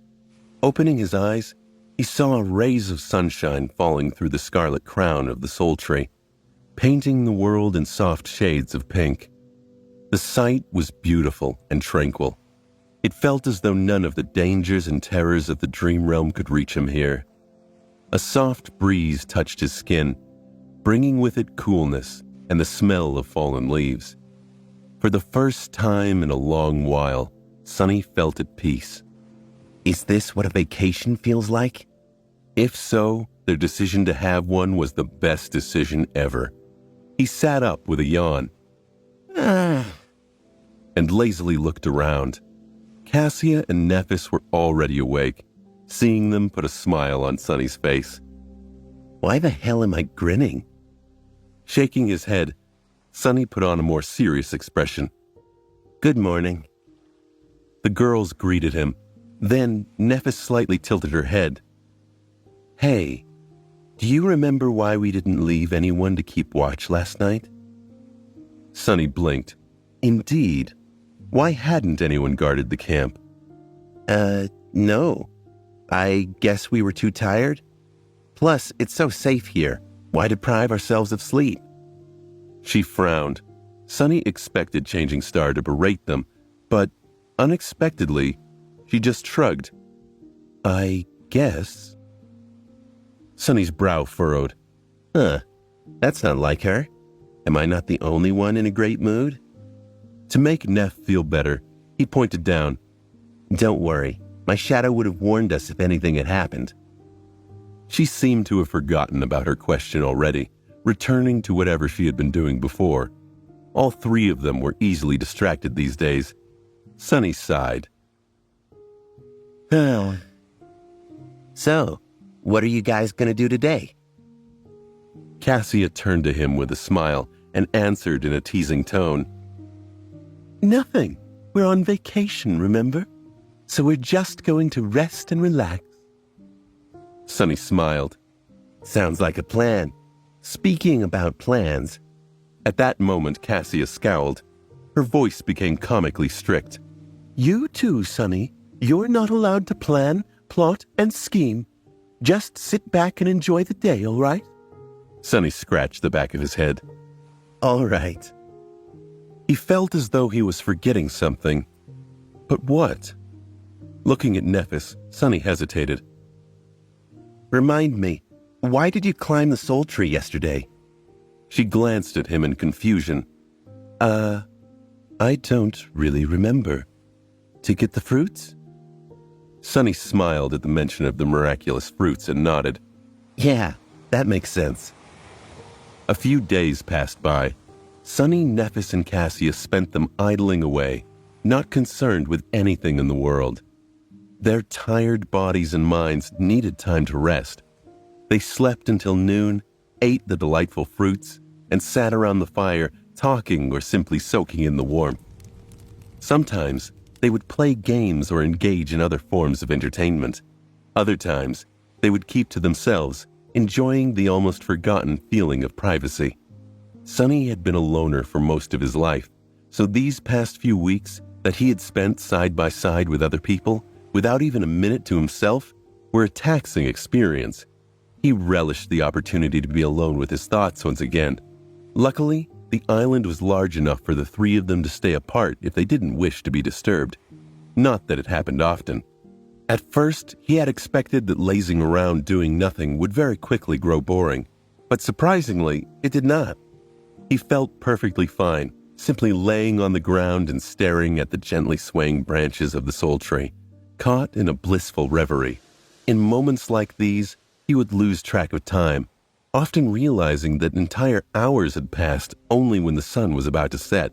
The concept of time in general had become strangely hard to grasp. Sonny wasn't entirely sure how many days they had spent on the peaceful island. He was pretty sure that it was less than a week, but couldn't remember the exact amount. Not being able to remember something had become a common occurrence. All three of them were turning increasingly absent-minded and forgetful. Sometimes, Sonny would catch himself straining to remember details of his previous life or notice the strangeness of their behavior. But a minute later, he would forget about these concerns, distracted by some innocuous thought or occurrence. His memory was becoming hazier and hazier. The only clear things in it were how delicious and refreshing the magical fruits were, how pleasant it was to live under the shade of the soul tree, and how magnificent it was. The tree was beautiful, benevolent, and generous. It protected them from the cursed blight of the Crimson Labyrinth, kept the monsters away, and provided nourishment, both for their bodies and for their soul cores. Sonny was becoming increasingly convinced that finding the majestic soul tree was a true blessing. The thought of leaving its gifts behind and returning to the horror of the outside world seemed less and less attractive. Why leave when they were perfectly happy here? Well, at least two of them were. While Nephis was as carefree and tranquil as Sonny and Cassia in the beginning, as time went by, she grew strangely despondent and gloomy. It seemed as though she had reverted to her old, distant, and unsociable self. Instead of chatting or relaxing with them, Changing Star ended up spending most of her time sitting on the western edge of the island alone, staring into the distance with bleak eyes. Sonny had no idea what was wrong. He was worried about her. Not even the frequent, insistent lapses of memory managed to overcome his concern about Neff. On one of the evenings, Sonny approached the western slope of the island, feeling as though his head was about to split from pain. For some reason, he kept forgetting the reason for this visit on the way here. It took all of his willpower to hold on to his intentions. He wanted to check on Nephis. Just like always, she was sitting at the ridge of the western edge, gazing into the distance. Sonny climbed onto the ridge and sat down, looking at her with hesitation. "Hey, Neff." Changing Star glanced at him. Her indifferent expression was back, making any attempt to understand her true emotions futile. However, it was clear that she was not all right. "Hey." Sonny scratched the back of his head. Was he seeing things, or was her hair a bit longer than before? "Why aren't you enjoying the vacation?" Changing Star frowned. "Don't we need to keep moving west?" He raised his eyebrows, surprised. "West? What is in the west?" Neff's frown deepened, turning into a scowl. I don't remember, but I feel... She grew quiet. "I feel like I have to do something very important." Sonny frowned and thought, "Abandon the soul tree? What a strange idea." Sonny pondered for some time, trying to understand where she got the idea that they had to move somewhere. "Why west of all directions?" Nephis turned to him. There was a strange, pained expression on her face. Gritting her teeth, she whispered, "I don't know." Sonny sighed. If she didn't know, then he, of course, had no idea either. All he knew was that he wanted to make her feel better.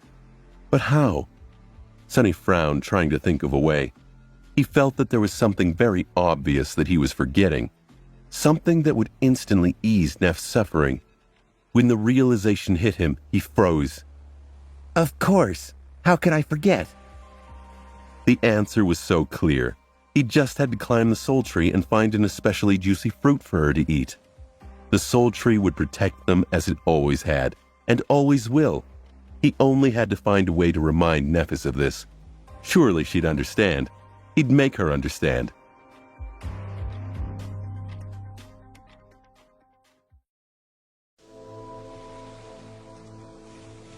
It was already dark when Sunny returned to the great tree. Cassia was asleep, snuggled comfortably under her cloak. There was a peaceful smile on her face. Sunny smiled at the sight. Sweet dreams. She wasn't bothered by her terrible visions in a long time. Everything became better since they decided to stay on the tranquil island. Everything except for Neff's mood. She didn't even bother to return to camp today, staying at the western edge of the barrow. Sunny didn't like that she was so close to the black water. He sighed. I need to get some tasty fruits for her as soon as possible. She definitely would not be able to stay sad after eating the magical fruits. They were so sweet and delicious. Sunny began salivating just from thinking about them. He licked his lips. Maybe I'll find one for myself, too. In the beginning, they took turns climbing to the lower branches of the soul tree to gather fruits. Lately, though, Neffis seemed to be distracted by her strange melancholy. As a result, the group relied on him to bring down fruits for everyone. He had already picked the lowest branches clean, choosing the ripest fruits first.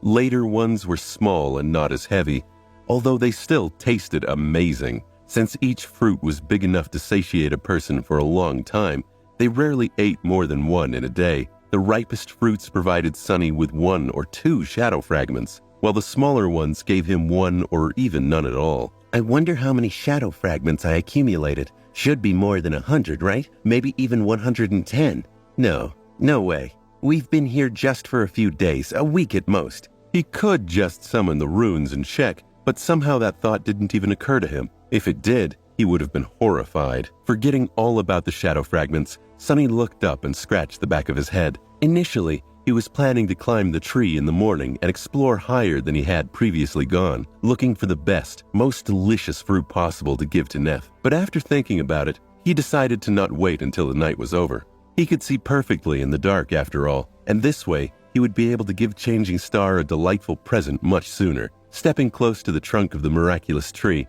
Sunny began climbing. The first stretch was the most difficult since he had nothing to grab except for small cracks and bumps on the smooth obsidian bark. Reaching the branches required a lot of effort. However, he was already accustomed to it. Moving his hands and feet almost on instinct, Sunny got higher and higher. Soon, he was already pulling himself on top of an enormous wide branch. These first branches were as wide as roads. He sat down and rested for some time, enjoying the coolness of the night air. Sunny had never climbed the soul tree in the dark before. Without the bright sunbeams falling through the leaves, it looked strangely different. The vibrant magnificence was gone, replaced with the eerie stillness. The rustling of scarlet leaves did not seem calming and tranquil anymore. In fact, it made Sunny shudder. It sounded like thousands and thousands of trapped souls all screaming in agony. What's up with me today? How can I even think of such things? What a fool. Good thing that the great tree can't hear me. Otherwise, I'd be so ashamed. Please forgive me, soul tree. Shaking his head, Sunny stood up and continued climbing. He was very disappointed in himself. After all the good things that the tree had given them, he had stupidly doubted its benevolence, its greatness, its desire to devour, always ravenous, always growing, starving, hungry, forever. How ungrateful. Why did he even begin to think about... What exactly was he thinking about? Sunny frowned, failing to recall his train of thought. Whatever. I'm here to find a tasty fruit for Neff, not practice my reasoning. Climbing higher and higher, he soon abandoned the area that they had explored before. The crown of the great tree was vast enough to form a maze of its own. The large branches grew chaotically in all directions, twisting and crossing each other with thick foliage, blocking lines of sight and making any attempt of looking for the fruits difficult and time-consuming. Still, Sonny was determined to continue. He figured that if he went really high, where sunlight was denser, the fruits would be much riper. They had never tried a fruit from the higher branches. If he could find a really amazing one, Nephis would have to change her mind and abandon her strange thoughts of leaving the island. After all, these fruits were magical. Maybe she'd even smile. Encouraged, Sonny continued climbing. Time slowly passed. After a long while, Sonny finally decided that he had climbed high enough. He wasn't sure how many hours ago he had started the ascent, but judging by the soreness of his muscles and the visibly diminished width of the branches, he was somewhere in the upper part of the tree. Stepping on one of the branches, he slowly walked forward and looked from side to side. Searching for the fruits was not easy. It required good perception and patience, and a great sense of equilibrium, of course. Falling from this height would not be a great experience. In fact, it would be his last. Carefully observing the surroundings, Sonny moved further and further away from the trunk of the great tree. The branches were softly swaying under his feet. A few times, he jumped from one to another, causing a change in the melody of rustling leaves. On the way, he noticed several hanging fruits. They looked ripe and delicious, but none of them was really special, and he wanted to find the most wonderful fruit possible. Finally, Sonny got so far that the branches grew really narrow and thin. Now they were almost the same size as those of a normal tree, barely able to support his weight. But he still did not find a suitable gift for Nephis. Sonny helplessly looked around, crestfallen. He really thought that he would be able to. Then, he noticed something strange. Some distance away from him, the branches just above the ones he was standing on were twisted downward, as though weighed down by something. However, he couldn't quite see what it was behind the almost impenetrable wall of leaves. In fact, he only noticed the anomaly because it was dark. In the light of day, the bright color of the Soul Tree's foliage would make the shape of the branches indiscernible. But in Sonny's night vision, all colors were muted, almost turning into various shades of gray. Interesting. Jumping, he grabbed onto a higher branch and pulled himself up. Then, careful not to fall, Sonny approached the leaf barrier and forced his way through. In the process, he had to enhance his strength and agility with the help of the shadow. Otherwise, he would either have had to turn back or tumbled down to his death. Finally, he freed himself from the last layer of leaves and took a step forward. Then, Sonny froze, his eyes opening wide with wonder. Everything he knew about the Soul Tree just changed.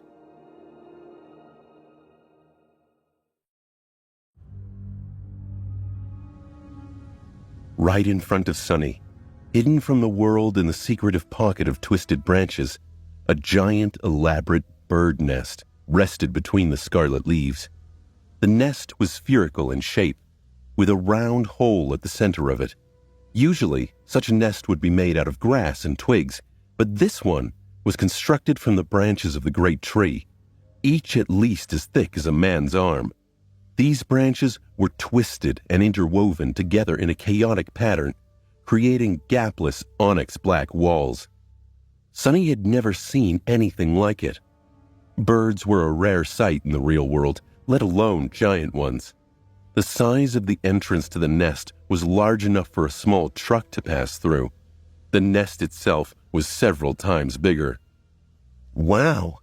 For a second, he felt a sense of fear, afraid that the giant bird was somewhere near. But then his fears disappeared. The nest looked abandoned. It was ancient and empty, some of its parts already on the verge of collapse. It was as though thousands of years had passed since anyone had been in this hidden, secretive place. The air was filled with the feeling of loneliness and desolation. Sonny figured, makes sense. If I barely managed to pass through the leaves, how would a giant monster do it without leaving a giant hole in the barrier? Sonny hesitated, caution and curiosity wrestling against each other inside his heart. On one hand, exploring ancient nests was not the best of ideas anywhere, let alone inside the dream realm. It posed great risks. On the other hand, it also could lead to a great reward. Plus, wasn't it just too damn interesting? In the end, Sonny decided to climb inside the nest to satisfy his curiosity. He had convinced himself that it was safe, following an unexpected train of thought. In his warped state of mind, Sonny was convinced that the Soul Tree was a great and benevolent being, one that protected them from the terrible threats hiding in the outside world. If so, how could anything having to do with the great tree be unsafe? Moving closer to the entrance of the nest, he balanced on the edge of the branch and tried to look inside. However, he wasn't tall enough to see anything except for the inner side of the nest's roof. Since his position was pretty precarious, Sonny decided not to delay the inevitable and jumped, throwing himself up and over the lip of the entrance. A moment later, he landed on a soft surface. The lower part of the nest was covered in a thick cushion of white, silky spiderwebs. Time had made them brittle and pliable like sand. There was also so much spiderweb around that, for a moment, Sonny thought that he had fallen into a giant white cocoon. But no, it was a nest, and there in the center of it was a... Sonny blinked. At the center of the nest, there was an egg. A giant ancient egg that was as tall as he was, gray and seemingly lifeless. As though turned to stone by the passage of time, forgetting to breathe, Sonny looked around, making sure that there was nothing, and no one, else around. But no, the giant nest was empty and silent, with not even a stray shadow hiding anywhere in sight. How fascinating. Sonny felt strangely excited. The feeling of discovering something incredible, something that no one except for him had ever seen, filled him with a deep sense of wonder and satisfaction. He had never known that there was such a side to him, one full of an explorer's passion. Let's check this thing out. Walking on the soft silk, Sonny slowly circled the massive egg and studied it. At first glance, it seemed to be made of stone. The surface of the egg was colored in various shades of gray, which were overlaid over each other, like moving clouds. This pattern was strangely beautiful, giving the egg a mysterious aura. But overall, it was just big and smooth. Sonny scratched the back of his head, then stepped closer and put his hand on the surface of the egg. Immediately, he felt a strong sense of astonishment. The egg was warm to the touch. Is it still alive? In the next second, Sonny felt a strange pull affecting his core. It was as though the egg was trying to steal his life force. He jerked his hand away and looked at the egg with dark apprehension. The damned thing was not only alive, but also capable of sucking the life out of anything that touched it. It only failed to eat his soul because of one reason. As far as Sonny knew, he was the only existence in two worlds without an actual soul core. He had the mysterious shadow core instead. That's why his life force had not been affected. Oh, that was close. Looking at the giant egg, Sonny thought about how to get back at it. The nest, without a doubt, once belonged to an extremely powerful nightmare creature. Therefore, its spawn was also a being of considerable strength. However, due to some unknown reason, that being had not been able to hatch and was left behind by its parent, destined to remain trapped within the egg for all eternity. Or at least until some unfortunate fool came close enough to feed it with soul essence and give it enough power to break free. Luckily, I'm no fool. Wait, maybe I am. His decisions have been very strange lately. He couldn't quite explain some of them, including this latest one. It was as though his thinking ability had been reduced. Whatever, I'm still smarter than a damn egg. Like a true explorer, he went where no one had gone before and made an incredible discovery. He found an unbelievably mysterious rare being, one that not a single human had ever heard of. Naturally, he had to kill it. That's what the spirit of exploration was all about, wasn't it? Summoning the Midnight Shard, Sonny thrust it into the stone surface of the egg, causing a rain of sparks to fall on the spiderwebs. The sharp blade slid harmlessly across the stone, leaving only a shallow scratch on it. Tough bastard. The egg was sturdy enough to withstand a strike from an awakened weapon. If it was that resilient, Sonny was scared to imagine how powerful the adult monster would be. It was definitely not an average nightmare creature. But then, he was not an average sleeper. His shadow flowered from his hands onto the midnight shard, turning the polished metal of the blade black and lusterless. Immediately, a cold aura radiated from the sword, making it feel sharp enough to cut the world apart. Stepping forward, Sonny raised the shard above his head and sliced down, delivering a crushing blow. Enhanced by the shadow, the dark blade bit into the stone surface of the egg and split it apart. Cracks ran through the giant stone egg as Sonny's sword plunged into it.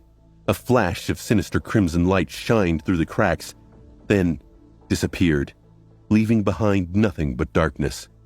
A torrent of viscous black liquid flowed onto the white spider webs.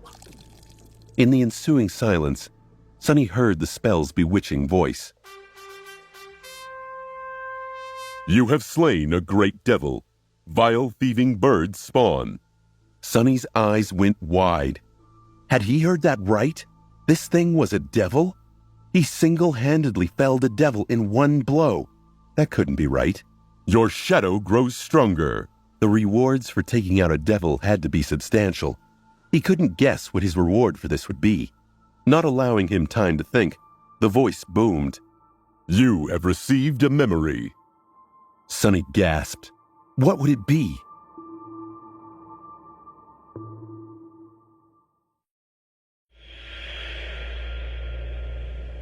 Sonny was high up in the soul tree, standing in a mysterious bird's nest he'd found. A gooey black ooze from the egg he'd cracked coated the floor, but he was more in shock about what the nightmare spell had just revealed to him. Its voice boomed in his mind. You have received a memory. Drop of ichor. Sonny shook his head. Wait a moment. This thing was truly a great devil? Nightmare creatures with 4 soul cores were called a devil, just one class below the dreaded tyrant. From that detail alone, the evil ancient egg had been potentially more powerful than the carapace demon. However, what shocked him the most was its rank, not class. The quality of most things having to do with the nightmare spell followed a similar hierarchy from dormant to awakened, ascended, transcendent, supreme, sacred, and divine. Humans had only ever managed to reach the transcendent rank. These heroes were known as saints, each wielding an unimaginable amount of power and leading humanity in its war against the nightmare creatures. The nightmare creatures, too, were different from each other in a similar fashion. With 7 ranks of power, they were, in order of growing strength, dormant, awakened, fallen, corrupted, great, cursed, and unholy. A great devil, therefore, was a nightmare creature with 4 soul cores, each one of them the great rank, which were the same in terms of power as a supreme soul core would have been if a human had ever managed to pass the 4th nightmare and rise one step above the saints. Sonny had just killed one of the most powerful nightmare creatures to ever fall by a human hand, at least as far as he knew. Victories against the great devils were rare enough to be of historic importance. He stood there, speechless. Was this really happening? What a stroke of luck to find one absolutely defenseless, yet to be fully born and weakened by thousands of years of neglect. Not to mention the fact that he was probably the only human alive to be partially immune to the egg's terrifying life-sucking powers. Wait, how many shadow fragments did I get? Sonny felt stronger. A lot stronger. He was used to receiving 2 fragments for each awakened beast he killed. Thus, it was fair to assume that a fallen beast would give him 4, a corrupted beast would give him 8, and a great beast would give him 16. Forgetting the ridiculousness of the notion that a sleeper would ever be able to slay a great beast. However, the vile thieving bird's spawn was not a beast, it was a devil. It had 4 cores, so 64 fragments? Dumbstruck, Sonny summoned the runes. In his excited state, he even disregarded the insistent forgetfulness that prevented him from doing so earlier. Shadow fragments. 196 out of 1,000. After seeing the number, he was giddy with joy at first. But then Sonny frowned. Wait, that doesn't make any sense. I had 96 fragments before coming to the Ashen Barrow. I received 64 just now. That makes it 160. Where did the additional 36 fragments come from? From the fruits? No way. We've been eating them for less than a week, one fruit a day. To get that much, a whole month would have to pass. But how could so much time pass without him noticing? Yes, his memory had been strange lately, but Sonny tried to concentrate on the discrepancy. But it was very hard, for some reason. The more he thought about it, the less clear he became on what exactly he was thinking about. What was I trying to remember? Something about the shadow fragments. Yeah. A few minutes later, he massaged his temples and sighed in frustration. I guess I was trying to calculate how many fragments I got from killing that vile egg. It's 64. What is there to think about? That is great.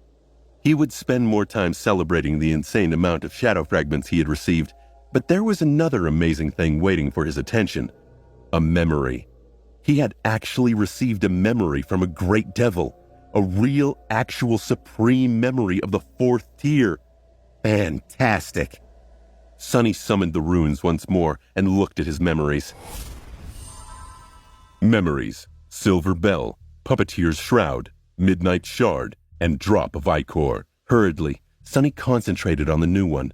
Memory: Drop of Ichor. Memory rank: unknown. Memory type: unknown. Sonny frowned, his voice sarcastic. Off to a great start. He had never heard of a memory with an unknown rank and type. How was this even possible? Did the spell really not know, or was it simply refusing to let him know? Why would it do that? But he needed to know more about this memory, so he returned his attention back to the runes. Memory description: the loathsome thieving bird was hated both by the gods and unknown.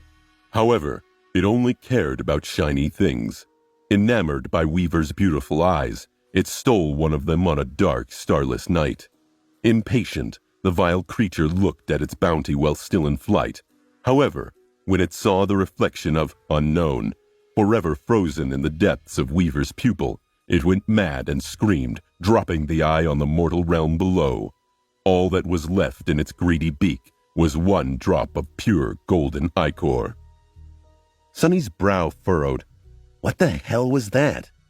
The description. What were these words that it failed to translate? He tried to forego the automatic translation and look at the runes themselves, but they were beyond his ability to translate. In fact, he had never seen runes of this type before.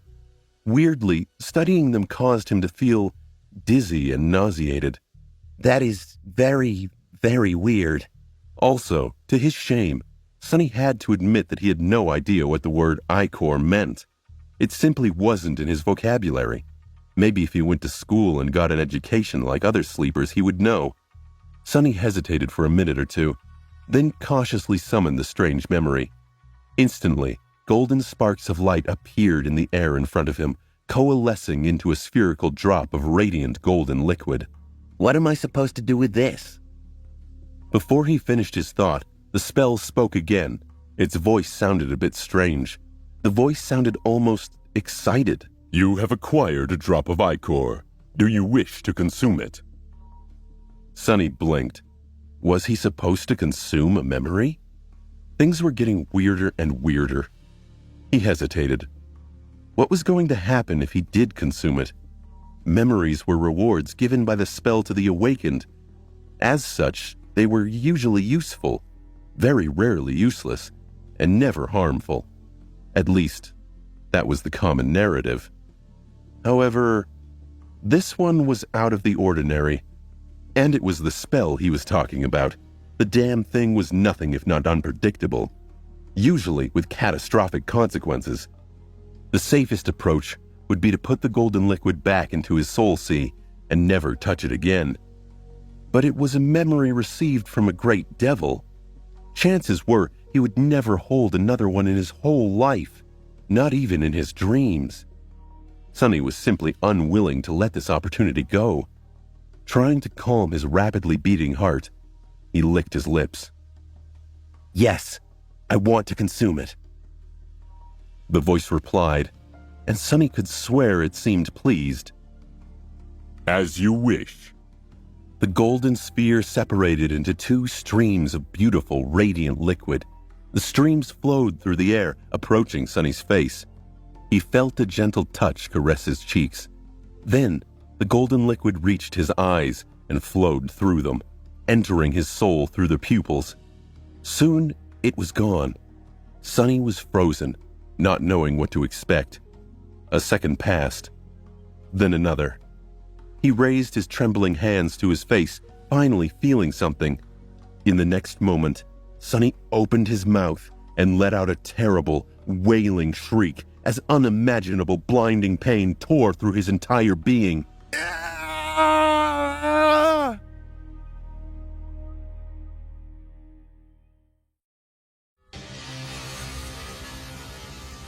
The calm breeze in the tree branches was shattered by Sonny's pained cries. As the drops of ichor entered his body, he felt as if his very blood was aflame. Sonny fell into the soft embrace of spiderwebs, screaming, his whole body convulsing in spasms of terrible pain. The unbearable agony radiated through his nervous system, his mind drowning in the endless torrent of torturous, excruciating, harrowing suffering. It felt as though every muscle, every fiber, every molecule of his body was being torn apart and reassembled only to be torn apart again. His eyes especially felt as though there were two white-hot metal rods inserted in them, making all the other pain pale in comparison. Or maybe they had become searing spheres of molten metal themselves. He clawed at his face, leaving bloody marks on it.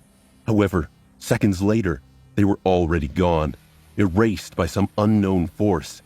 His voice was soon gone too, leaving Sonny without an outlet to express his horrible torment. The process was the opposite of the gentle rebirth he had experienced after passing the first nightmare. It was violent, ruthless, and unnatural, forcefully reshaping Sonny's body into something that it was not meant to be, that nothing was ever meant to be.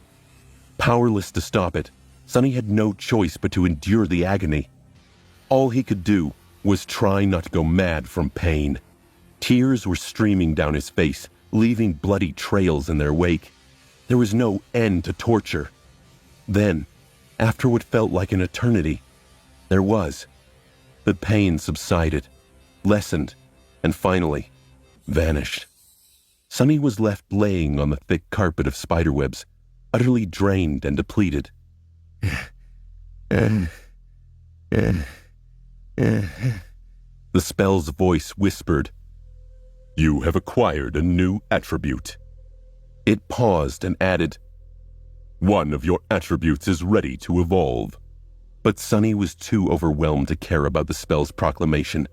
He lay there, breathing shallow, ragged breaths. Yeah.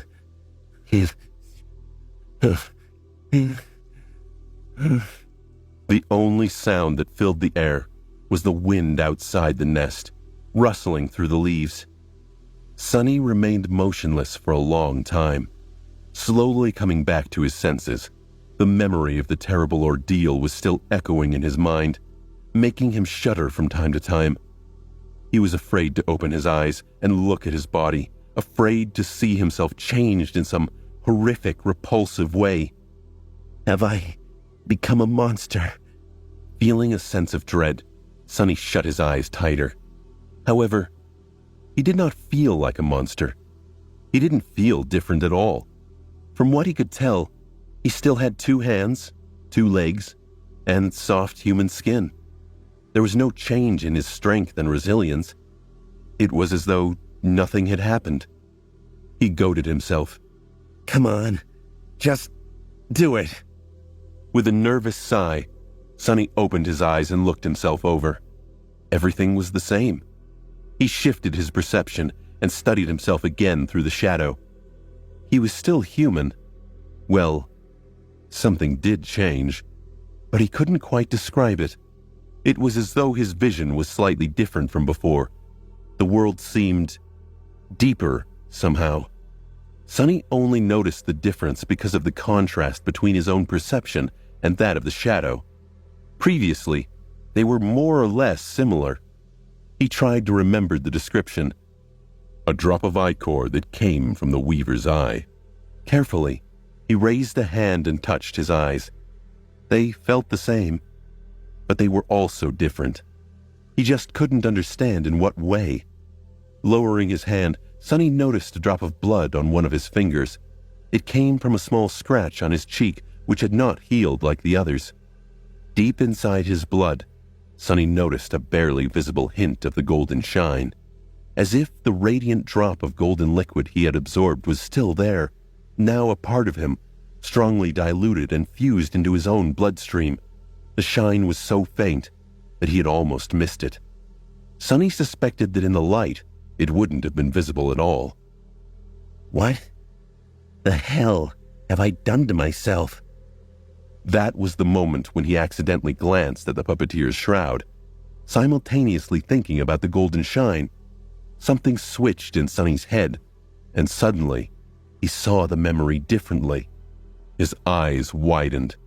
Under the surface of the gray fabric, 5 glowing embers were shining with ethereal light.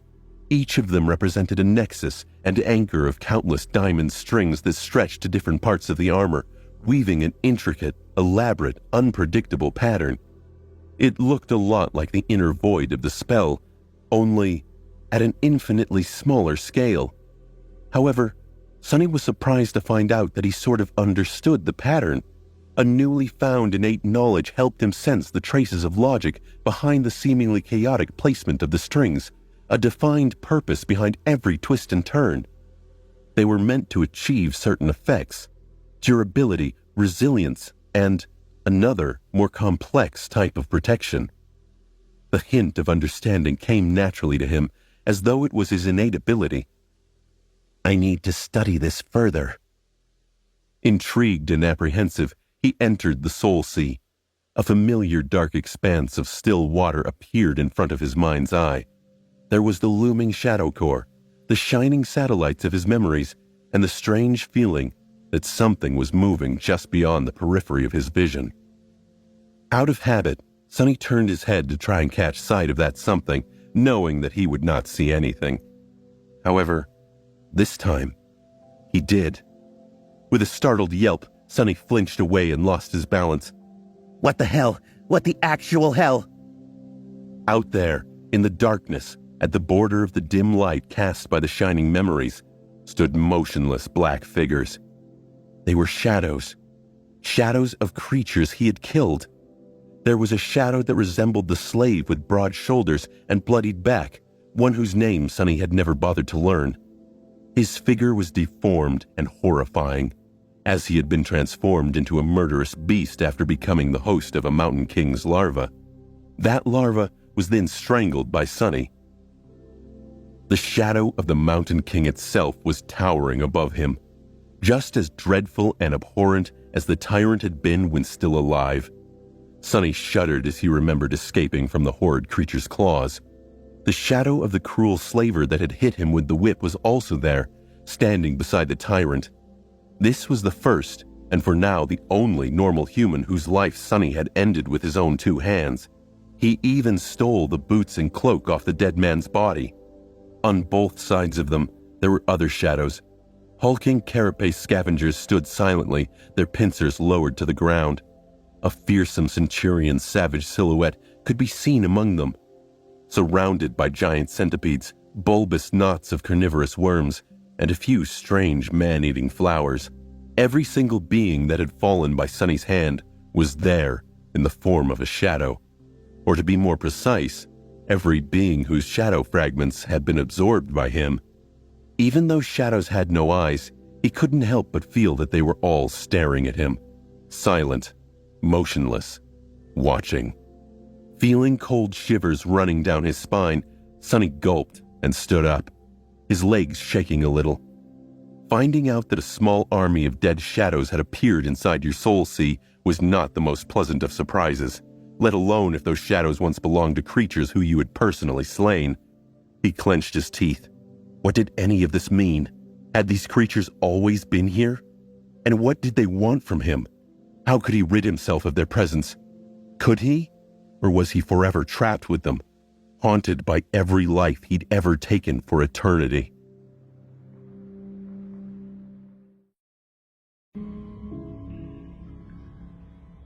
The shadows stared at Sonny, and Sonny stared at the shadows. After a while, the situation became a bit awkward.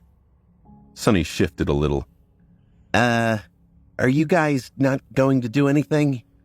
The shadows did not react, remaining as motionless and quiet as they had been from the start. As a matter of fact, he didn't see them move or show any sign of life at all.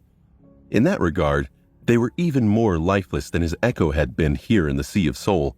Sonny scratched his head. His initial fear was slowly disappearing. At first he was scared out of his wits, but more so from being startled than from feeling an actual threat. This was his Soul Sea after all. Very few things could harm him here. Sonny was pretty sure that the shadows were not capable of doing anything, let alone attacking him. They seemed more like manifestations of some weird facet of his aspect rather than actual beings. As such, they weren't dangerous. The question was, why did the shadows suddenly appear? After briefly thinking about it, Sonny concluded that they did not appear, per se. Instead, they were always here. It's just that he had not been able to see them. But now, with his eyes changed by the strange transformation he had gone through, he could. Just like he could see the diamond strings inside the puppeteer's shroud, Sonny remembered that those diamond strings were what spurred him to enter the Sea of Soul in the first place. He should resume his investigation, assuming he was safe. Glancing at the silent shadows one last time to make sure that they would not lunge at him, Sonny frowned with suspicion and turned away. His back instantly began to tingle. Just think of them as fashionable pieces of furniture.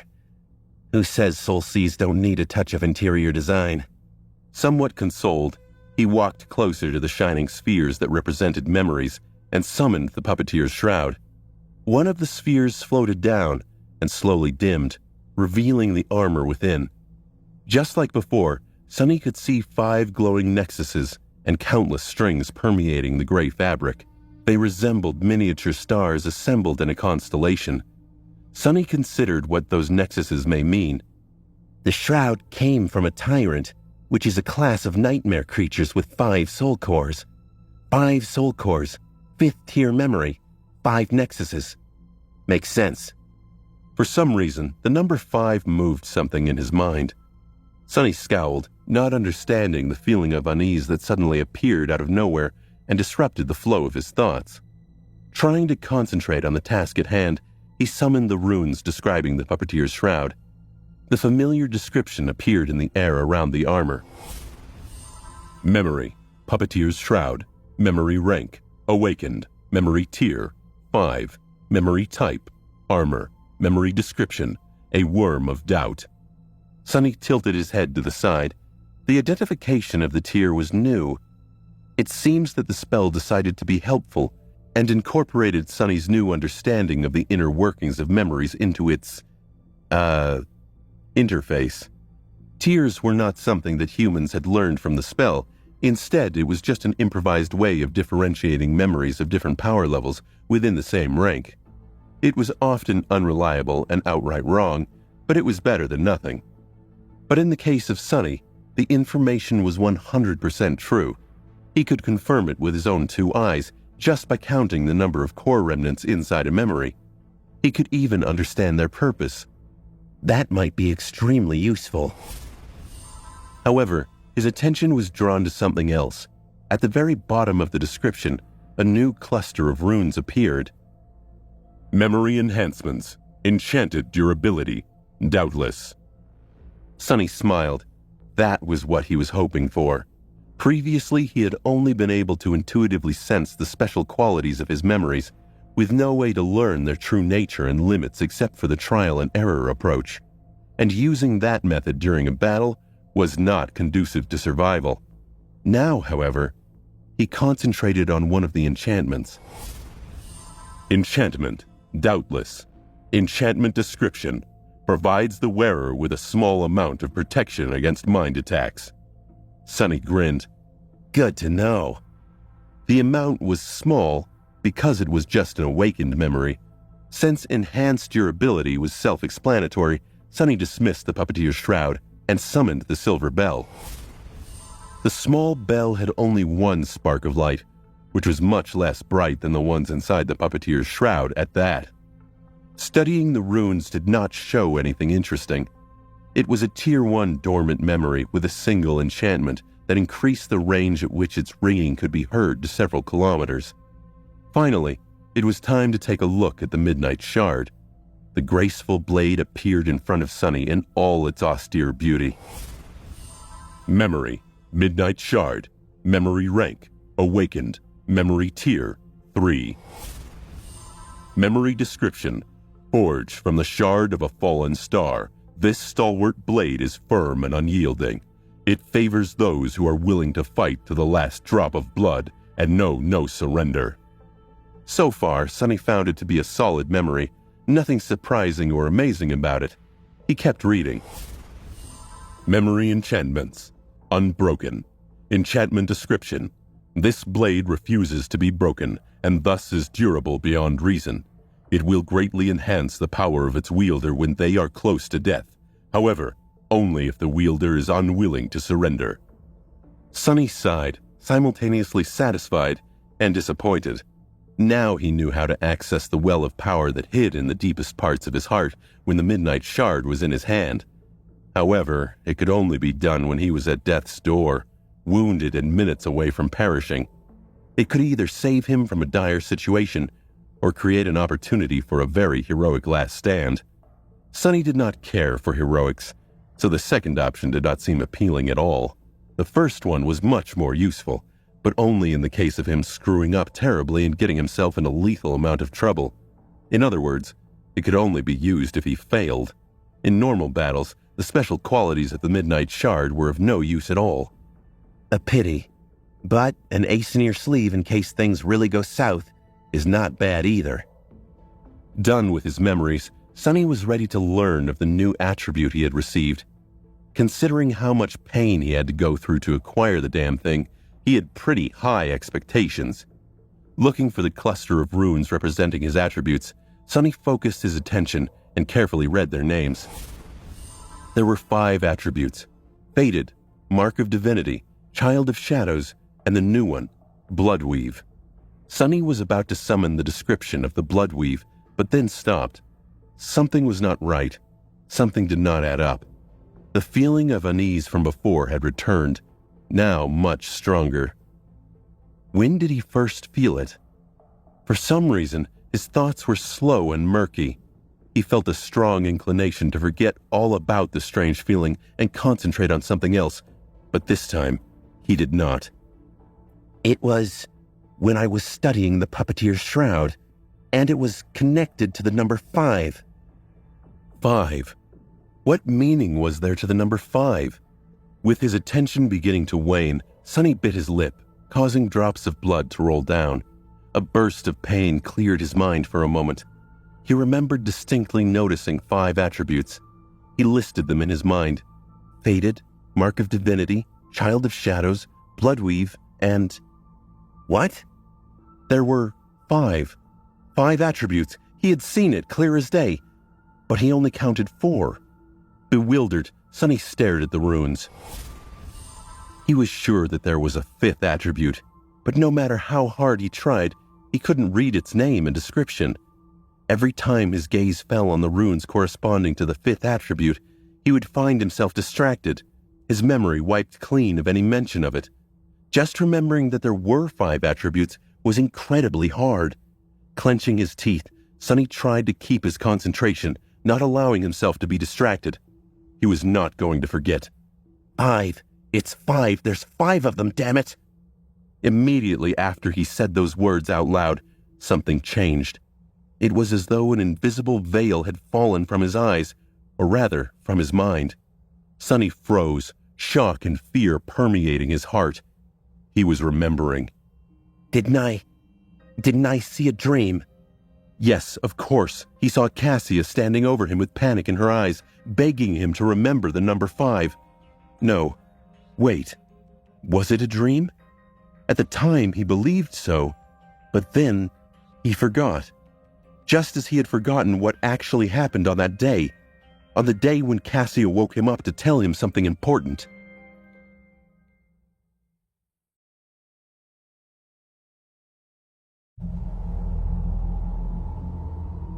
Cassia's voice echoed in Sonny's head. 5, remember 5.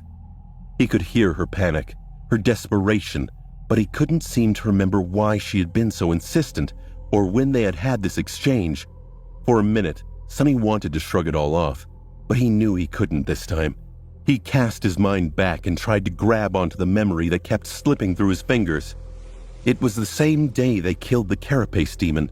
Back then, all 3 of them were utterly exhausted. After moving away from the corpse of the giant creature and finding a good hiding spot, they fell to the ground and immediately fell asleep. But they didn't stay asleep for long. An hour or 2 later, Sonny was shaken awake by Cassia, who was holding him by the shoulders. There was an expression of terror written clearly on her face. Sonny, wake up! Instantly coming back to his senses, he jumped to his feet and summoned the Midnight Shard, afraid that they were under attack.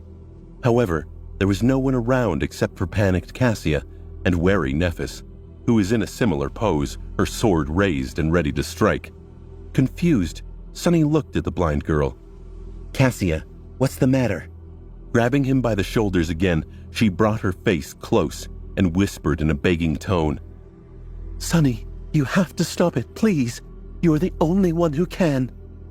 He frowned, failing to understand what exactly he was supposed to stop. Given that they'd all been asleep, he surmised she was once again reacting to one of her visions. Trying to calm her, Sonny spoke in a flat, measured tone. It's all right, Cassia. Slow down and breathe. Tell us what happened. Start from the beginning. She desperately shook her head. There's no time. I will forget soon. We all will. But you have to remember. This was strange, even for Cassia. Sonny thought, we will all forget soon. What does she mean? Not able to see Sonny's dazed expression, Cassia raised her voice. You have to remember, Sonny. 5. It's 5, remember. You have to remember, it's 5. Remember? 5. It was completely meaningless to him at the time. He concluded that the blind girl was not making any sense. Sonny carefully put his arm around her, feeling how scared she was from her shaking body. All right, Cass, I promise I'll remember. 5, right? See, it's pretty hard to forget. Nephis was looking at them with a frown, not neglecting to scan the surroundings for any signs of danger from time to time. For some reason, Cassia was only talking to Sonny, not paying her any attention. What was it that she thought Sonny could do but Changing Star could not? Hearing his answer, the blind girl calmed down a little. However, she was still terrified. Good. Remember, it's 5. You promised. Her voice sounded quieter and quieter, as though she was not sure of what she was saying. Sonny was barely able to discern her mumbling. The more complex a thought, the harder it will be to hold on to it. That's why I can only tell you this one word, the simplest thing to impart. When the right time comes, it might change things. Carefully choosing his words, Sonny pressed again. Cassia, can you tell us what happened exactly? Hearing his voice, the blind girl flinched and raised her head to face him. There were still traces of fear in her eyes, but mostly it had been replaced by confusion. Huh? Did something happen? Sonny blinked. Wasn't she the one who woke them up in a panic? Wait, why did she wake us up to begin with? For some reason, he had trouble remembering the details of the past few minutes. The conversation they had was already hazy in his memory. I guess I'm still groggy from waking up so abruptly. Lack of sleep affects concentration. Nephis cut in. You wanted to tell us something. It had to do with the, number 5. Cassia raised her eyebrows. 5? Why 5? Sonny didn't know what to say. He was going to ask the same question. I have no clue. Perplexed, he looked at Nephis, hoping that she would be able to clear the situation. Changing Star was standing a few steps away with a distracted expression on her face. Sensing his gaze, she stared at him. "Why do you have your sword out?" Sunny glanced at the midnight shard and tried to remember what had caused him to summon the memory. I'm not sure. Why did you summon yours?" Nephis looked down as though noticing the sword in her hands for the first time. An expression of doubt appeared on her face. "I don't remember." Understanding that it was pointless to expect help from Nephis, Sunny sighed and turned back to Cassia. "Did you see another vision?" The blind girl trembled. Her eyes opened wide, once again filled with fear. "A vision? Yes. I saw a vision. An awful, awful vision." Sunny looked at her expectantly. "What did you see?" She was silent for a few moments, trying to remember. A deep frown appeared on her face. "I saw a mountain of corpses, countless bodies piled on each other until they formed a blood-soaked hill, and at the top of it, a tiny black seed was floating in a pool of blood." She paused for a beat, and Sunny felt a wave of unease wash over him. "That was the past, I think, but then I saw the future. A future. It was us. Oh gods, we were... Her voice trembled, as though not daring to say something aloud. Cassia stopped. Sunny waited for a while. He watched the expressions shift on Cassia's face. She had looked terrified, but that fear gave way to a silent frustration, then confusion, and now she stared ahead placidly. Sunny's eyes flashed in annoyance. "We were what?" The blind girl turned to him in confusion. "What?" He scratched the back of his head. What were they just talking about? "You were, telling us about your vision, I think." Cassia frowned. "What vision?" To his embarrassment, Sunny wasn't sure either. He just remembered something about the number 5 and... a seed? For some reason, he felt as though that number was very important. But why? He had no idea. "I forgot." Suddenly, Nephis, who was standing nearby, lowered her hands and dismissed the sword that she had been holding, for some reason. She looked at them with a bit of confusion. "Why are you guys awake? We need to rest.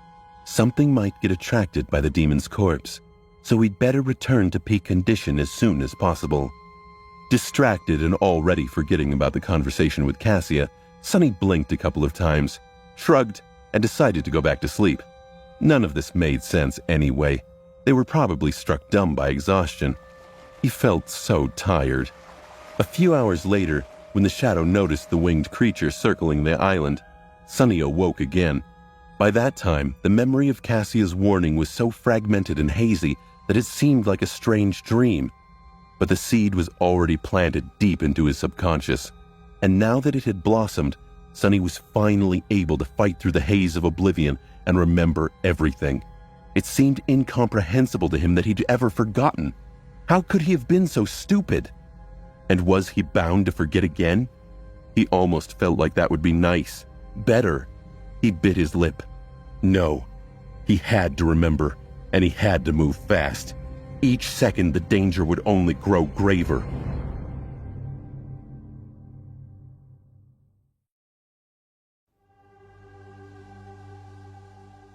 Sitting inside the vile thieving bird's nest, Sunny frowned and clenched his fists. Something unnatural had been happening to them ever since they came to the Ashen Barrow. Now that he had remembered Cassia's warning, it was apparent that their minds were affected, making them forgetful and easily distracted. Even now that he knew about it, thinking straight was strangely hard. It took all of his will just to keep the knowledge of the anomaly in his memory. The events of these past few days were still hazy. Remembering something else, Sunny closed his eyes in frustration. Had they really spent mere days on this island? The number of shadow fragments he received from eating soul tree fruits suggested otherwise. It was quite possible that as much as a whole month had passed since the first time they ate them, and their minds were corroded a bit more with every day that passed. Pretty soon, there would be nothing left of them at all.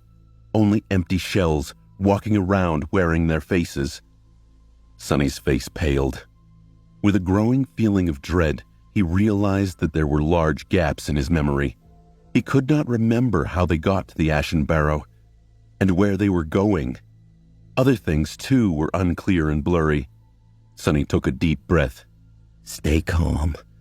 Despite how compromised his memory was, there were still ways to understand what was going on, and then maybe undo it. After all, he was able to remember Cassia's warning. That meant that their memories were not gone, just obfuscated. First step, resist the impulse to forget everything again. Not succumbing to the constant pull on his mind was not an easy task, but he was able to manage, at least for now. Second step, try to understand the reason why you were able to remember these things. When Cassia begged him to remember the number 5, she must have already known that he would receive a new attribute. He had noticed the existence of the mysterious 5th attribute as the result, which triggered the frightening revelation. However, why was he able to not forget about the existence of the 5th attribute altogether? What made him so special? Cassia had even said that he was the only one who could do it. Why him and not Changing Star? Sonny massaged his temples. Then, a sudden realization came to him. Doubtless, one of the enchantments of the puppeteer's shroud was providing him with a small amount of resistance against mind attacks. That's why he was slightly less susceptible to the frightening forgetfulness that infected them on the Ashen Barrow. That was the reason why he had been the last one to agree to eat the miraculous fruits. Why he had often felt that things were wrong. He was also the only one who had managed to remember Cassia's warning, even if it took him a long time. Cassia knew about the puppeteer's shroud, and that's why she had chosen him instead of Nephis. Smart girl. So, their warped state was the result of a mind attack. But who could attack them on this desolate island? The answer was pretty obvious. That damned tree. Looking down, Sonny felt cold sweat running down his back. The Soul Tree was, in fact, a colossal, ancient, and utterly horrifying nightmare creature. If he was right, then its power had to be simply unimaginable. He was afraid to even think about what its rank and class were. No wonder it was able to drain a whole area of the Crimson Labyrinth of all life. No wonder it was able to survive and thrive in this hellish place. Of all the horrors in this hell, it might have been the most terrifying. Finally, Sonny knew the reason why no other nightmare creature dared to approach the Ashen Barrow. Even the monsters were afraid of the Soul Tree.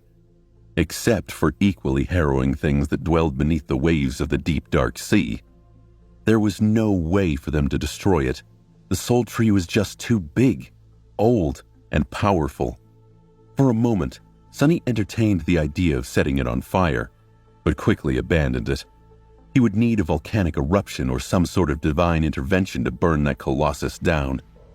So, what to do? After thinking for some time, Sonny decided not to be hasty and move forward one step at a time.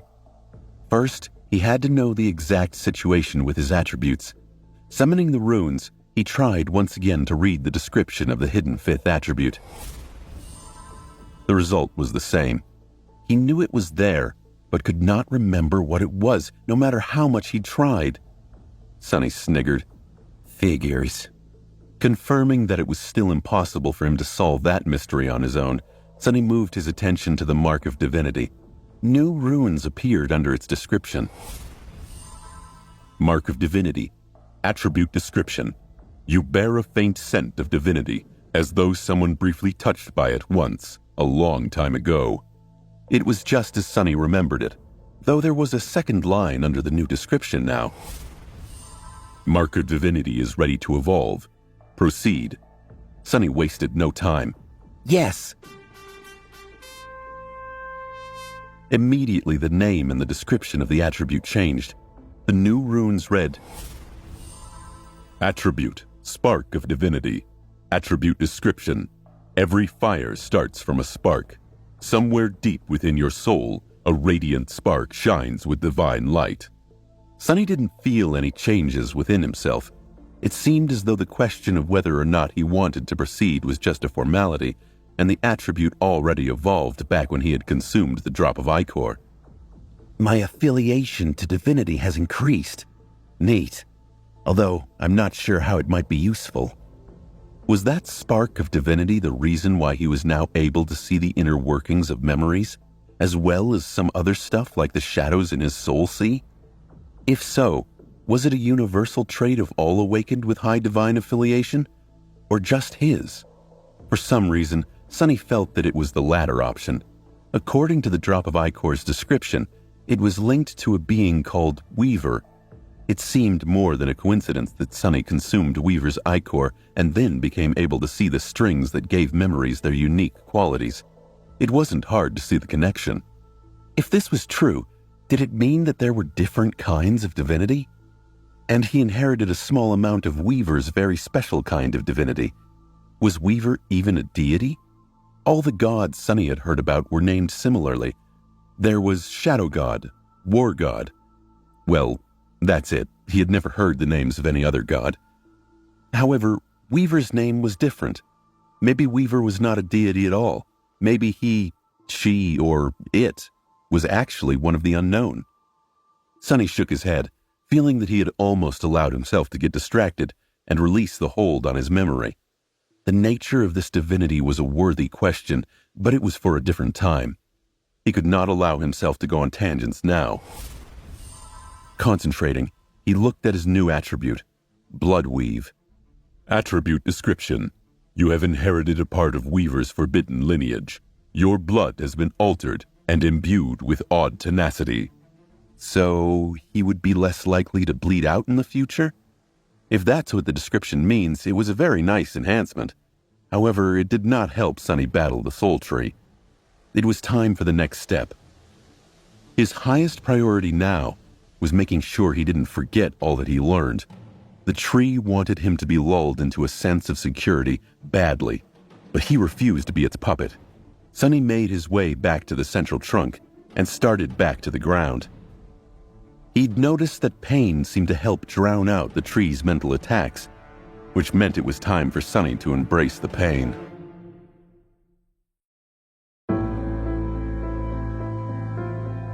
Sonny's thought process was very simple. Honestly, in the state he was in, complex ideas that went against Soul Tree's indoctrination were almost impossible to hold on to. He was already at his limits just trying to remember what had happened in the giant nest. He killed that thing, whatever it was. He stabbed that massive egg. It didn't seem to fix his predicament, but it helped. Or at least he thought it did. He hoped it did. He needed to know more about his situation. On his way down, Sonny had to bite himself several times, leaving bloody marks on his hands. Sharp pain cleared his mind for a few moments and gave him temporary relief from the constant pull of forgetfulness. Coincidentally, he was already noticing the effect Bloodweave was exerting on him. The bites only bled for a short while, quickly turning into scabs. The speed of coagulation of his blood was clearly enhanced. He also felt more energetic, his endurance substantially better than it had been before. Which made sense. The human body is a system where every part affects the other. A comprehensive improvement of one of these parts, especially one as important as blood, had to lead to a chain reaction of lesser improvements throughout the system. It seemed that he had severely underestimated the importance of his new attribute. Focus, no tangents. Gritting his teeth, Sonny concentrated on the task. He wanted to use Cassia's aspect ability to learn the truth of the hidden attribute. Her sight was different from his. Sonny could only see the information provided by the runes, because it was a default function of the spell. He simply accessed that information with his mind.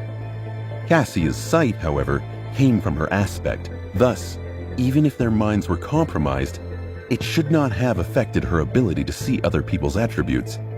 She also had a high affinity for revelations and fate. So there was a high chance that Cassia would be able to succeed where he had failed. Finally reaching the ground, Sonny shook Cassia awake. Her eyes blinked open. What is it? Is something wrong? I need your help with something. Can you look at my attribute? Cassia rubbed her eyes. What? Something is different. I can only look at my runes. I need your sight. Cassia was stunned. She stuttered, trying to figure out what to say to that. What do you mean?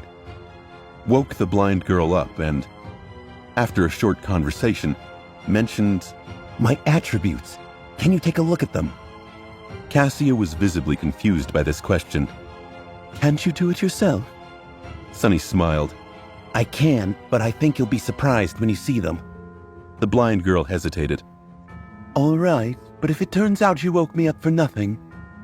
She turned to face him and froze for a moment, as though staring into his eyes. Fated, child of shadows, spark of divinity. Wait, wasn't it mark of divinity? Huh, I must have remembered wrong. Stopping for a second, Cassia shyly covered her mouth with a small hand and yawned. My memory has not been too good lately. Too much rest, I guess. Where was I? Oh yes, Bloodweave. Huh, where did this come from? Sunny forced a chuckle. This thing? From an egg. Anyway, is there something else? Cassia blinked a couple of times. An egg? Okay, if you say so. Usually the appearance of a new attribute was not something one would gloss over, but in the state she was in, Cassia's attention span was severely reduced, and her mental capacity was clouded. She just frowned for a second, then forgot all about the discrepancy. Sunny's heart, meanwhile, was beating like it was going to explode. With a fake smile frozen on his face, he waited for the blind girl's next words. They were going to decide whether or not he would be able to get to the bottom of things. With an absent-minded smile, Cassia said, My mom makes the best eggs. What were we talking about? Right, your attributes.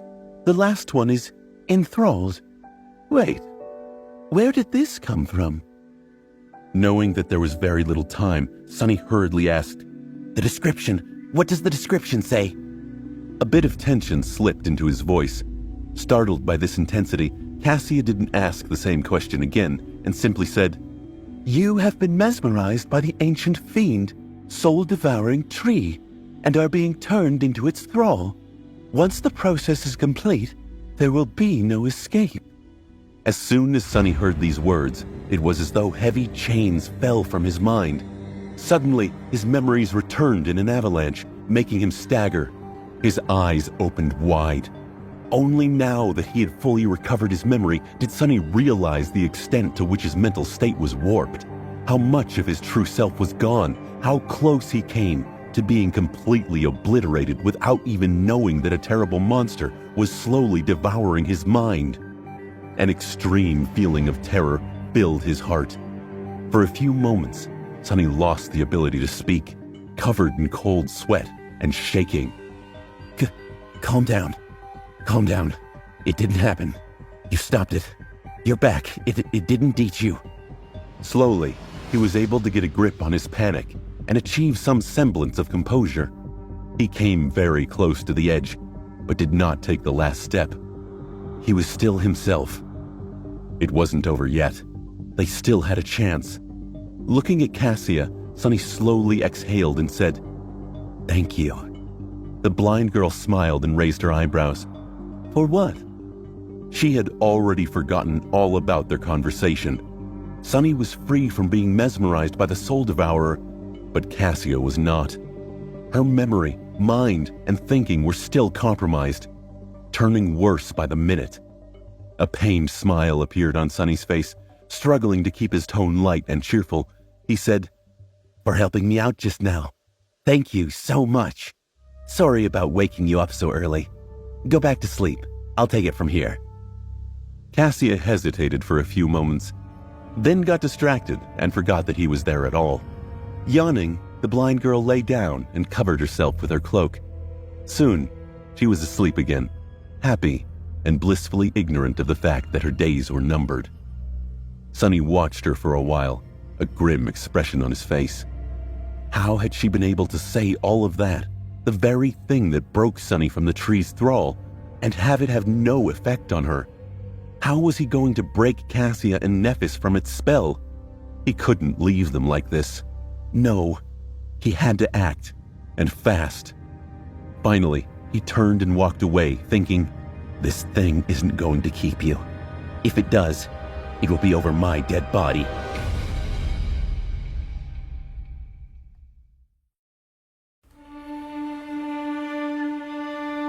Nephis was still at the western edge of the island, gazing over the receding black waters. It seems as though she barely moved since the last time Sonny saw her.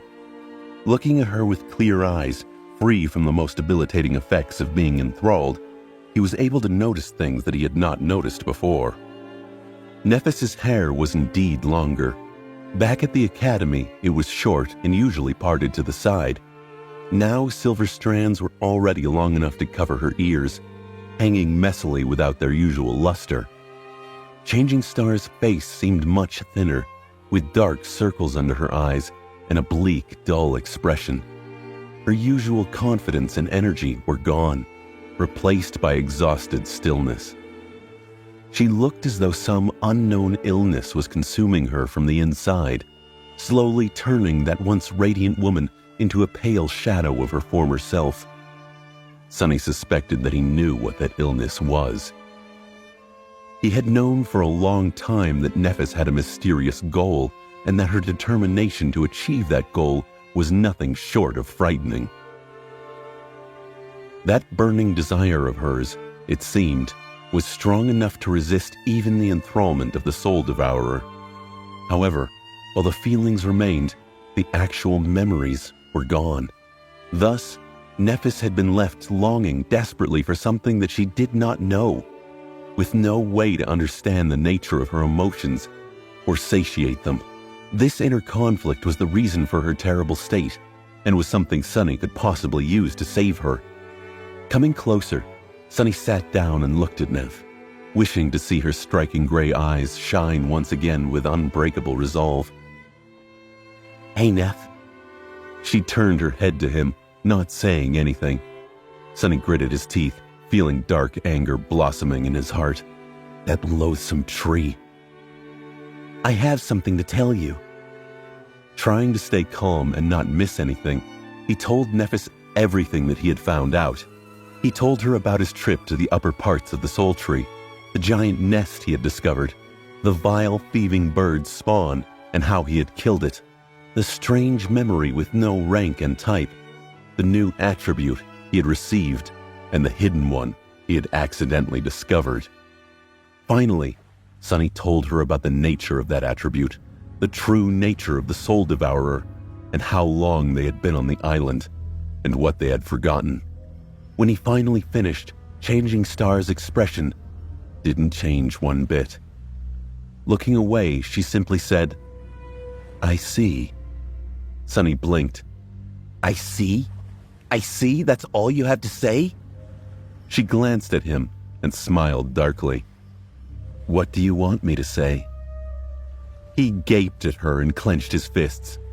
"Wow, how horrible. Good job, Sonny. Say something at least. Is it so hard to behave like a human?" She turned away, not answering.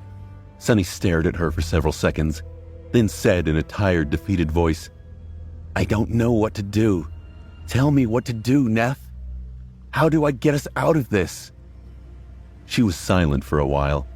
Sonny almost assumed that Changing Star had already forgotten everything that he had told her, but then he noticed sparks of white radiance dancing in the depths of her eyes. Nephis had activated her aspect ability, using pain to stay lucid for as long as possible. Finally, she looked at the retreating dark sea and said, "We need to build a boat." Sonny blinked. "What?" Changing Star sighed and turned her face to look at him. "We've been here on this island for many weeks. Our minds are slowly being erased by the Soul Tree, turning us into its slaves forever. But the process is not complete." He nodded, listening. "What thoughts did the Soul Tree put in our heads? That it is benevolent and great, that its fruits are desirable, and that we shouldn't leave the island, staying as close to it as possible. The first two commands make perfect sense. The third, however, is not so simple." Nephis gestured at the vast expanse of black water. "From that third command, we can deduce that the effect of the Soul Tree's enthrallment weakens with range, and that if we put enough distance between ourselves and the tree, it will be broken." Sonny's face brightened when he understood Neph's logic. So there was a way. They just had to leave the Ashen Barrow and flee. not looking back until the Soul Devourer's brand was gone from their souls. However, But why a boat? Why not just run away on foot? Changing Star lowered her head and said quietly, "We'll never make it to the castle on foot. We'll drown when the sea rushes back in by dawn. I was too arrogant before to think. Well, it doesn't matter now. It will take many months to go around the crater through the labyrinth, especially now that we don't have the echo. And every day we spend there is another day we risk encountering something that will kill us without even breaking a sweat." She sighed. "We were already lucky to survive for as long as we did, but in the end, no matter how much we fought and persevered, we still encountered the Soul Tree.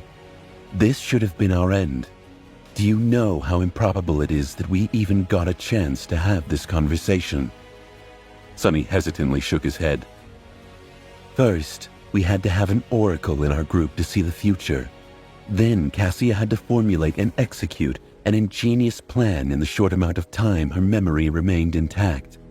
That plan was based on the fact that there was someone with an awakened armor of the 5th tier in our group. One enchanted with the extremely rare mind protection trait, no less. Awakened with the revelation affinity were few and far between. Sleepers with a memory equal to the puppeteer's shroud were even rarer. That person then had to find and kill a great devil. More incredibly, he had to receive an actual lineage memory from it. Do I need to explain how implausible this combination of events is?" Sonny slowly shook his head. Nephis closed her eyes. "My point is, if we go into the labyrinth, we will inevitably meet the next Soul Tree, and even if we miraculously manage to survive that encounter, there will be the next, and then the next. Sooner or later, we will die." She looked west where the last remnants of the dark sea were disappearing beyond the horizon. "But if we build a boat and use Cassia's staff to fill the sail with wind, maybe we'll be eaten by the dwellers of the depths, or maybe they won't pay us any attention at all. It's a gamble either way. Either we wait to die, which is the same as returning to the labyrinth, or we fight to survive. If we survive, we'll be able to travel 100, maybe even 300 miles in one night, more distance than we have covered so far." Sonny froze, stunned by that number. In all the weeks preceding their battle with the Carapace demon, they had traveled for no more than 100, maybe 100 miles, if even that, from the giant knight's statue. It was a considerable amount, especially because of how hard each step through the Crimson Labyrinth had been. To travel as much, perhaps even more in a single day, would have been incredible. But sail on the dark sea? Suddenly he felt very cold and small.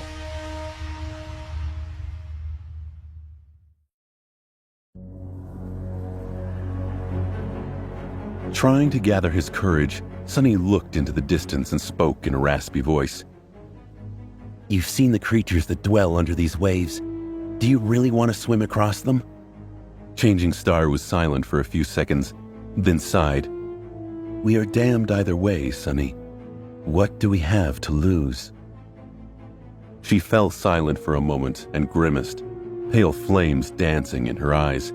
Then, in a quiet voice, she added, "We will not light any fires, relying on your eyes to guide us west. We would have to hope that Cassia's armor will protect us. Maybe it will be enough." Sonny glanced at Neff and asked, "What's so special about Cassia's armor?" She hesitated for a moment, then answered without looking at him. "It's a Tier 6 awakened memory. One of its traits is to make the wearer less likely to draw the enemy's attention." While Sonny was digesting this information, Nephis suddenly trembled, closing her eyes. She said through gritted teeth, "I'm at my limit. My mind is fading. If you have any questions left, better ask them fast." He blinked, startled. Then, knowing that there was not much time left, Sonny asked the first thing that came to his mind. "Do you even know how to build a boat?" Changing Star simply nodded, letting him know that she did. Her expression was slowly turning lost and dull again. Racing against time, Sunny frantically thought of another question. How do I convince you to leave the island once your memory is gone? Nephis looked at him, struggling to hold onto the last shreds of lucidity.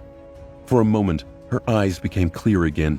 White flames ignited in their depths, illuminating her pale, beautiful face. Aster, Song, Vale. Say those words to me, and I will listen. Starting to lose the grip on her thoughts, she turned away and added, after a short pause, her voice steady and even. If anything happens, take Cassia and flee. Don't. Then the light in her eyes slowly dimmed, and soon, Changing Star was staring west once again, all memory of their conversation gone from her mind. Sunny sat by her side for some time, waiting. After a while, he shifted a little and said, Hey, Neph. She turned to him, her face bleak and full of confusion. Sunny. Oh, when did you get here? A while ago. Then he smiled and said in a carefree tone, Hey, can I ask you something?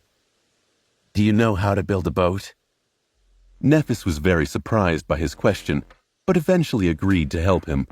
Sunny didn't tell her why exactly he wanted to build a boat, dodging the questions with practiced finesse. His flaw was not making things easy, but with the state Neph was in, persuading her was not very hard. Manipulating her felt a little strange, but explaining everything once again would have taken too much time, not to mention that he wasn't sure that it would work again. And there was not much time left. With every hour, their condition worsened. Even Sunny was having trouble keeping his lucidity intact. Every time he felt that his mind was beginning to slip, he had to inflict pain on himself to get a few moments of reprieve. Even so, his thoughts were slow and fragile. Keeping them together was taking a heavy toll on him. They had to flee the island as soon as possible. Sunny was determined to be ready by the time the Dark Sea returned. Turning away from Nephis to not let her see the pained expression on his face, Sunny bit into his hand once again. Feeling the bitter taste of blood on his tongue, he let the wave of pain clear his mind and blinked, amused at the irony of the situation. He was gnawing on himself to prevent himself from being eaten. What a funny contradiction. Hiding his bleeding hand behind his back, Sunny turned to Neph and asked, So, how are we going to make the boat? She thought about it for some time. Then she said indifferently, We will have to use the dead demon's carapace. We can strip several armor plates of suitable shape and tie them together with the golden rope. Sunny raised his eyebrows. The carapace demon's armor? It's made out of some strange steel. Can steel even float? Nephis glanced at him with reproach. Anything can float, Sunny. You just have to make sure that you're displacing more water than the weight of the floating object. That's how boats work. He blinked. Okay. About the sail, I think we can ask Cassia to lend us her cloak. What do you think? He blinked. Changing Star gave him a strange look.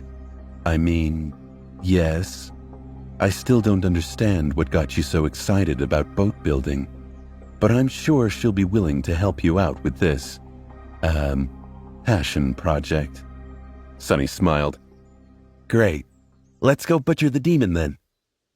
A strange sentence to say with a smile, but not the strangest one he had to say to convince Neph to help him. A few minutes later, they reached the giant carcass of the carapace demon. It was towering above them like a small hill of polished metal. After that first day, when the strange winged abominations had circled around the island for several hours, never daring to approach, nothing else had shown up to lay claim to the fearsome creature's meat. As a result, the carcass was largely intact. Strangely, the demon's corpse had not begun to rot. Only the metal of its carapace slowly deteriorated, losing its luster and shine, and then turning less and less durable. By now, its surface was marred by large patches of rust. Nephis climbed up on top of the carcass and walked from side to side, looking under her feet. Then, she gestured at several spots. These curved plates will be perfect if we can fit them together tight enough. Each one is long enough to form the entirety of the hull, leaving enough space for the three of us to sit side by side. Sonny had no knowledge of shipbuilding, so he had to trust her judgment. He wondered how hard it would be to move the massive carcass, but with everything else going on, that was the least of his worries. He could tackle that one eventually, as long as he was able to get his hands on that rope. Looking up from the ground, he asked, "What about the mast?" Changing Star scowled. "That I will have to think about." Sonny smiled. "All right. While you're thinking, I'll go fetch Cassia to keep you company." As he walked toward Cassia, the soul-devouring tree's branches shook, more than they should have in the light breeze. No, the tree seemed angry somehow. Could it know what he was doing? Sonny shook his head. He couldn't let that stop him now. Not now that they had a plan. They had to escape. And soon.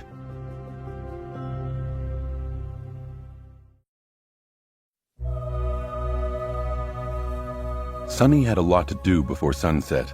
The parts of the plan spun in his head, making it ache. He had to constantly remain focused, straining his will to its limits, just to keep himself from forgetting everything. When it was not enough, he had to use pain to augment his concentration. His hands and arms were covered in ghastly bite marks. Without the blood weave, Sonny might have fainted from blood loss already. Still, with his pale face turning even whiter from exhaustion and feverish light burning in his eyes, he must have looked like a zombie. Luckily, Cassia couldn't see any of it. It didn't take much to convince her to join their strange endeavor. The blind girl's state was way worse than his or Neff's. She seemed to be barely holding on, her thoughts slow and meek. Sonny's heart was gripped with worry. Why is she affected so much more than us? Is it because we have true names and she does not? Names were anchors of one's sense of self, after all. Could it be that true names served a similar role, only in matters having to do with the spell? He didn't know. Sonny guided Cassia to the carcass of the carapace demon. Nephis was already busy stripping plates of armor from its back. Her silver sword was seemingly able to cut through the deteriorated metal, making the task not as hard as he had been afraid of. Gently sitting the blind girl down in a spot where Neff could see her, he climbed atop the dead demon and evaluated the progress of Changing Star's work. She looked at him with a frown. "Aren't you going to help? This was your idea, after all." Sonny shrugged. "Maybe later. You seem to be enjoying yourself anyway. Some people might say that it's a fun little project to chase the boredom away." She blinked a couple of times, then said, "I guess." Sonny nodded a couple of times, looking down at the spots where, stripped of armor plates, the demon's flesh was laid bare. The azure blood had coagulated, turning it dark and as hard as stone. Here and there, though, white layers of fat remained in pristine condition. "Actually, I have another project in mind." Nephis raised an eyebrow. "Oh, really?" Sonny summoned his sword and stepped closer to the gap in the creature's armor. "Yeah, I want to make a candle." Saying those words, he began to cut, separating the fat from the hardened muscle tissue. Neff blinked a few times, then looked at Cassia. "Hey, Cass, has Sonny lost his mind?" The blind girl perked up at the sound of her name. "Huh? Oh, I'm not sure. I think he's just bored." Sonny concentrated on his task, not paying them any attention. For a moment, he entertained the idea of cutting himself with the Midnight Shard's razor-sharp blade, but then dismissed it. Cutting through the puppeteer's shroud would have been hard, and he couldn't dismiss the armor in front of the girls. Well, to be more precise, he didn't want to. Sonny jumped down from the carcass with a sizable chunk of the demon's fat in his hands and landed on a pile of fallen leaves. Making a candle out of animal fat was not very hard. He just needed fire, water, and time. The wick could be made out of seaweed fibers. It was not going to be pretty, but he didn't care about aesthetics. Leaving Nephis and Cassia behind, Sonny rushed back to their camp. The sun was already high in the sky. He spent the rest of the day doing two things: watching over the process of making the candle and running around the island gathering as many fallen leaves as he could. From time to time, he would catch a glimpse of Nephis working on the boat, sometimes instructing Cassia to help her with menial tasks. From what he could see, the boat was coming along nicely. Changing Star knew what she was doing. Of course, this was only possible because he had convinced her that this was just something he wanted to do for fun. If the girls knew that Sonny was planning to use the boat to escape the Ashen Barrow, the effects of enthrallment would have kept erasing their memories of the task, making finishing it impossible. As it stood, Sonny was the only one who knew the true purpose of the boat. That's why he was forced to bear the full weight of Soul Tree's mind corruption alone. He felt as though he was about to drop dead of exhaustion. His head felt like it was filled with molten iron. His vision was starting to become blurry.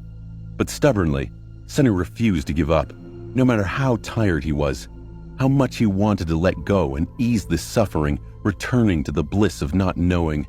He kept his thoughts on one goal, and one goal only: escaping the clutches of the Soul Devourer. Finally, with the evening approaching, the boat was ready. Looking like a walking corpse, Sonny slowly approached the demon's carcass, which was now cut open and sliced apart. It was as though a mad vivisector had visited the island to perform an autopsy on the giant and forgot to sew the poor creature back up. Nephis looked at him with concern. "Sonny, are you all right?"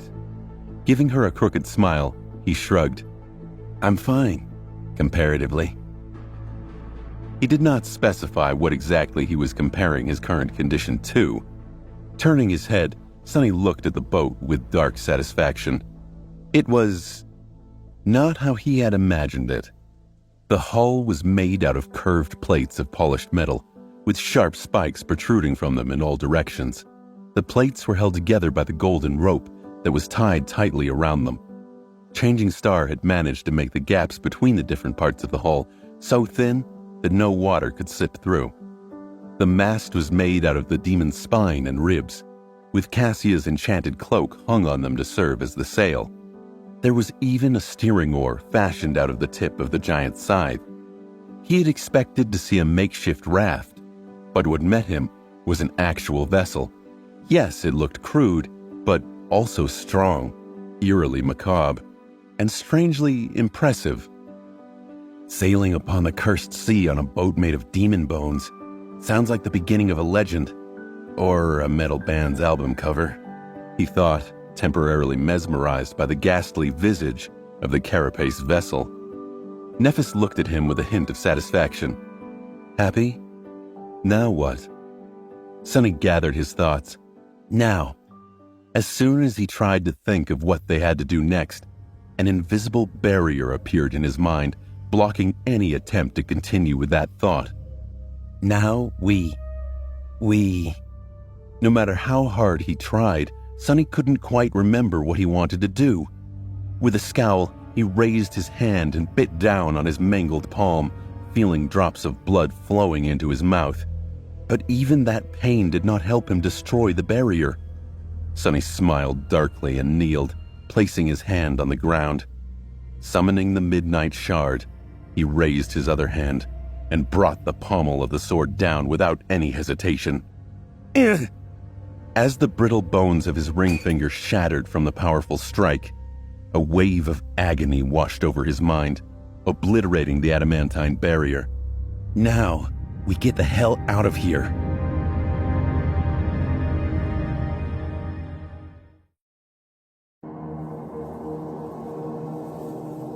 Nephis stared at Sonny, shocked by his sudden act of self-mutilation.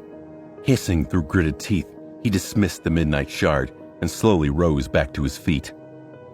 Crap, that really hurts.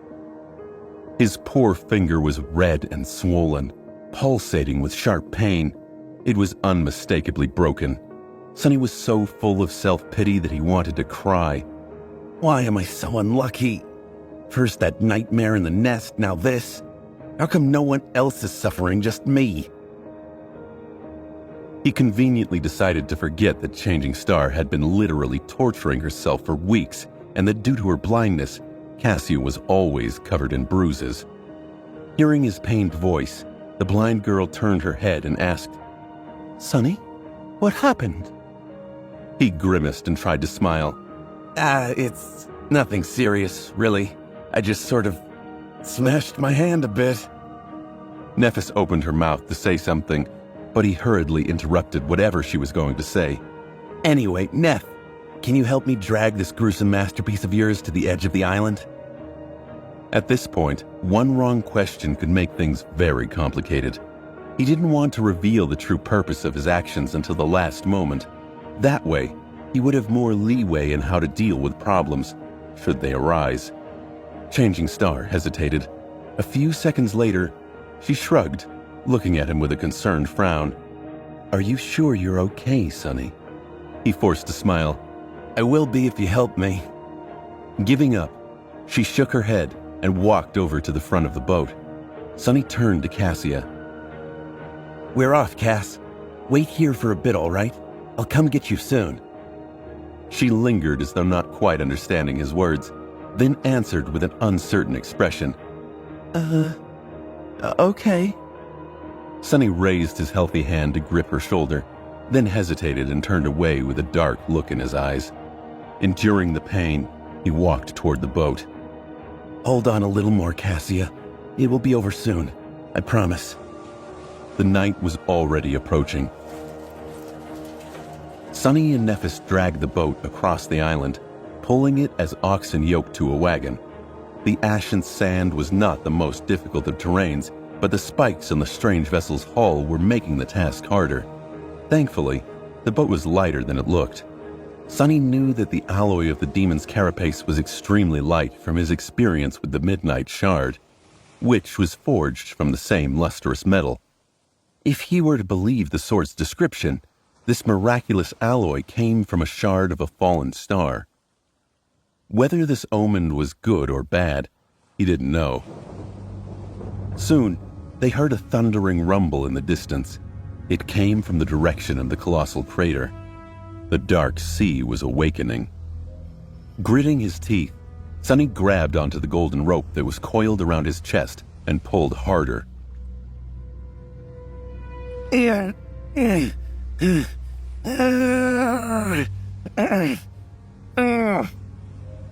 Come on, faster! The sun was just about to touch the horizon when they finally reached the edge of the island. Yeah.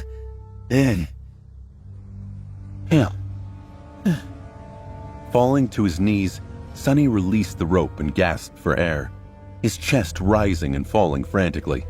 A wave of overwhelming exhaustion was drowning his senses, making it hard to stay awake. Not yet. You can't let go yet. Nephis was silent, looking at him with a frown. For once, Sonny felt glad that she was weirdly taciturn by nature. Gathering his strength, he stood up and glanced at the darkening sky. Time was running out. Turning to Neph, he strained his parched throat and said in a raspy voice, I'll explain everything once Cassia is here. Don't go anywhere until I bring her, all right? Please. Changing Star stared at him for a few seconds, then shrugged with indifference and didn't say anything. I'll take it as a yes. What else could he do? Cursing under his breath, Sonny turned around and hurried away. He had one last task to accomplish before returning for Cassia. He approached the spot where he had left Cassia. The blind girl was still there, sitting some distance away from the carapace demon's carcass and idly staring into the ground. Hearing the sound of his approaching footsteps, she smiled weakly. "Sonny?" He walked over, tired to the bone, and said, while trying to keep his tone casual, Yeah, it's me. Cassia got distracted for a moment, then asked, "Do you have a fruit? I'm hungry." He flinched, then shook his head. No, listen, we need to... "I'm hungry. Do you have a fruit?"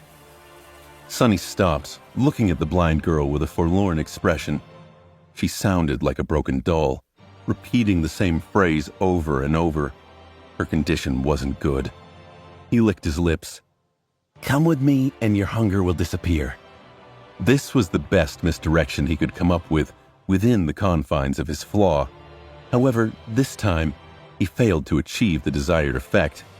Cassius smiled and said, Really? You'll take me to the fruits?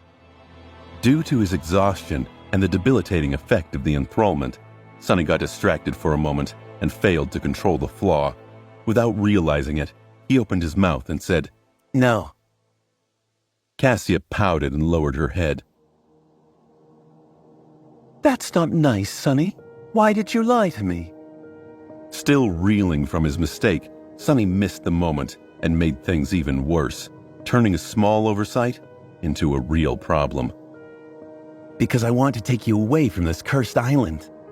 As soon as the words left his mouth, Sonny froze and opened his eyes wide, refusing to believe that he had just messed up that badly. However, the damage was already done. Cassia turned to him with a deep scowl. Take me away? But I don't want to leave. Why would I leave the Soul Tree? Sonny silently cursed and shouted, abandoning any attempt to control himself. Because that thing is evil.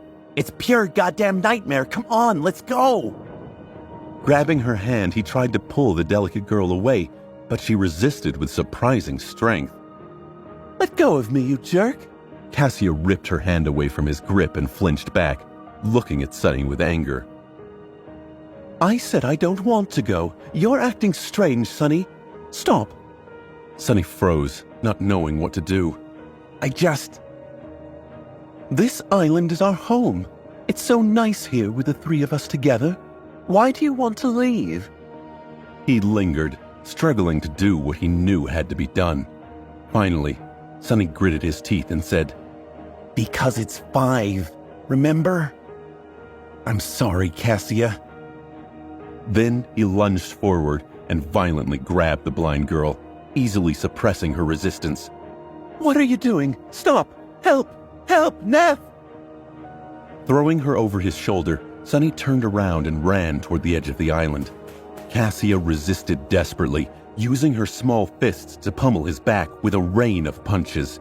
Despite the fact that she had never taken part in battles against the nightmare creatures of the Forgotten Shore, she was still considerably stronger than a normal person. All those soul shards Changing Star had shared with her gave Cassia enough strength to make Sonny feel every strike. It wasn't enough to seriously injure him, but more than enough to hurt like hell. I'm sorry. I'm really sorry, Cassia. Deeply disturbed, Sonny tried to block out Cassia's desperate screams and rushed to the boat. His forehead was covered in cold sweat. As the last glimmers of light were disappearing from the sky, he finally returned to the edge of the island. The ghastly boat was silently standing on the sand, just a few feet away from the restless black water. Changing Star was resting just in front of it, raising her head to look at the source of the commotion. Neff, help! Sonny's gone crazy! Nephis slowly rose to her feet, her indifferent expression radiating coldness. She slightly outstretched one hand. Shit. Wait, it's not... Before he could finish the sentence, the silver sword appeared out of thin air, aimed at the ground. For now. Explain yourself. Changing Star's voice was even and calm, but Sonny could feel the hidden threat in it. Suddenly, he saw her in a new light, or rather, in an old one, as a potential enemy. The idea of facing off against Nephis sent chills running down his spine. He had almost forgotten the feeling he got back in the academy, watching her wipe the floor with most of the sleepers in their batch. He had almost forgotten that she, too, was a monster.